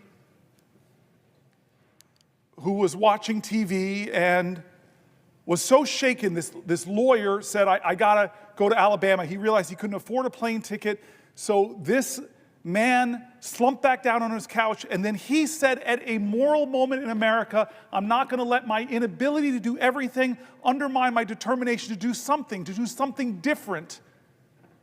And he got up and said, okay, it was a meager calculation, but it was different. I can afford 1 hour a month of pro bono work. And he called around and he found this woman named Lee Porter, who was heading up an organization called the Fair Housing Council, and said, can you use a lawyer? And she's like, hallelujah, thank you, Jesus. Yeah, we need some help. And they worked together and they designed a sting operation where they would send black families in areas of New Jersey that would not sell homes to black people, where usually the best public schools were. And if they were told the house was sold, they'd send a white couple behind them to expose that the house was still for sale and expose all of this. Well, they had a lot of success getting things written about the severe housing discrimination in my state. And he said that after about 4 years, I got this case file of a black family trying to move to New Jersey, and they were frustrated because every time they'd look at homes in the places, the best public schools, which happened to be white communities, they said they couldn't find a home. So they did the sting operation. They sent the black couple in. They were told this incredible house was not for sale. They loved the house, so when the white couple went, they just threw in a bid to see if it would be accepted. The bid was accepted. Papers were drawn up. On the day of the closing, the white couple did not show up. The black man did. Lawyer Marty Friedman marched in, confronted the real estate agent. You would think, 1969, a year after the Fair Housing Act, that he would capitulate, but he didn't. This lawyer gets up so angry, this real estate agent gets up so angry, he punches the lawyer in the face and sings a Doberman pinscher on the black guy. They get out of there shaken up, and they start writing letters back and forth. The good owners of the home found out what was going on. They were so aghast. They said, let us sell the house directly to the black family. The black family moved in. And 43 years later, the baby from that family became the 4th popularly elected black senator in our country, me.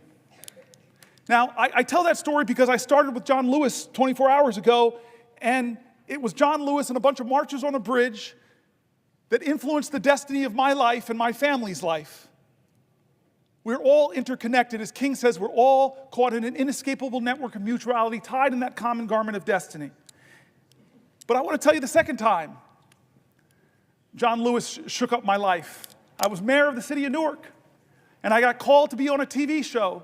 I got called by a guy named Skip Gates, who I love, admire, and he calls me and he jazzes me up. He fills my ego. He just flatters me. Hey, I got this show called Finding Your Roots, Cory Booker, and you're a rising star. You're this hot shot. We should feature you in this. And I'm like, oh, great. Oh, don't say that, Skip. But okay, yeah, of course.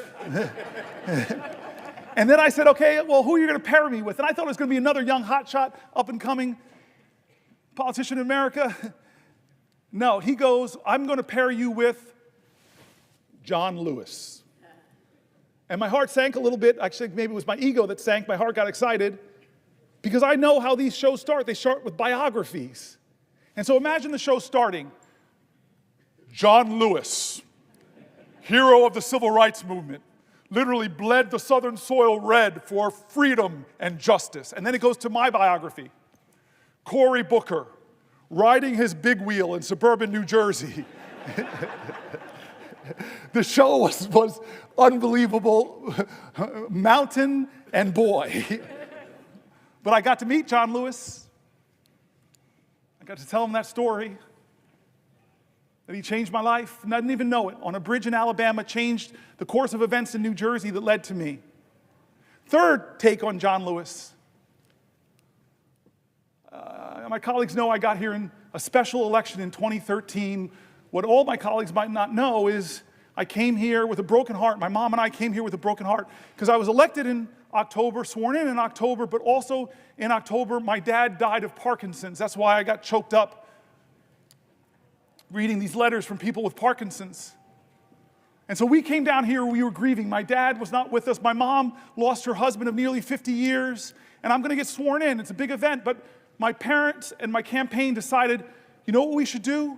Right before you get sworn in or brought over here to be escorted to the president, vice president, that you should go and sit with John Lewis. And so we went to John Lewis's office, and a lot of my colleagues from the CBC, a lot of my colleagues from the House, a lot of my colleagues like here who came over to the House know his office. You walk into his office, and it looks like a civil rights museum, except he's in all the pictures. And this is John Lewis, we who knew him. This was him. Mountain of a man. He had already prepared eggs and grits, a good Southern breakfast, and wouldn't let my mom and I get up, and he serves us all. And he humbly is saying, this is why I marched, this is why I sacrificed for history-making days like this. He told us how special this was for him. He told me that he would be right here where my friends are sitting, watching me get sworn in, and how proud he was going to be. In a sense, he stood in for my dad on this floor. And then boom, I'm a senator. I find colleagues and friends here, and I find a lot of colleagues and friends in the CBC. At that point, I was the only African American in our caucus, and found so many friends, so many heroes that have gone up from the Senate now who looked at me, adopted me, helped me. Dick Durbin, you were amazing in those early months. And this is the next time I meet John Lewis for a moment that changed my life. Chris Murphy, Brian Schatz, remember this moment. It was during the 2017 healthcare debate, when I didn't know how we were going to stop that bill from passing and taking away 20 million healthcare from 20 million Americans. But John Lewis, hey, Cory, let's do something different. What you got in mind? And I said, well, John Lewis, I got this phone. It's very powerful. Let's do a Facebook Live. And so I open it up, Facebook Live. We meet in the Capitol, and then he says, hey, where can we go to sit down for a place? And I love it, my favorite place to sit. I watch Schoolhouse Rock so much, it's right on the steps of the Capitol.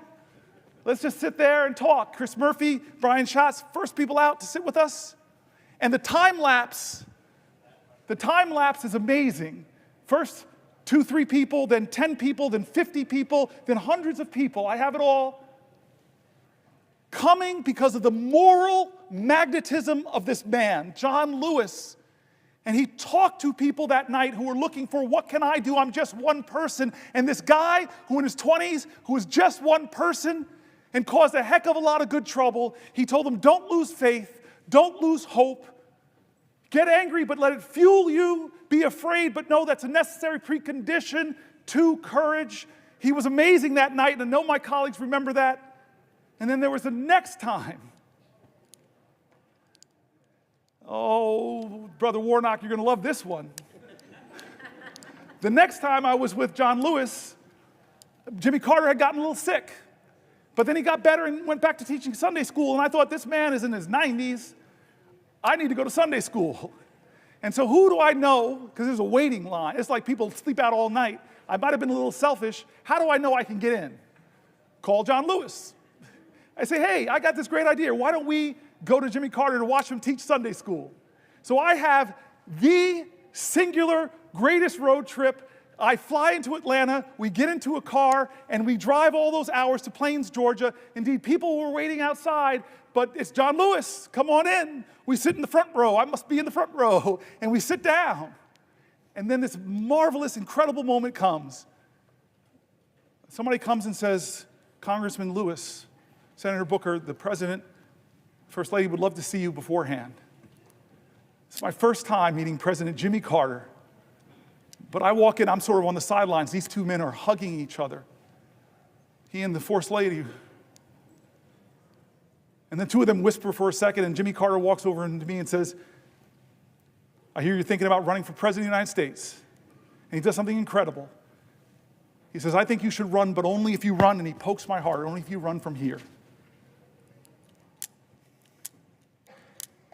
The last time of the powerful moments I've had in my life with that man, that so many of us have had these powerful moments, the last time happened because of a man named Michael Collins. I know there are people in this room that got the same phone call I got, that it won't be long now, that John Lewis is going to pass very soon. He can't speak, but I know he would want you to have your moment to say goodbye to him. And what do I do? What do I do? To say goodbye to a man that's a legend in my life, a legend in our nation. What do you do to say goodbye to him? I wasn't prepared. I can't say I said anything eloquent. Michael Collins, God bless you, man. You put the phone by his ear and you just gave me my time to have a conversation with the man that would soon die, the man that changed my life, that helped my family get into a neighborhood that loved me and cherished me. God love Harrington Park. The man who stood in for my father when heaven brought him home. The man that showed me on the steps of this Capitol how powerful the people are. It wasn't about him, it was about them. The man that brought me to see a president who flattered every senator's ego, tell them what they want to hear, run for president. And so I said everything I could, but the last thing I said I remember very well. I said, I love you. I said, I love you. And I said, John, I know you're going to be in heaven looking down on us. And I promise you, John Lewis, that I will do everything possible, that we'll do everything possible to make you proud.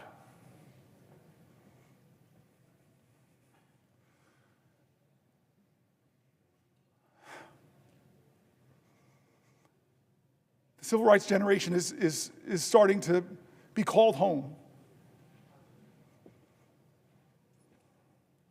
Leaders are leaving us. We in the CBC have lost a lot of greats.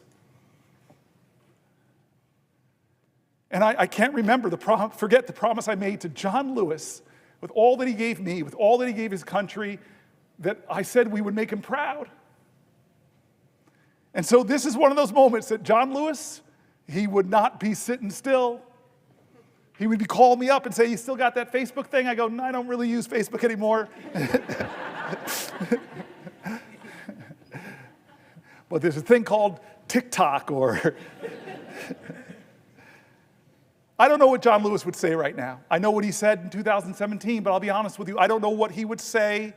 But John Lewis would say something. He would do something. He wouldn't treat this moral moment like it was normal. John Lewis knew what King said, that what we have to repent for, all of us here will have to repent for, is not just the vitriolic words and violent actions of so-called bad people. What we will have to repent for in our day and age is the appalling silence and the inaction of good people. This is our moral moment. This is when the most precious ideas of our country are being tested, where the Constitution, and the question is being called, where does the Constitution live? On paper or in our hearts? This is the moment. Generations get them. We're on a crossroads here, folks. Healthcare is on the balance. Veterans are on the balance.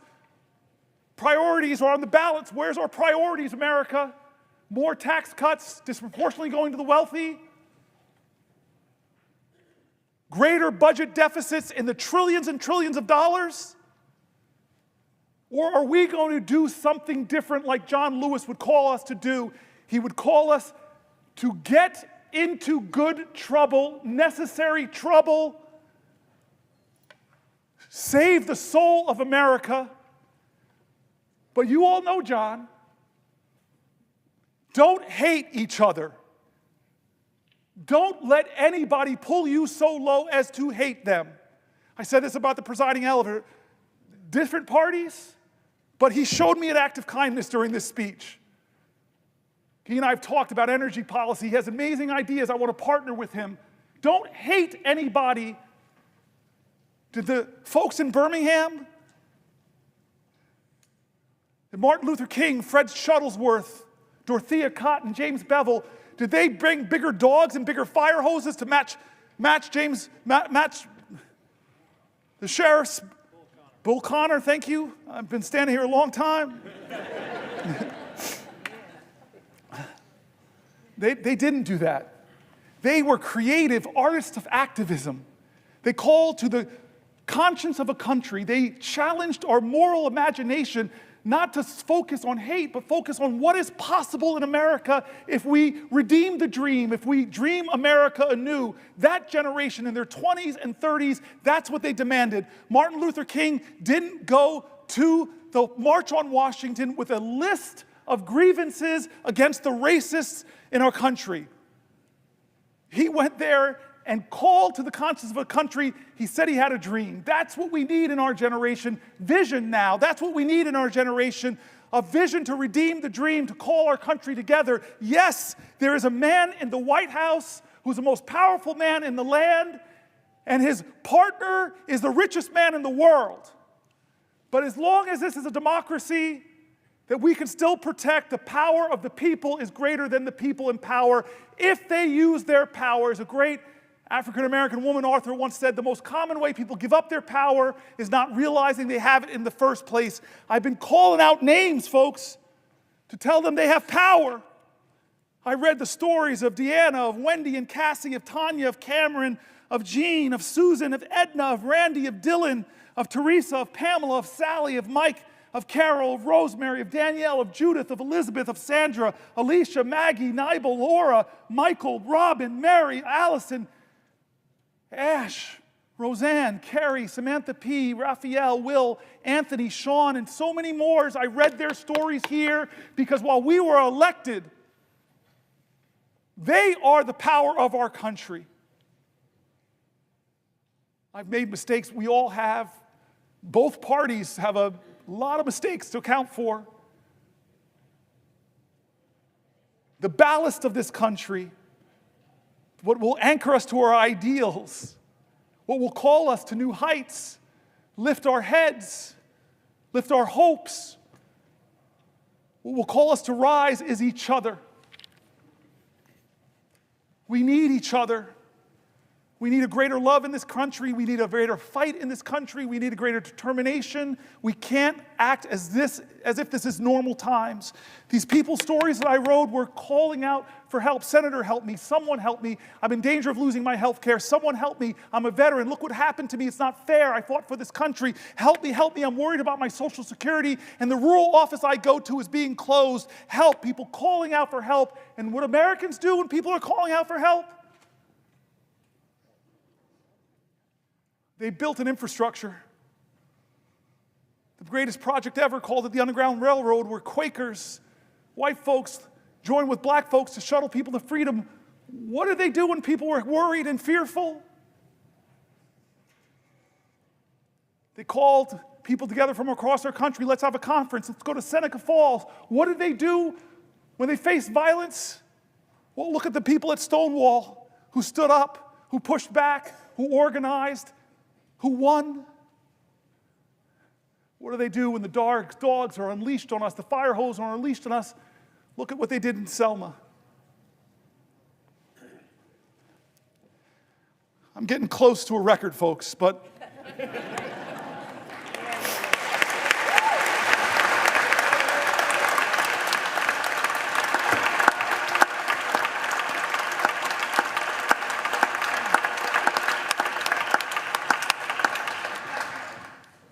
there's a room here in the Senate named after Strom Thurmond.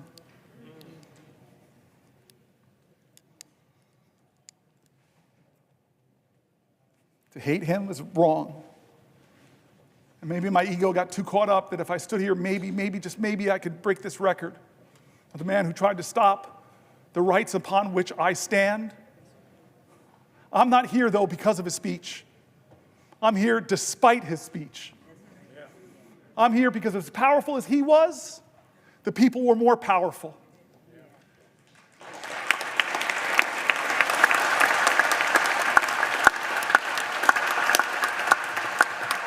But I remind you, all those people who believe like me that we've got to redeem the dream, turn again to John Lewis, because you all know the story, my colleagues, of when the man that beat him savagely, drew blood, cracked bones. Decades later, he was a congressman. That man brought his grandson with him to ask for forgiveness from John Lewis. I heard about this story when I was in the car in Georgia with him. What did you do, John? This man that so viciously beat you, wounded you, bruised you, battered you. What did you do when he came to ask you for forgiveness? What did you do? And a good Christian man of faith, simply said, every one of us needs mercy. Every one of us needs redemption. I forgave him. I hugged him. We wept. And I looked at the boy. This nation needs you too.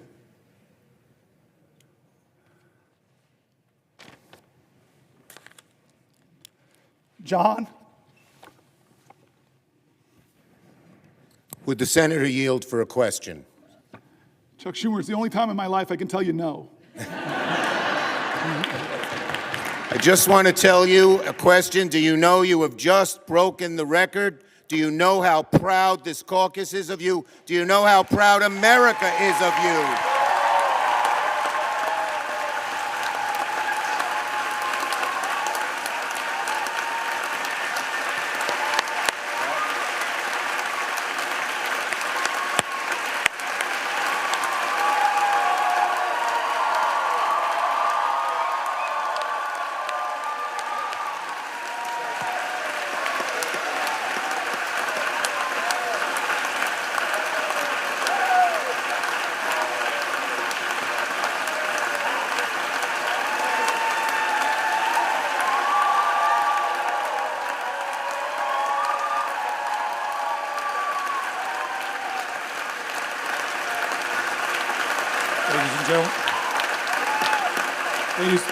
Ladies and gentlemen,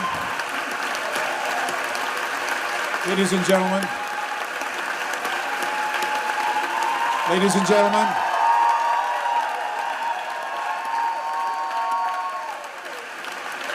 order. The chair does not wish to take away from this moment, but I think the best way to honor this great accomplishment to our guests in the gallery, to make a rare exception and let you stand to show your appreciation, I will not constrain my fellow senators. Thank you. I'm Chuck Schumer. I have yielded for a question, and you asked me, did I know? I know now.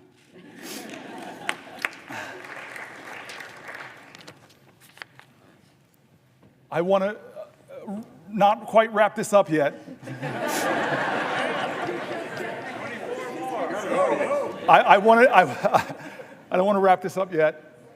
My mom's senator. My mom's been watching. I know Catherine Cortez Masto has a podium in front of her. She can give me a rest. I'd like to go a little further if we can, just a little further.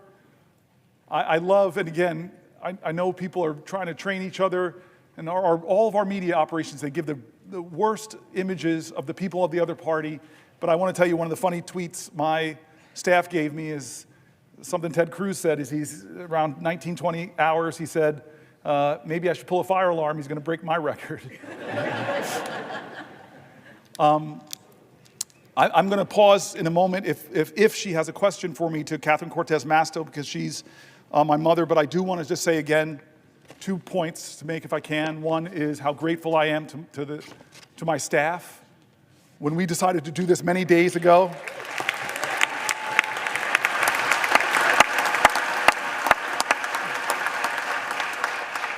when we decided to do this days ago, they were like, we have to do this. And we started preparing and working on this, and they did an extraordinary job. They were with me late nights, writing. I just feel guilty because they wrote about 10 books and we didn't use all of them. They were really substantive stuff, pulling from Republicans and Democrats in critique of this moment, pulling from Democrats and Republicans, Republican governors that were saying, do not cut Medicaid. States that know, as my colleagues do, that have a trigger, that if the Medicaid funding goes below 90%, they stop the Medicaid expansion.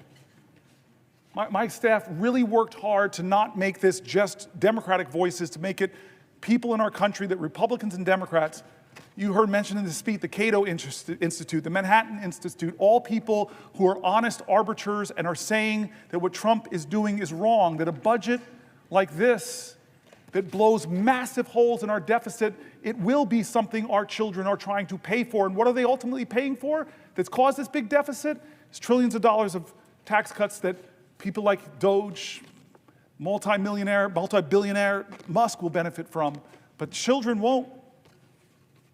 They did such a good job bringing together authorities on both sides of the aisle. I just want to thank them. I want to thank my cousin Pam and my family. Cousin Pam, like Chris Murphy, was here for the whole time. I want to thank Chris Murphy again.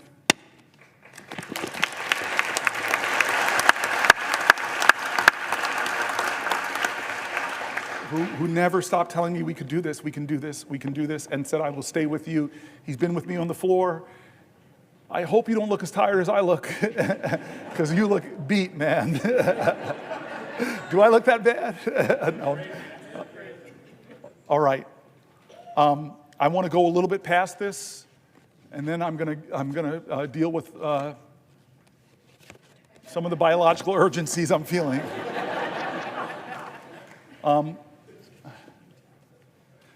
But I'm going to wait here because I have the power, I have the floor. Somebody has to ask me, perhaps from my mom's state, the way that's supposed to work. So will the good senator from New Jersey yield for a question? My mom would be so upset with me, my Aunt Marilyn, my Uncle Butch, my Aunt Shirley, all the people that are your constituents, not mine, they would be upset with me if I didn't yield to you for a question while retaining the floor. Well, first of all, Senator Booker, I have to say, we in Nevada are so proud of you. We are proud to be Nevada Strong. You are one of us. You are definitely New Jersey, Nevada Strong, and so proud of what you have accomplished so far, and willing to stay here as long as it takes to help you get your message across. And I think that's the important moment. We are all here right now. So I want to pose a question to you, actually a couple questions, but I want to start off and set the stage here, because you have been here now, for over 24 hours. You are missing some of the national news, things that are happening out there.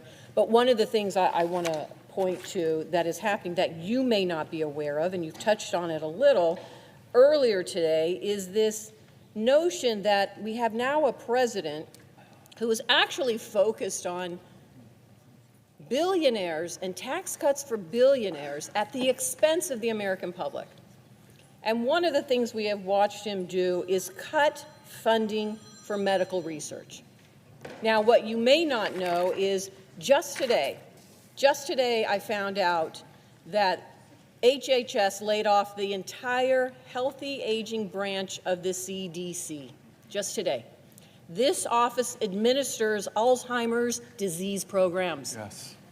And it oversees the funding from the Bold Infrastructure for Alzheimer's Act, and it is a piece of legislation that I was so proud to partner with Susan Collins on, and she has fought for, and we have fought for, funding for it to support caregivers and their families.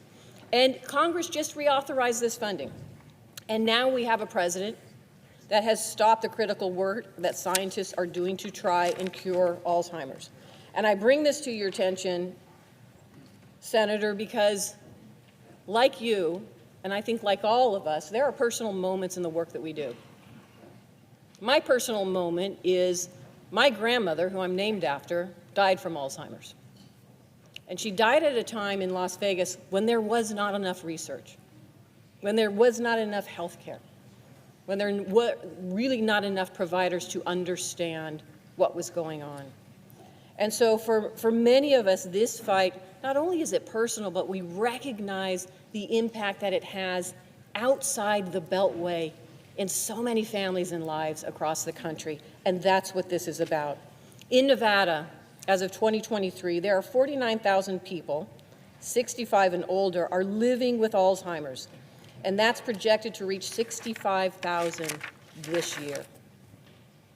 Not only did we hear that HHS laid off the entire healthy aging branch of the CDC, but Donald Trump also recently terminated a $14,000 NIH research grant that had been supporting Alzheimer's research at the University of Nevada, Las Vegas. And he's continued to cut the grant for essential research for so many reasons.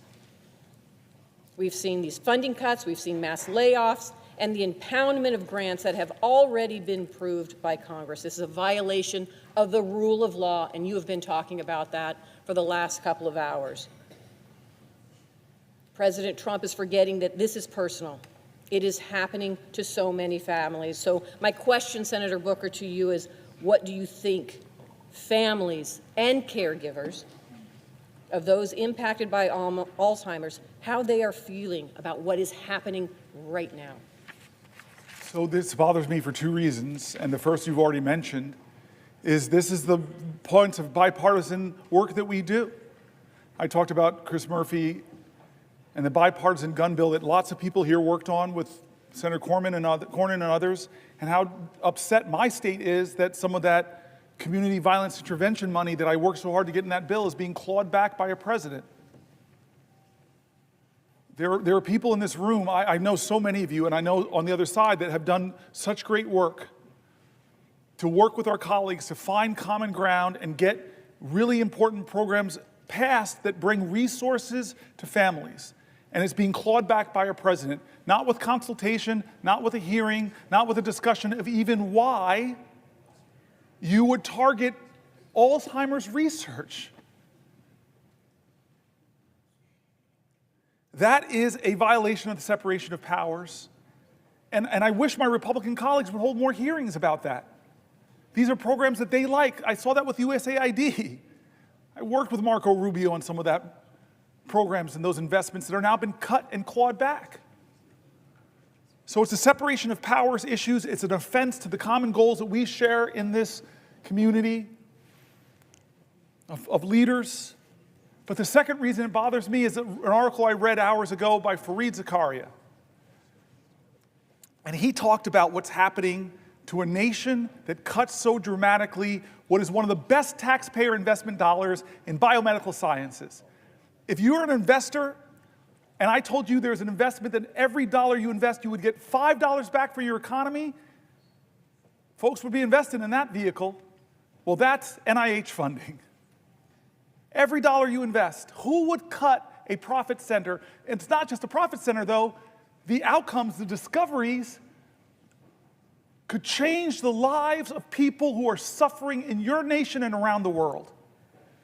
But he's attacking them. I read all these universities from around the country. This shows you how magnanimous I'm trying to be. I even read stories from USC. I'm sorry, rival.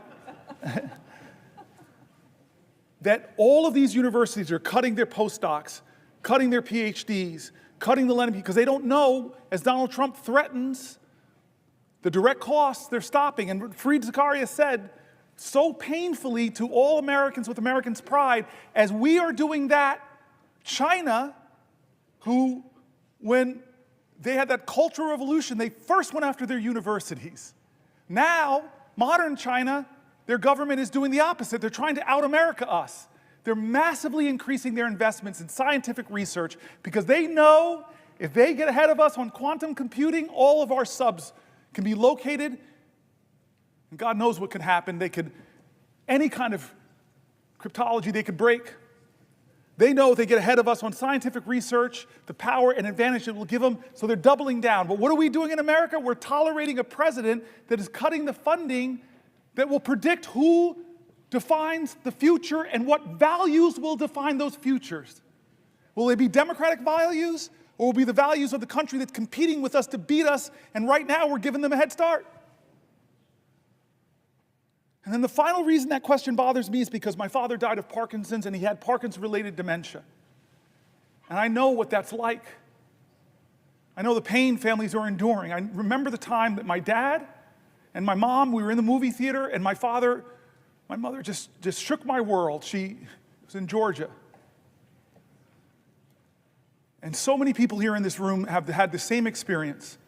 We're in a movie theater, and my mom leans over to me and said, "You need to take your dad to the bathroom." I never imagined the years of my dad as a 2-year-old and 3-year-old taking me to the bathroom, that one day I'd have to take him. And so in this Atlanta movie theater, in the middle of a movie, which I was like, okay, it's time for me to do this ritual that so many families know. I pick my dad up, who's shuffling with his Parkinson's. I'm not seeing any light in his eyes that he's there. I'm just letting him hold me, and he's shuffling into the bathroom. And then we get to a public bathroom. His hands are shaking. He's standing in front of the urinal. And then I realize I got to unbuckle this man's pants. So many families know this. And my ego, I'm sorry, I was leaning over and I'm saying, wait a minute, I'm in a public bathroom, leaning over, unbuckling another man's pants. Please, please, God, don't let somebody come in. And as if God heard my call, someone walked in. And I hear the person walk, and I'm like, just please keep walking. Go into a stall, please keep walking. And then suddenly I hear the feet walk past me and stop. And then the man turns around and says, "Oh my God, Cory Booker." And then I look up at my dad, and I see the clarity in his eyes. He is 100% there, and he's grinning and loving my mortified embarrassment. Alzheimer's is devastating so many American families who are watching the loved one of their lives diminish. And we're cutting funding. Donald Trump is cutting funding, democratically, bipartisanly approved. So forget the separation of powers. It's important. It's so important. If that doesn't get you, then maybe think about the competition with China. If that doesn't get you, if those two don't get you, America, then think about the millions of Americans struggling with Alzheimer's, the struggles it does to those families. This is a moral moment, America. This is going to define the character of our country for years and years to come. Has the Senate called a hearing on your bipartisan funding, Senator? No. Have we done our oversight responsibility? Have we checked, as I read from the Federalist Papers, as our founders wanted us to do, is to check the executive, be the check at the executive that balances our governmental powers? No, we're not checking that executive. With Signalgate, I have heard from Republicans that serve in Congress, of the 535 with us, I know other colleagues here have heard, they're mortified. You talked about that.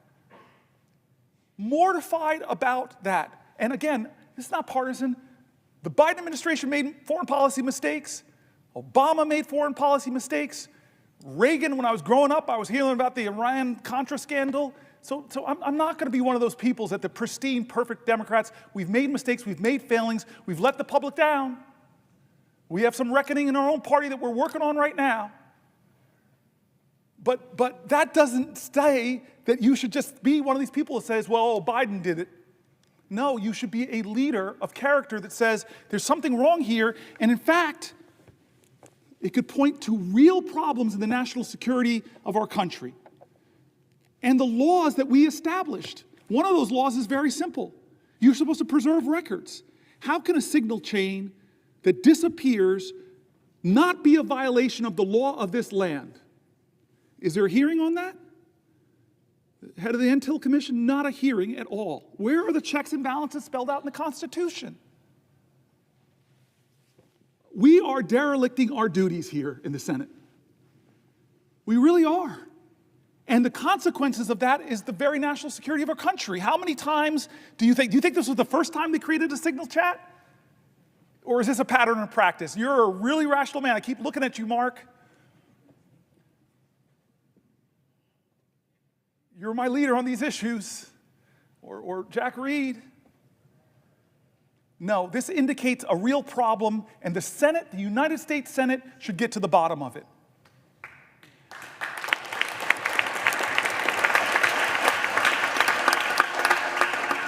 This is a moral moment. I keep saying it's a moral moment.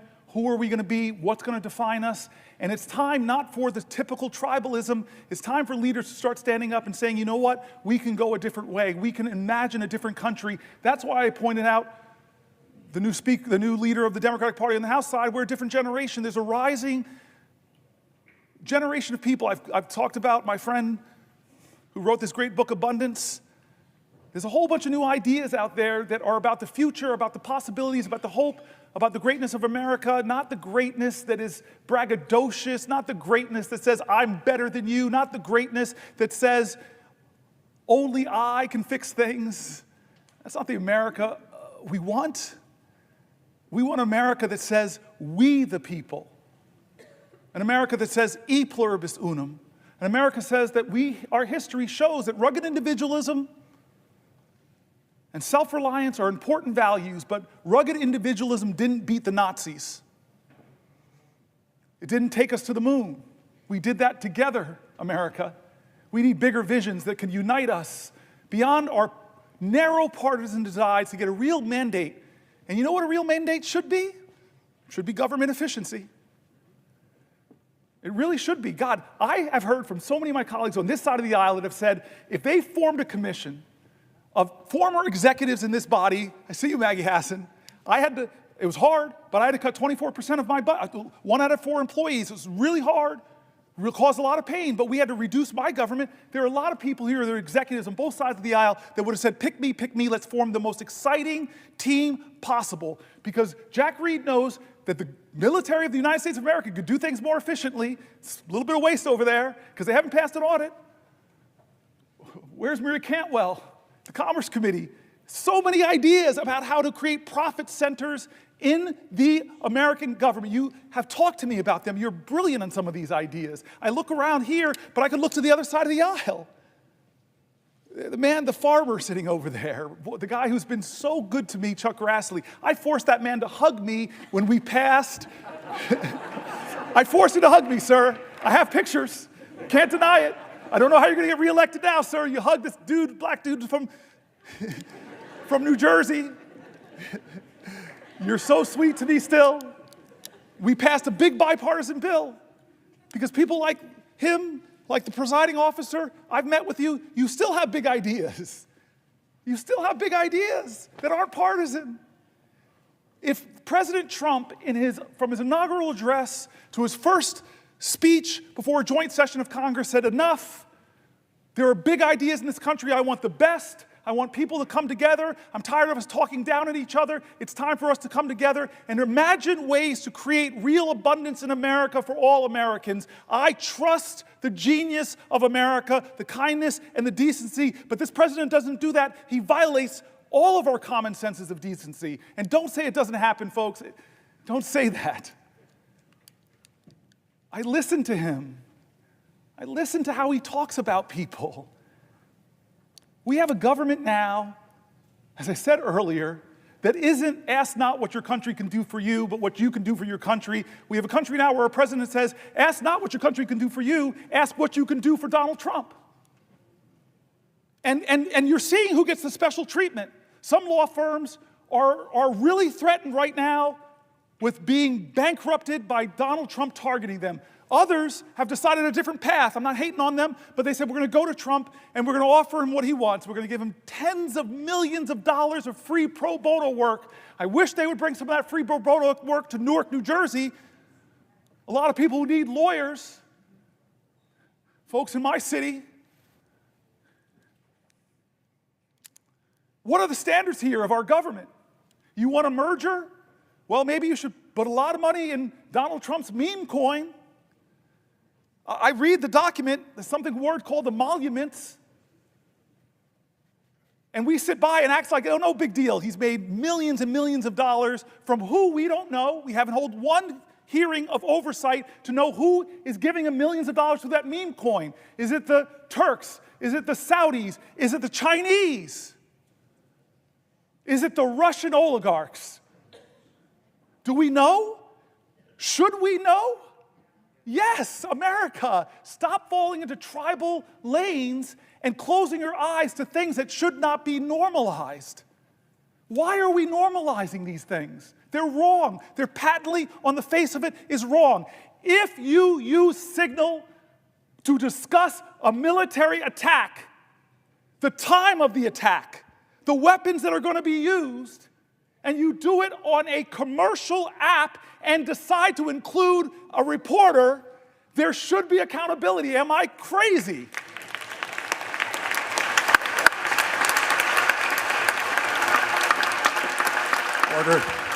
Order. Ladies and gentlemen, let me just remind you, expressions of approval and disapproval are not permitted by the gallery. Thank you. He was forced to say that. Look at you, defiant man.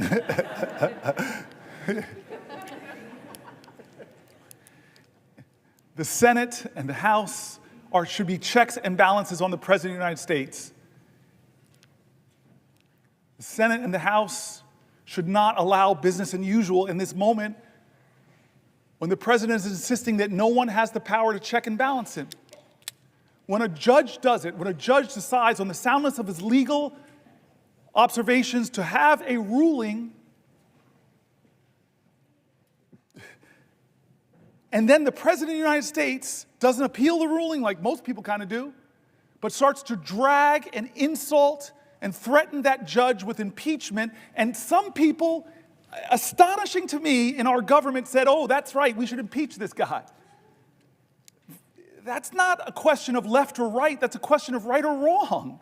We're normalizing this behavior. We're letting him do things that Republicans and Democrats should say together are wrong.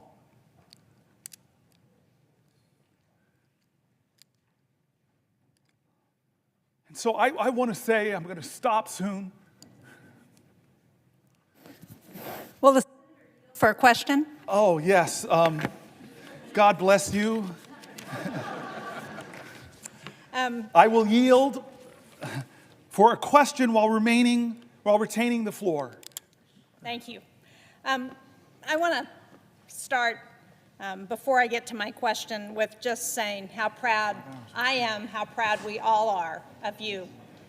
And I think I'm old enough to remember Strom Thurmond's filibuster. I can remember being in high school and seeing the news every night and the reporters coming from the steps of the Capitol because they were filibustering the Civil Rights Bill. And what I'm proud of is that your focus on democracy and the opportunities that democracy opens up for all of our rights, in my mind, cancels out what Strom Thurmond did to prevent African Americans and others from getting the rights they deserve in this country. So I'm proud of that.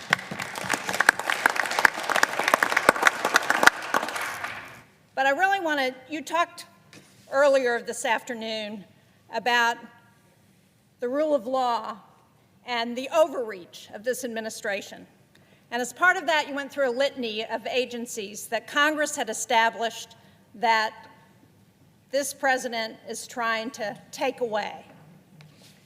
And I just wanted to point out that, and you mentioned this earlier, one of those agencies that Congress established is the U.S. Agency for International Development. And earlier today, we had a shadow hearing roundtable, the Democrats on the Foreign Relations Committee. It was on the dangerous consequences of funding cuts to U.S. global health programs. And I know that as ranking member on the subcommittee on Africa and global health policy, you would have really been interested in this. I'm glad you were here on the floor, but I wish you could have heard what we heard from the people who testified. We heard from Atul Gawande, who used to be the administrator of USAID, their global health program. We heard from Dan Schwartz, who is the Vice President of Management Sciences for Health, that's a contractor that works on global health programs. And we heard from Nick Enrich, who's the former Assistant Administrator for Global Health at USAID. And they started out by talking about what global health has accomplished through USAID. PEPFAR has saved more than 26 million lives. It's reversed the spread of HIV/AIDS. They've done malaria prevention and control for over 500 million people. They've eradicated smallpox and eliminated most of polio. They've reduced infant mortality by more than 59% since 1990. They've supported cholera, measles, and Ebola outbreak response. And one of the things Dr. Gwande pointed out is that they took the response to Ebola outbreak from 2 weeks. Many of us remember that during the Obama administration when Ebola was coming to the United States. They took that response from 2 weeks down to 24 to 48 hours to be in there to be responding to the Ebola epidemic. And what has this president done? What has Elon Musk and Doge done? They've gone in to USAID. They've cut the global health workforce from over 800 to about 60. They've taken the system that was designed to make programs more efficient, and they dismantled it. And when the Inspector General Paul Martin reported on food rotting in ports, he was fired. USAID has been the largest civilian ground force to address global goals. As Dr. Gwande said, what we learned from USAID is that prevention is a whole lot more efficient and a lot cheaper than emergency treatment. He said that what we spend on global health through USAID has been $9 a household in America in a year. $9. Think about what we've done with that $9. And as they were going through the litany of programs that have been cut, the one that caught my eye was 75% of the pandemic threat comes from diseases jumping from animals to humans. That program has been terminated. 75% of the threat of future pandemics. So, as we think about rule of law and the overreach of this president, would you agree with me that there has been no consultation with Congress about any effort to move USAID into the Department of State, and that because Congress created this agency, Congress has got to be involved in reauthorizing whatever comes next, and that this president and his Doge boys need to understand that before they take any more steps at USAID? Yes, yes, yes. You and I both know that in a bipartisan way, we created some of these programs principally to keep America safe. Many of us remember that dramatic hearing where Trump's Secretary of Defense, James Mattis, sat before the American people when they were discussing the budgets for USAID and the State Department. And John Mattis knew the power of those programs to keep us safe. You mentioned infectious diseases. Well, we live in a world where an infectious disease anywhere is a threat to public health everywhere. So pulling our scientists out of the fight against Ebola, pulling our scientists out of drug-resistant tuberculosis fights, it makes no sense. And then, in terms of our safety, he just simply said, if you cut these programs, buy me more bullets, because our fight's to spread democracy. There are nations in Africa, for example, where the Chinese are trying to influence a different way of life. That's why so many African countries now won't criticize China for things that the rest of the world say are bad because they owe them so much debt, they're so engaged, they're so overplaying the fact. Chris Coons said something, I think it was Chris Coons said something painful earlier about Myanmar. This horrific thing. America, the most generous country on the planet, when there's a crisis, we lead the rest. I've sat in meetings in a bipartisan way with ambassadors from other countries where we had the moral authority to tell them, you're not doing enough. And in the Myanmar crisis right now, as Chris Coons said, who's standing there? Not Americans. We don't have the capacity anymore to help. horrific crisis like that, but the Chinese government's there. Again, it's what defines us. I keep saying this is not a left-right moment. This is a moral moment, and we tell our truth with what we do with our resources. And here's the thing. When you poll people and ask them how much money you spend on USAID, they say, oh, it must be 10% of the American budget. It must be 5% of the American budget. It's around 1% or less.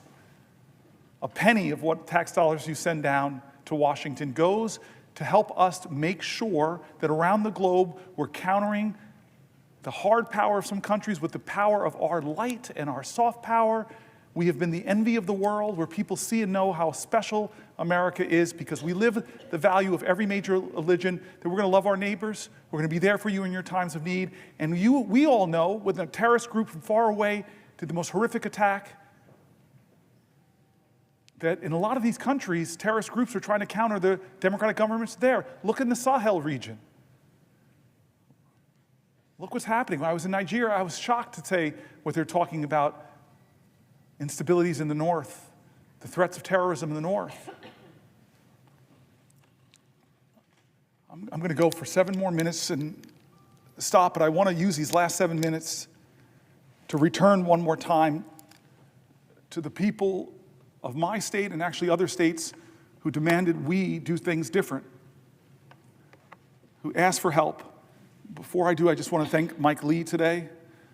He's my partner in antitrust, a specialty of my friend Amy Klobuchar. And I don't know if you got my text, but you got it, where I said to you, I'm kind of going to the floor to hold it for as long as I can. And I may not make our first subcommittee together on antitrust, where we have a lot of common ground. So I'm sorry I missed it today. I know you'll fill me in, but I know my friend filled in. Thank you. So I want to close back where we started, about us, about why I'm here.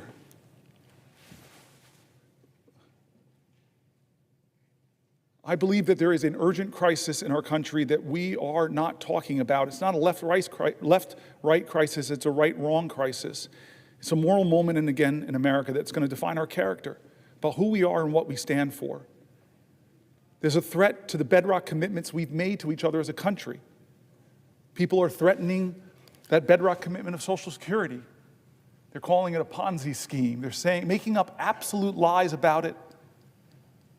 When I read American after American who said that that is their lifeline, they told stories that if they don't get their Social Security payment, or they get caught up because nobody's answering their calls, if the rural Social Security office, I read states, red and blue, where they're closing Social Security offices, if I now have to drive not 100 miles, but 150 miles at 93 years old, it doesn't quite make sense. One of my colleagues stood up here and said, that's already cutting benefits if you can't access the folks. I stood here because there's a threat to these bedrock commitments. The bedrock commitment we've made in healthcare in this country. We won the defense of the Affordable Care Act, but my colleagues know when you start talking about Medicaid, that's not 20 plus million Americans. It's 70, 80, 90 million Americans. It's our elders in nursing homes. It's our children with disabilities. It's our moms giving birth that are still giving birth in the country with about the highest maternal mortality rates in the industrial world. It's a moral moment. Who do we stand for? Like Schumer shocked me when he said they're going to use some kind of budget gimmick to push this through. He shocked me, Chuck. I thought this was going to come down to the parliamentarian, but it doesn't sound like it. Now it's just going to get done. With the math, and I read from Manhattan Institute criticized it on the right. AEI criticized it on the right. They said, what are you doing? What are you doing, America? You're going to rake up trillions and trillions of dollars in debt that our children and our children's children are going to have to pay for, passing the bucks that will grow. Are you doing that to help people get more access to health care, more access to retirement security, more access to the things we believe in, big ideas like universal child care, paid family leave? No, we're doing that in order to renew the tax cuts that I read conservative budget folks moderate budget folks, all across the spectrum who said it will blow up our deficit. And the benefits of those tax cuts, not all, let's not use hyperbole, but most will go to the richest people in our country, who I promise you, I celebrate people who've brought their ingenuity and their expertise and their grit and their tireless work who've built wealth in this country. Should not be us versus them, but I'm telling you that those folks do not need another tax cut. And the corporations who came here, you all remember, said we would like a 25% rate. The people I read said that when we kicked it to 21, not even what they were asking for from 35, it exploded. One of the main reasons it exploded our debt. And we read from conservative groups who just said all these promises that we would grow our way out of our deficit, they didn't materialize. All the promises that were made. Trump, for those who don't remember or weren't here when I read it, was going around telling folks that, oh, my tariffs, this is 2017, my tariffs, the money that I get, that will be what we could pay down the debt. The math that they did was that would account for about 1/750th of the debt at that time. But he used that money to try to compensate the farmers that he was hurting with his tariffs. This is a moral moment, and people are getting hurt, and people are afraid because of the threats to Medicaid cuts. There were people writing in and said $880 billion would devastate me, but even small cuts to services, my whole family, fragile architecture of our finances, if you just pull out the transportation money that my disabled child uses, that will crumble my financial world. And so when you talk about the bigger cuts, we know the math. Many states who expanded Medicare have a trigger that if it goes below 90%, all the Medicare expansion goes off in that state and millions of Americans will be hurt. That's not right, guys. That's not right. And so this is the choices we have before us. Our veterans and the VA. I'm mad at you now. You made me get very emotional with your story. We read John McCain's story. We read the stories of the poems of the unknown soldier looking over us and saying, what are you doing to the Gold Star families? What are you doing to the veterans? Are you living up to your promises that you made? Well, right now, with the cuts of tens of thousands, over 80,000 veterans who work for the VA, but even more, because about 20% or so of all federal workers are veterans.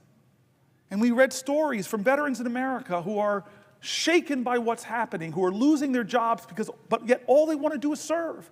They're not what they're being called. They're not leeches. They're not criminals. They shouldn't be degraded for wanting to continue to serve their nation. This is what we're talking about, our veterans, our seniors, our health care, our financial security going forward. I asked the question to all those people who voted for Donald Trump, who believed in him that he would lower your grocery prices. I asked you, look at your financial self. Are you better off than you were 72 years ago financially? Well, the answer for most people who believed in him is no, because he didn't set out to do anything to lower prices. He set out to rename the Gulf of Mexico, to threaten Canada, to say I'm going to take over Greenland. He's done a lot of things, 140 executive orders. Many of them actually drive up your costs, make it more expensive to enroll in the ACA, reduce a lot of the tax credits there. He's increased your costs. He's taxed your bedrock services. Stock market tumbles, your 401k accounts are less. Inflation is up. Consumer confidence is down. This is what the voices we brought into this chamber, the voices of our constituents, red states, blue states, the voices of Democrats and Republicans, Republican governors, Democratic governors. We brought all the people that are saying, no, this is a moral moment, not left or right, right or wrong. And so I've tried over the last 25 hours and 1 minute to center the conversation back on what will we do of good conscience. People who are saying, I serve this country, I risked my life, shouldn't be able to keep my job. People who are saying, this country once made itself the envy of the world because we invested in high quality education for every child. I don't like what's going on at the end of the Department of Education. People who are saying, I worked harder than I ever have, but the prices on everything in my life are getting higher. People who are saying that the America I learned about in school, the one where people's rights are protected, the people are saying that why are we yet again going through another healthcare battle that threatens millions of people, the people are saying that I'm worried about the financial security and the future of my country, the voices of folks And so I end by saying simply this. Where I started was John Lewis. I don't know how to solve this. I don't know how to stop us from going down this road. Chuck Schumer's now told me that they're greasing the skids to do these things. I'm sorry. But I know who does have the power. The people of the United States of America. The power of the people is greater than the people in power. It is time to heed the words of the man I began this whole thing with, John Lewis.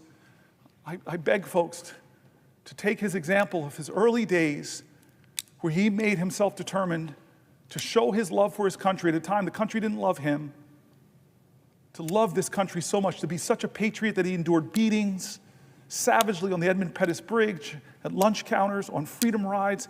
He said he had to do something. He would not normalize a moment like this. He would not just go along with business as usual. He wouldn't know how to solve it. But there's one thing that he would do that I hope we all can do that I think I did a little bit of tonight.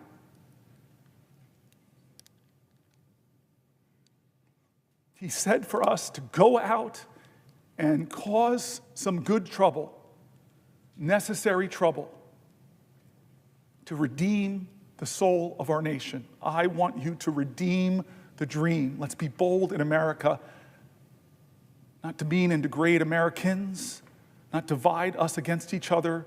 Let's be bolder in America with a vision that inspires, with hope that starts with the people of the United States of America. That's how this country started. We, the people. Let's get back to the ideals that others are threatening. Let's get back to our founding documents, that those imperfect geniuses had some very special words at the end of the Declaration of Independence. It was one of the greatest in all of humanity declarations of interdependence. When our founder said we must mutually pledge to each other our lives, our fortunes, and our sacred honor. We need that now from all Americans. This is a moral moment. It's not left or right, it's right or wrong.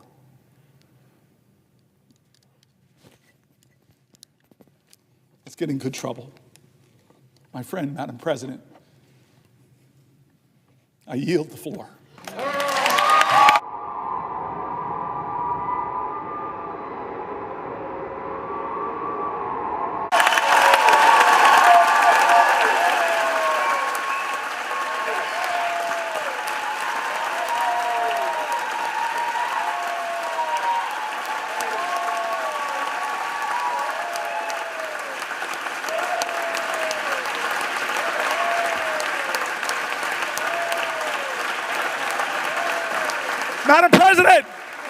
Madam President, thank you to the pages, thank you to the parliamentarian staff, thank you to the clerks, thank you to the doorkeepers. There are so many people that make this place special. I kept you up all night, kept you up 24 hours. I just want to say thank you. Thank you, everybody.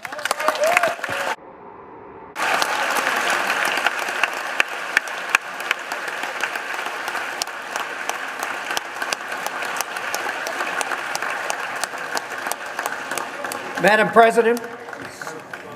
Madam President. Senator from Idaho. Madam President, this next regular order of business, confirmation of Mr. Matthew Whitaker.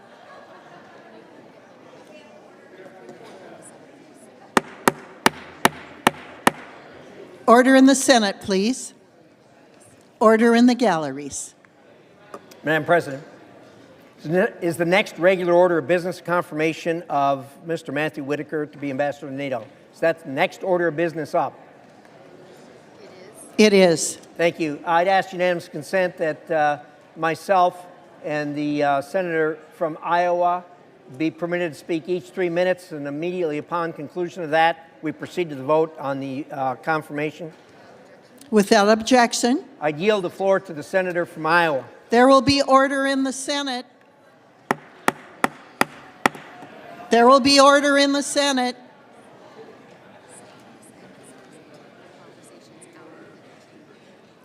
Senators and visitors will take their conversations out of the chamber.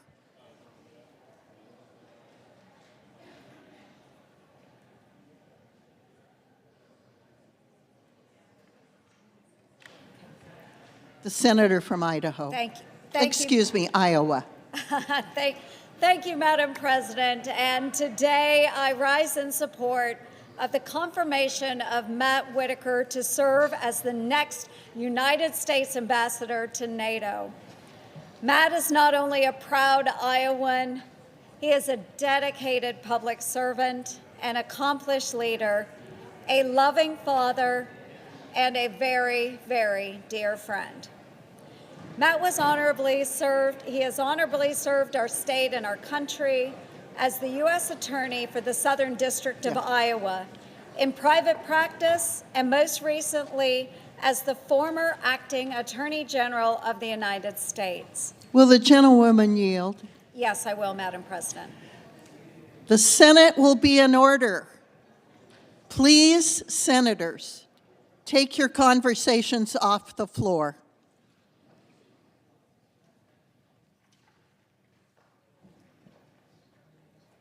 The gentlewoman from Iowa may proceed.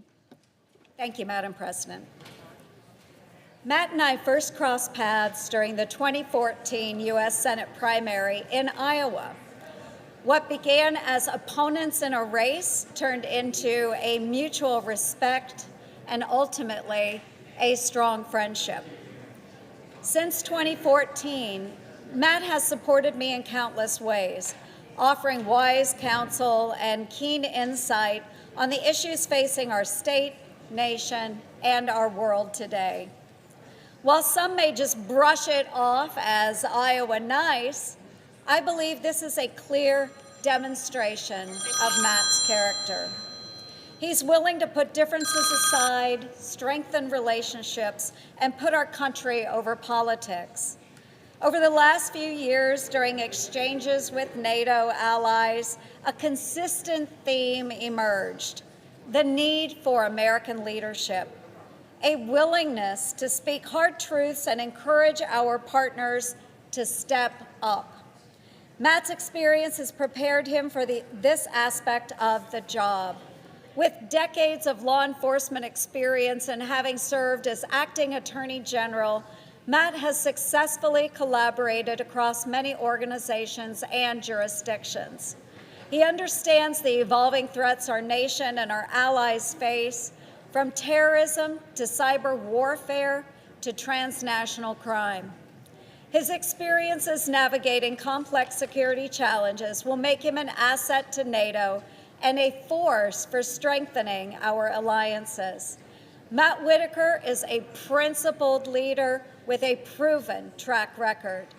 Under President Trump's peace through strength approach, I have no doubt that Matt will be an effective advocate for America's interests and a champion of our national strategy. I urge my colleagues to support his nomination. He is the right leader at the right time for this critical role. Thank you, Madam President. I yield to the gentleman from Idaho. Thank you, Madam President. I rise today in support of President Trump's nominee to be ambassador to NATO, Mr. Matthew Whitaker. First, the good news. NATO remains more than ever relevant to the security of the United States and to Europe. NATO is stronger today than it has ever been. Putin made a horrible mistake when he attacked Ukraine, thinking he would split NATO. He did not split NATO. He made it stronger. Indeed, we've added 2 additional nations to NATO, and Putin has picked up another 800 miles of border with NATO. Now the concern.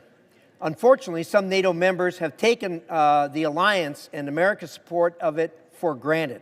Our European allies have left the heavy financial lifting to us, and by many of their own admissions, have not pulled their weight in defense spending. Dramatic investment from NATO members is in our collective defense is absolutely necessary. Mr. Whitaker, as our next ambassador to NATO, will help President Trump preserve the fidelity, commitment, and integrity of NATO. He will encourage our allies to rise to meet the challenges of an increasingly dangerous world. And he will help our allies understand that this must be a true partnership. It's a tough job. I urge my colleagues to support Mr. Whitaker as he takes on this challenge as our next U.S. ambassador to NATO. And Madam President, I ask the Senate execute the order of March 27th with respect to the Whitaker nomination. The clerk will report the nomination. Department of State Matthew Whitaker of Iowa to be United States Permanent Representative on the Council of the North Atlantic Treaty Organization. The question occurs on the nomination. Is there a sufficient second? There appears to be. The clerk will call the roll. Ms. Alsobrooks. Just a moment, please. Thank you.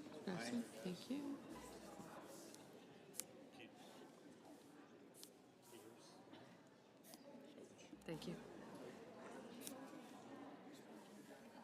Thank you. Thank you.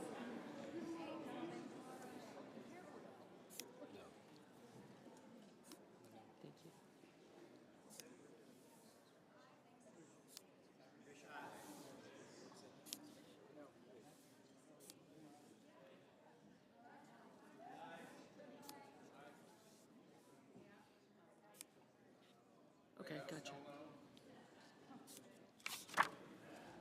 Sure, thank you.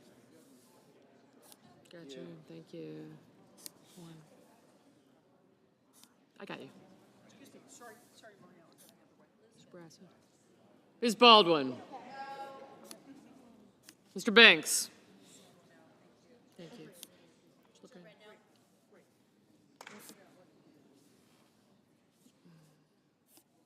Thank you.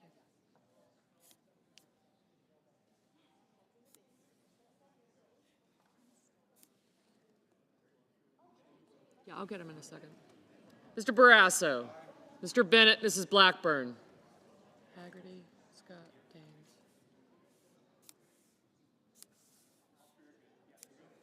Rose, I got him.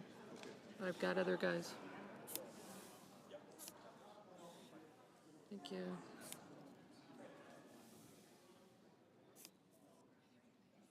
Thank you.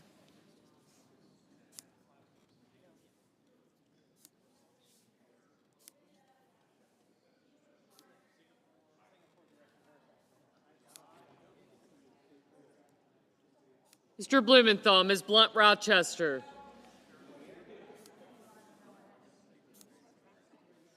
Just a second. Thank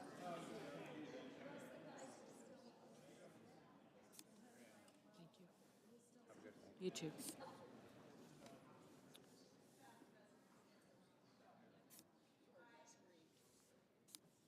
I did, thank you.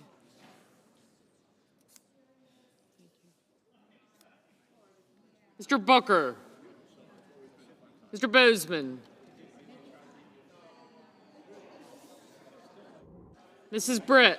Yes, for me. Thank you. Mr. Budd. Ms. Cantwell. Mrs. Capito, Mr. Cassidy, Ms. Collins. Mr. Coons. Mr. Cornyn.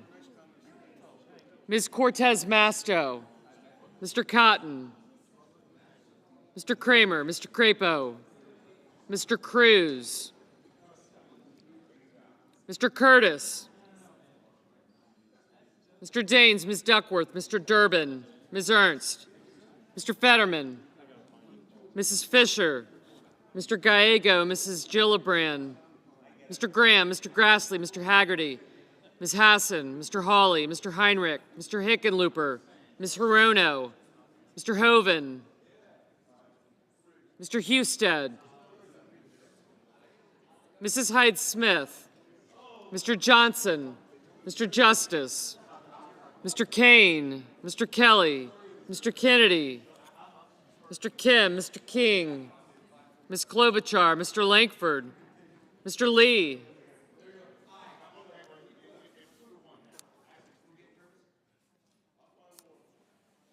Mr. Lujan, Ms. Lummis, Mr. Markey, Mr. Marshall, Mr. McConnell, Mr. McCormick, Mr. Merkley, Mrs. Moody, Thank you. Thank you.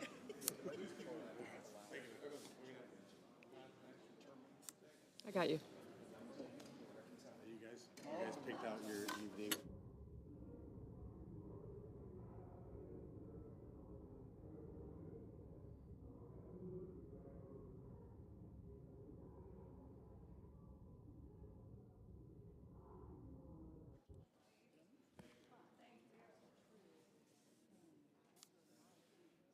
Mr. Moran.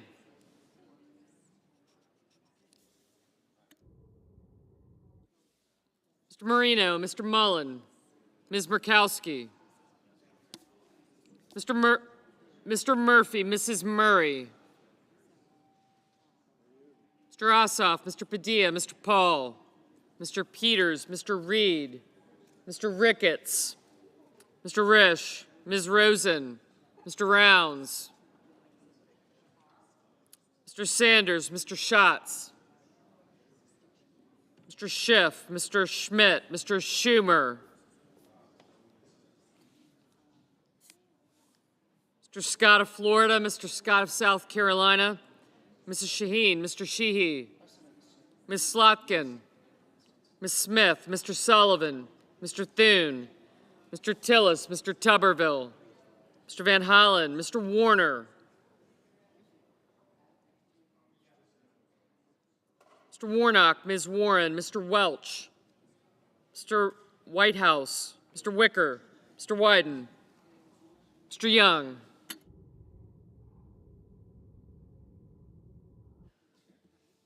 Senators voting in the affirmative: Banks, Barrasso, Blackburn, Bozeman, Capito, Cassidy, Cotton, Crapo, Curtis, Daines, Ernst, Fisher, Graham, Grassley, Haggerty, Justice, Kennedy, Lankford, Lee, Lummis, Marshall, Marino, Risch, Scott of South Carolina, Shaheen, Tillis, and Tuberville. Senators voting in the negative: also Brooks, Baldwin, Bennett, Blumenthal, Blunt-Rochester, Coons, Cortez Masto, Duckworth, Durbin, Fetterman, Gallego, Gillibrand, Hassan, Heinrich, Hickenlooper, Hirono, Kelly, Kim, King, Klobuchar, Lujan, Markey, Merkley, Murphy, Ossoff, Padilla, Peters, Reed, Rosen, Sanders, Schiff,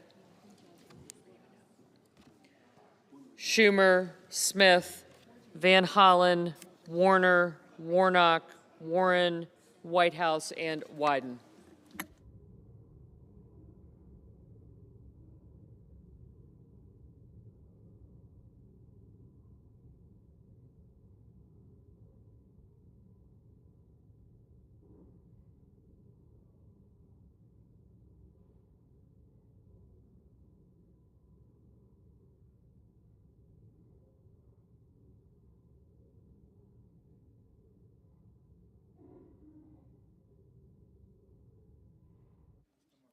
Mr. Scott of Florida, aye.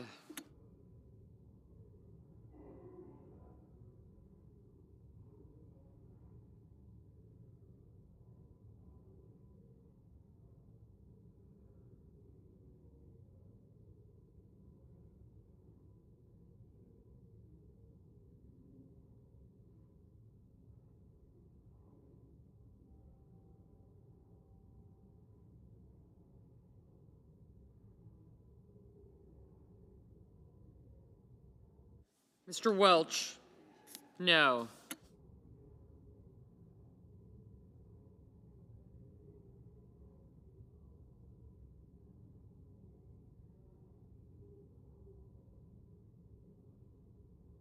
Ms. Murkowski, aye. Mr. Kramer, aye.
Mr. Mullen, aye. Mr. Whitaker, aye.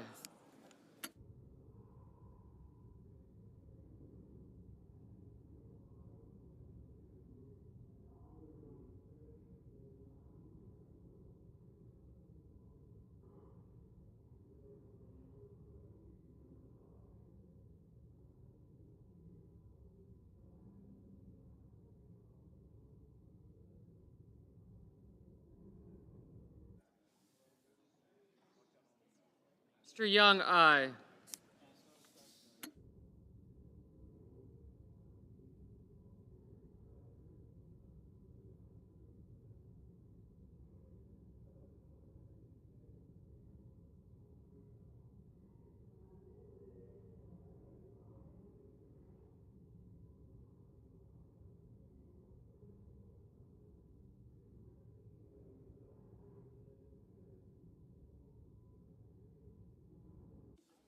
Mr. Kane, no.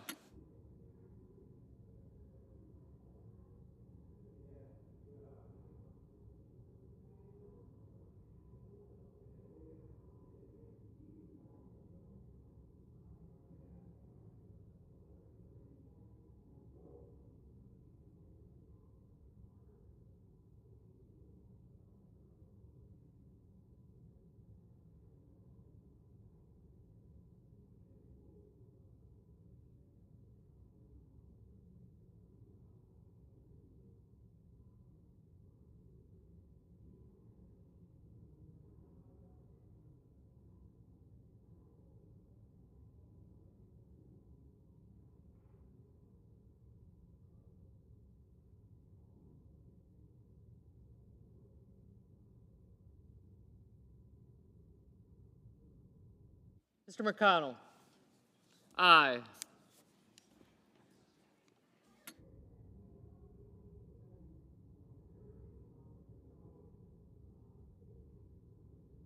Mrs. Britt, aye. Mr. Sullivan, aye.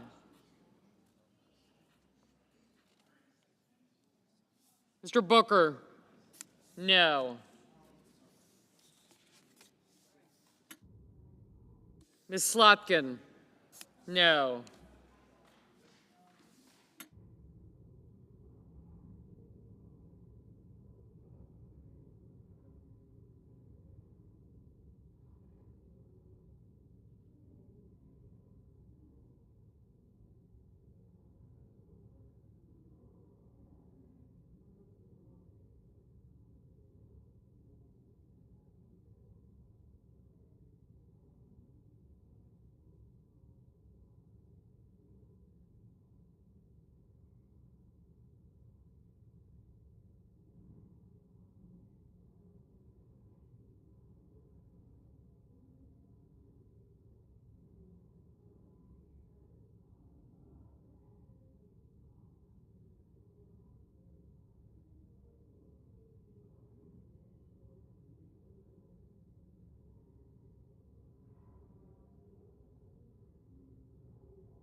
Mr. Schatz, no.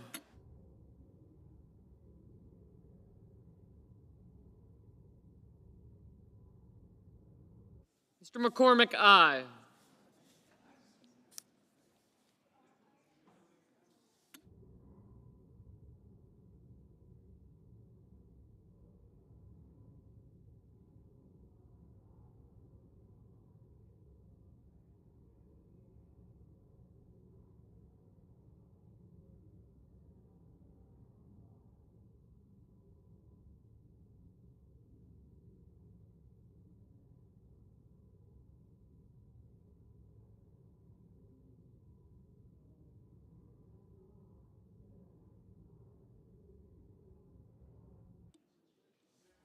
Mr. Husted, aye. Mr. Budd, aye.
Mr. Cornyn, aye.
Ms. Collins, aye.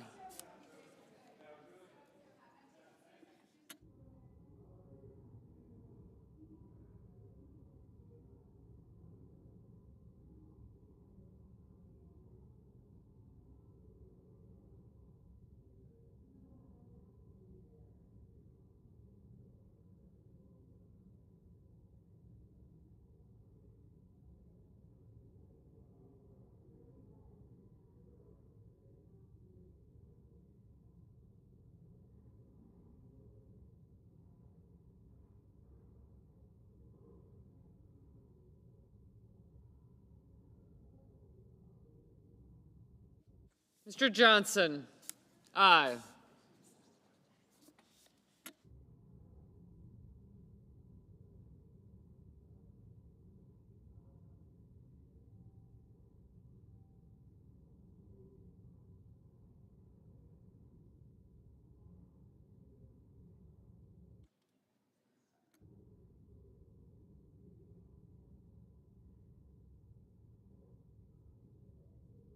Mr. Rounds, aye. Mr. Sheehy, aye.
Mr. Thune, aye.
Mr. Hoeven, aye.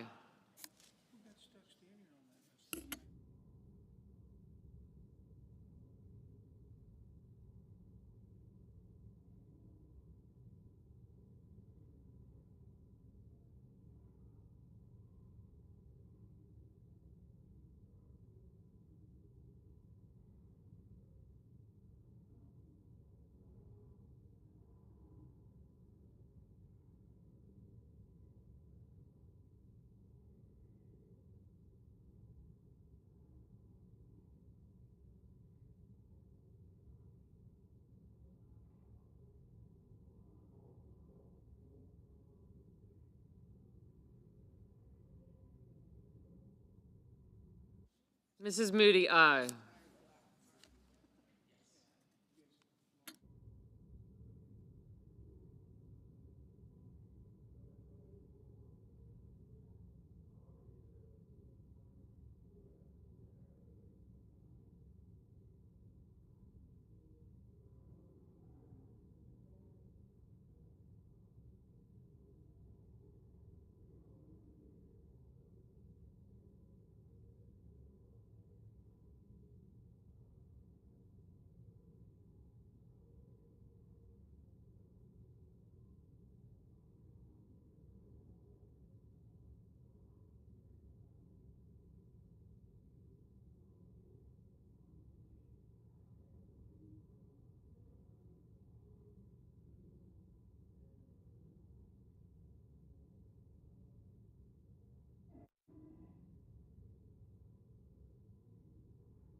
Great.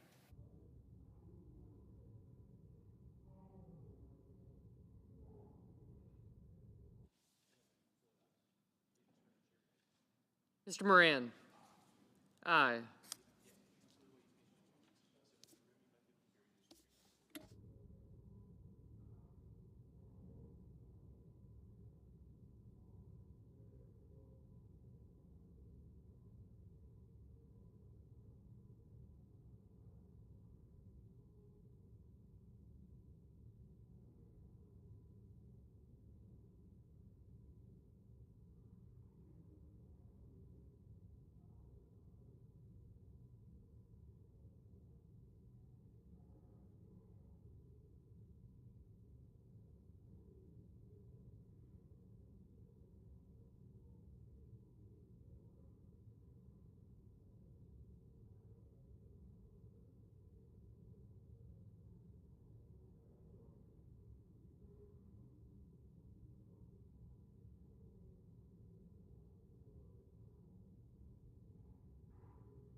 Mrs. Hyde-Smith, aye.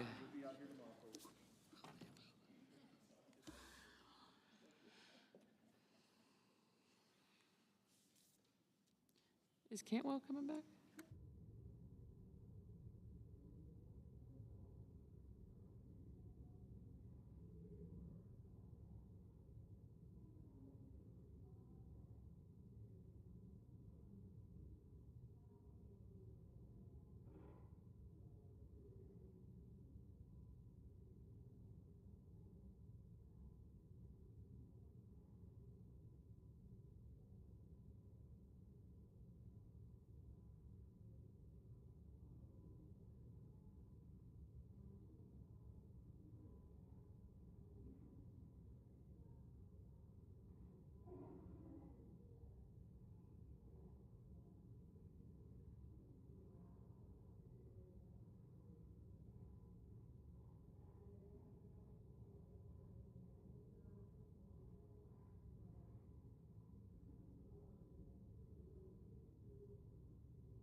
Mr. Cruz, aye.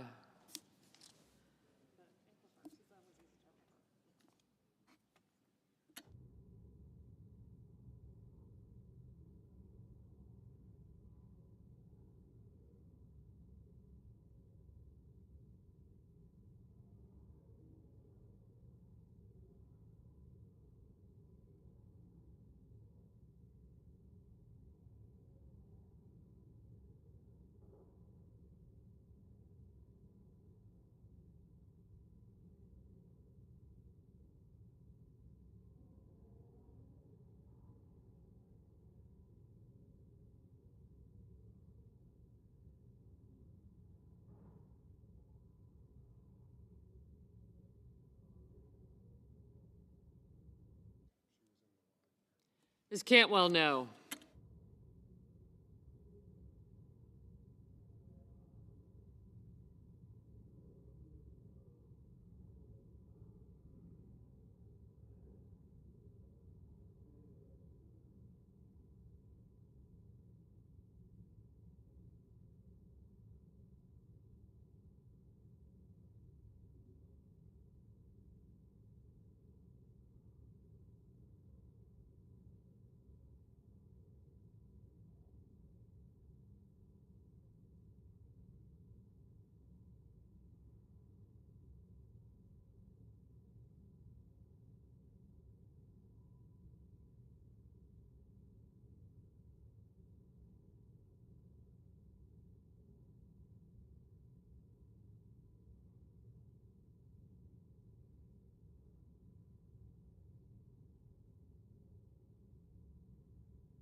Mr. Ricketts, aye.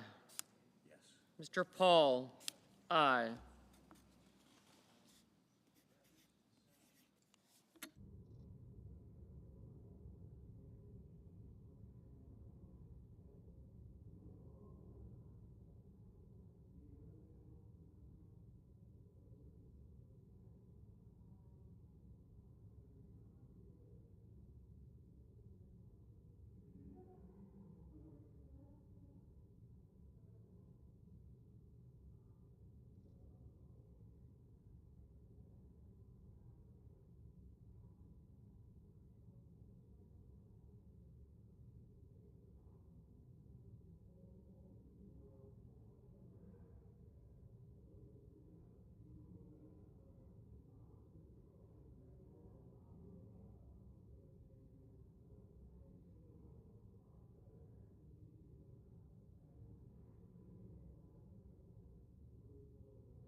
Yeas are 52, the nays are 45. The nomination is confirmed.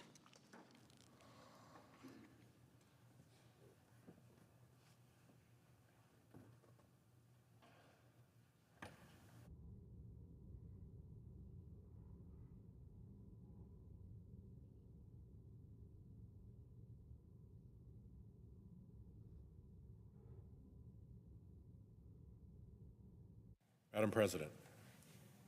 Senator from Rhode Island. Thank you, Madam President. I'm here for the 35th time to call attention to the right-wing scheme to capture our courts and justice system, now out to target and persecute Trump political enemies and do Trump political favors. We have heard a lot about weaponization of the justice system from Trump and his allies. That's for two reasons.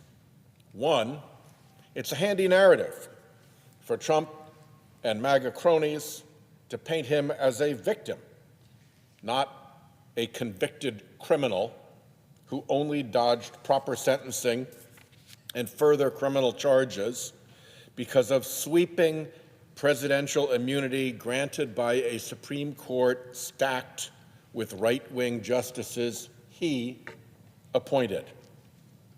Two, it's a tactic for would-be autocrats.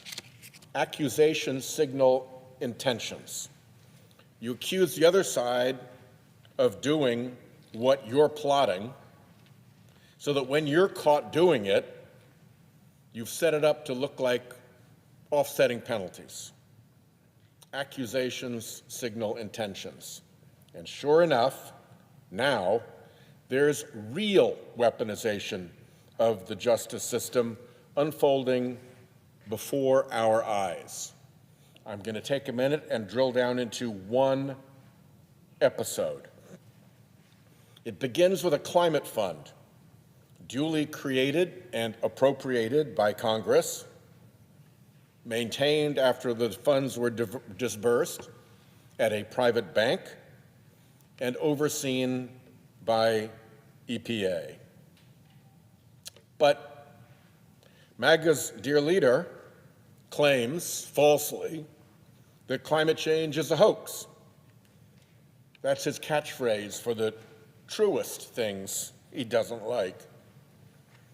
So this climate fund became a MAGA target.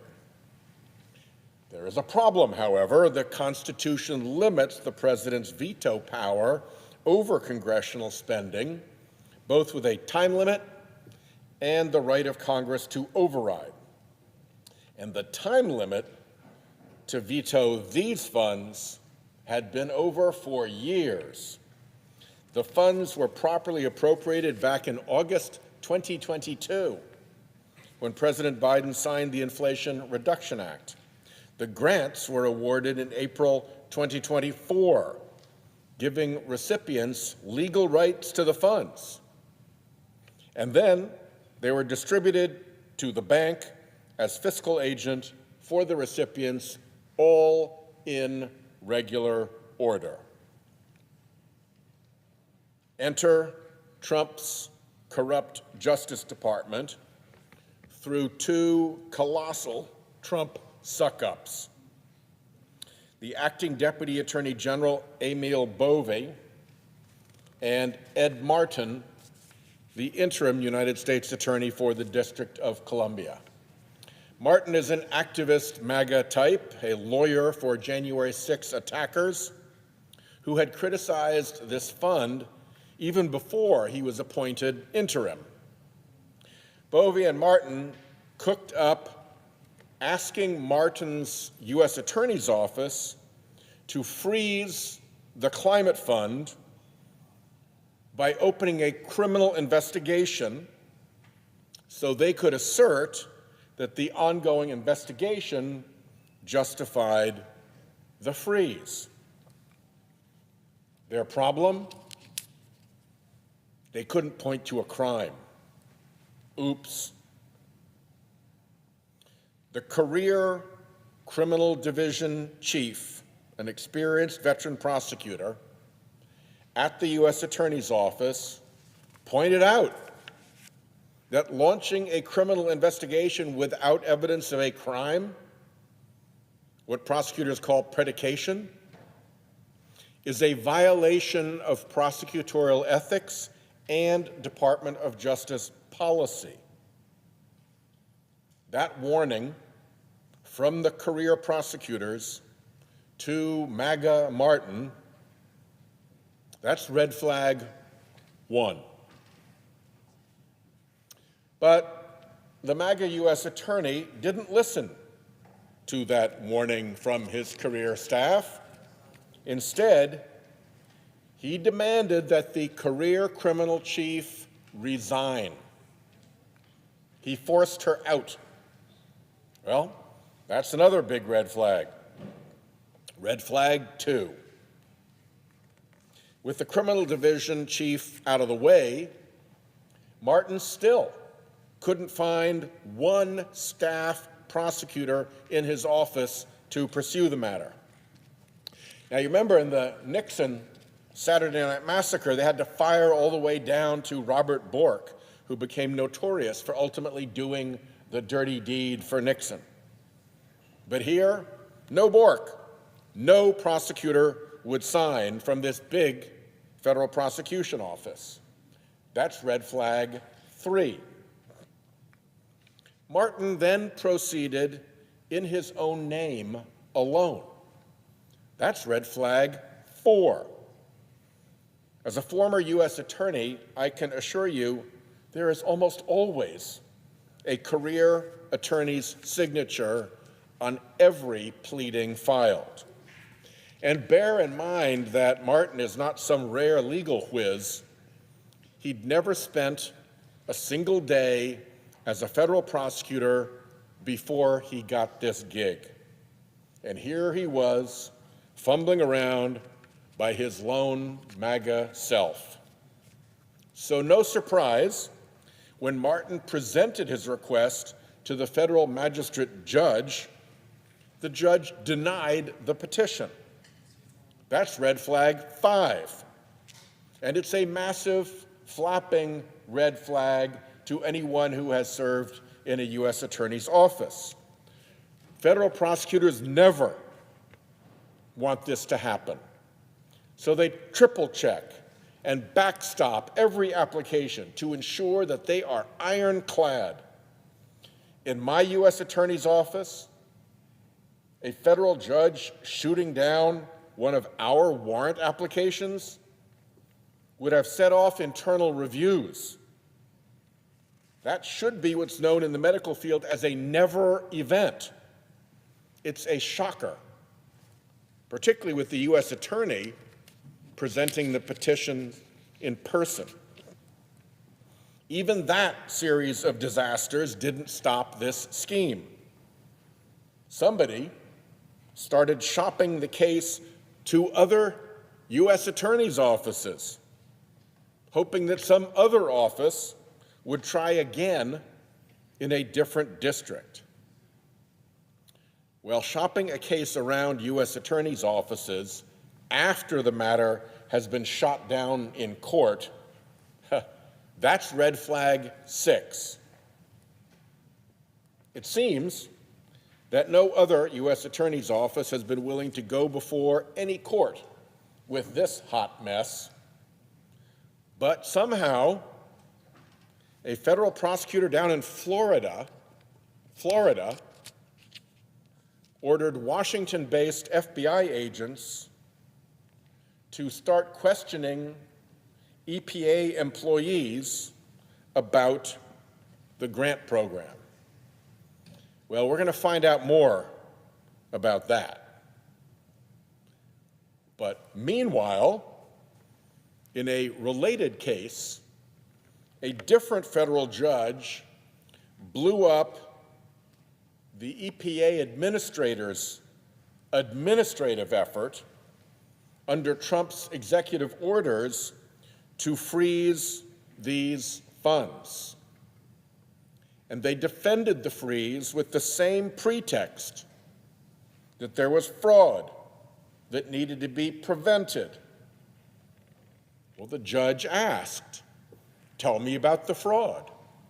Show me some evidence. There was none.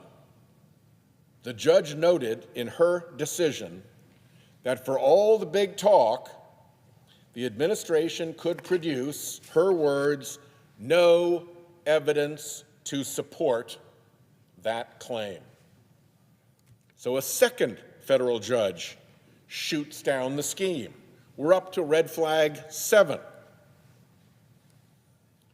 Compounding this prosecutive fiasco, both Martin and EPA Administrator Zeldin unleashed a barrage of public comments, flooding the information zone with public accusations of fraud. The same accusations of fraud that the career U.S. Attorney staff rejected and the magistrate judge determined to be unfounded, and the judge said DOJ and EPA had offered no evidence to support. Well, that's a problem. Unfounded accusations of fraud are what lawyers call defamatory per se, and derogatory public comments about the subject of an investigation is trouble under multiple Department of Justice policies. The administration officials' public comments were out of bounds. I've been a U.S. attorney. You don't get to do that. Discovery in civil litigation will likely ultimately reveal the depths of the misconduct, the potentially unlawful motive, and their potential liability for their misconduct. We are not at the end of this yet, but what we see is real weaponization, not MAGA phony claims of weaponization, part of a political propaganda campaign to excuse the criminality of the dear leader. Here, all these red flags of actual weaponization are flying. Internal warnings that the case had no merit, removing officials for disagreement, proceeding without a career attorney, getting shot down by a magistrate judge, case shopping after the disaster, hunting for FBI agents to harass career civil servants for managing properly congressionally appropriated funding, making derogatory public comments, and all without evidence. Compare that to the federal criminal cases against Trump. There's no record of internal warnings being ignored that the cases had no merit. There's no removing of officials for disagreeing with the case. No pleading was ever filed without a career attorney signing, just signed by a politico. No application was ever shot down by a judge. Indeed, the Mar-a-Lago warrants were judicially approved. Despite very aggressive lawyering for Trump, no finding of a prosecutor's violation of department policy was turned up. No matter had to be case shopped to other districts after falling apart in one district. No harassment by FBI agents with no court pleading to back them up. And no derogatory public comments ever made outside the pleadings the government filed. Red flag count in the Trump cases, 0. Red flag count in this sorry episode, 7. if Trump's corrupt DOJ will go through all of this just to grab properly appropriated climate funds, imagine what they're capable of with really bad stuff. We are in store for lots more actual weaponization in the coming months and years under this corrupt administration. So, easy for me to say that this will be continued. I yield the floor.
Senator Thune. Thank you, Madam President. Madam President, I ask unanimous consent that with respect to the Whitaker nomination, the motion to reconsider be considered made and laid upon the table, and the President be immediately notified of the Senate's action. Without objection. Madam President, I move to proceed to legislative session. Questions on the motion? All in favor say aye. Aye. All opposed say no. The ayes appear to have it. The ayes do have it. The motion is agreed to. Madam President, I move to proceed to executive session to consider calendar number 53. The question is on the motion. All in favor say aye. Aye. All opposed say no. The ayes appear to have it. The ayes do have it. The motion is agreed to. The clerk will report the nomination. Nomination, Department of Health and Human Services, Mahatma Oz of Pennsylvania to be administrator of the Centers for Medicare and Medicaid Services. Madam President, I send a cloture motion to the desk. The clerk will report. Cloture motion, we, the undersigned senators, in accordance with the provisions of Rule 22 of the Standing Rules of the Senate, do hereby move to bring to a close debate on the nomination of Mahatma Oz of Pennsylvania to be administrator of the Centers for Medicare and Medicaid Services, signed by 17 senators as follows. Madam President, I ask consent the reading of the names be waived. Without objection. And I ask unanimous consent that the Senate resume legislative session and be in a period of morning business for debate only, with senators permitted to speak therein for up to 10 minutes each. Sorry, no debate only, just cross that word out. Be in period of morning business, with senators permitted to speak therein for up to 10 minutes each. Without objection. Qualified that. Madam President, I have 7 requests for committees to meet during today's session of the Senate. They have the approval of the majority and minority leaders. Duly noted. Madam President, I ask unanimous consent the Senate proceed to consideration of S. Res. 153, which is at the desk. The clerk will report. Senate Resolution 153, designating March 27, 2025 as National Women in Agriculture Day. Without objection, the Senate will proceed to the measure. Madam President, I ask unanimous consent the resolution be agreed to, the preamble be agreed to, and that the motion to reconsider be considered made and laid upon the table with no intervening action or debate. Without objection. Madam President, I ask unanimous consent that when the Senate completes its business today, it stand adjourned until 10 a.m. on Wednesday, April 2nd, that following the prayer and pledge, the morning hour be deemed expired, the journal proceedings be approved today, at the time for the 2 leaders be reserved for their use later in the day, morning business be closed, and the Senate proceed to executive session to resume consideration of calendar number 46, Dean Sauer, and notwithstanding Rule 22, the Senate vote on the motion to invoke cloture on the Sauer nomination at 2:15 p.m. Further, following the cloture vote on the Sauer nomination, the Senate vote on cloture on executive calendar number 47, Harmeet Dillon. Finally, if cloture is invoked on the Sauer and Dillon nominations at the time to be determined by the majority leader in consultation with the Democratic leader during Wednesday's session of the Senate vote on confirmation of the nominations. Finally, if any nominations are confirmed during Wednesday's session, the motion to reconsider be considered made and laid upon the table, and the President be immediately notified of the Senate's action.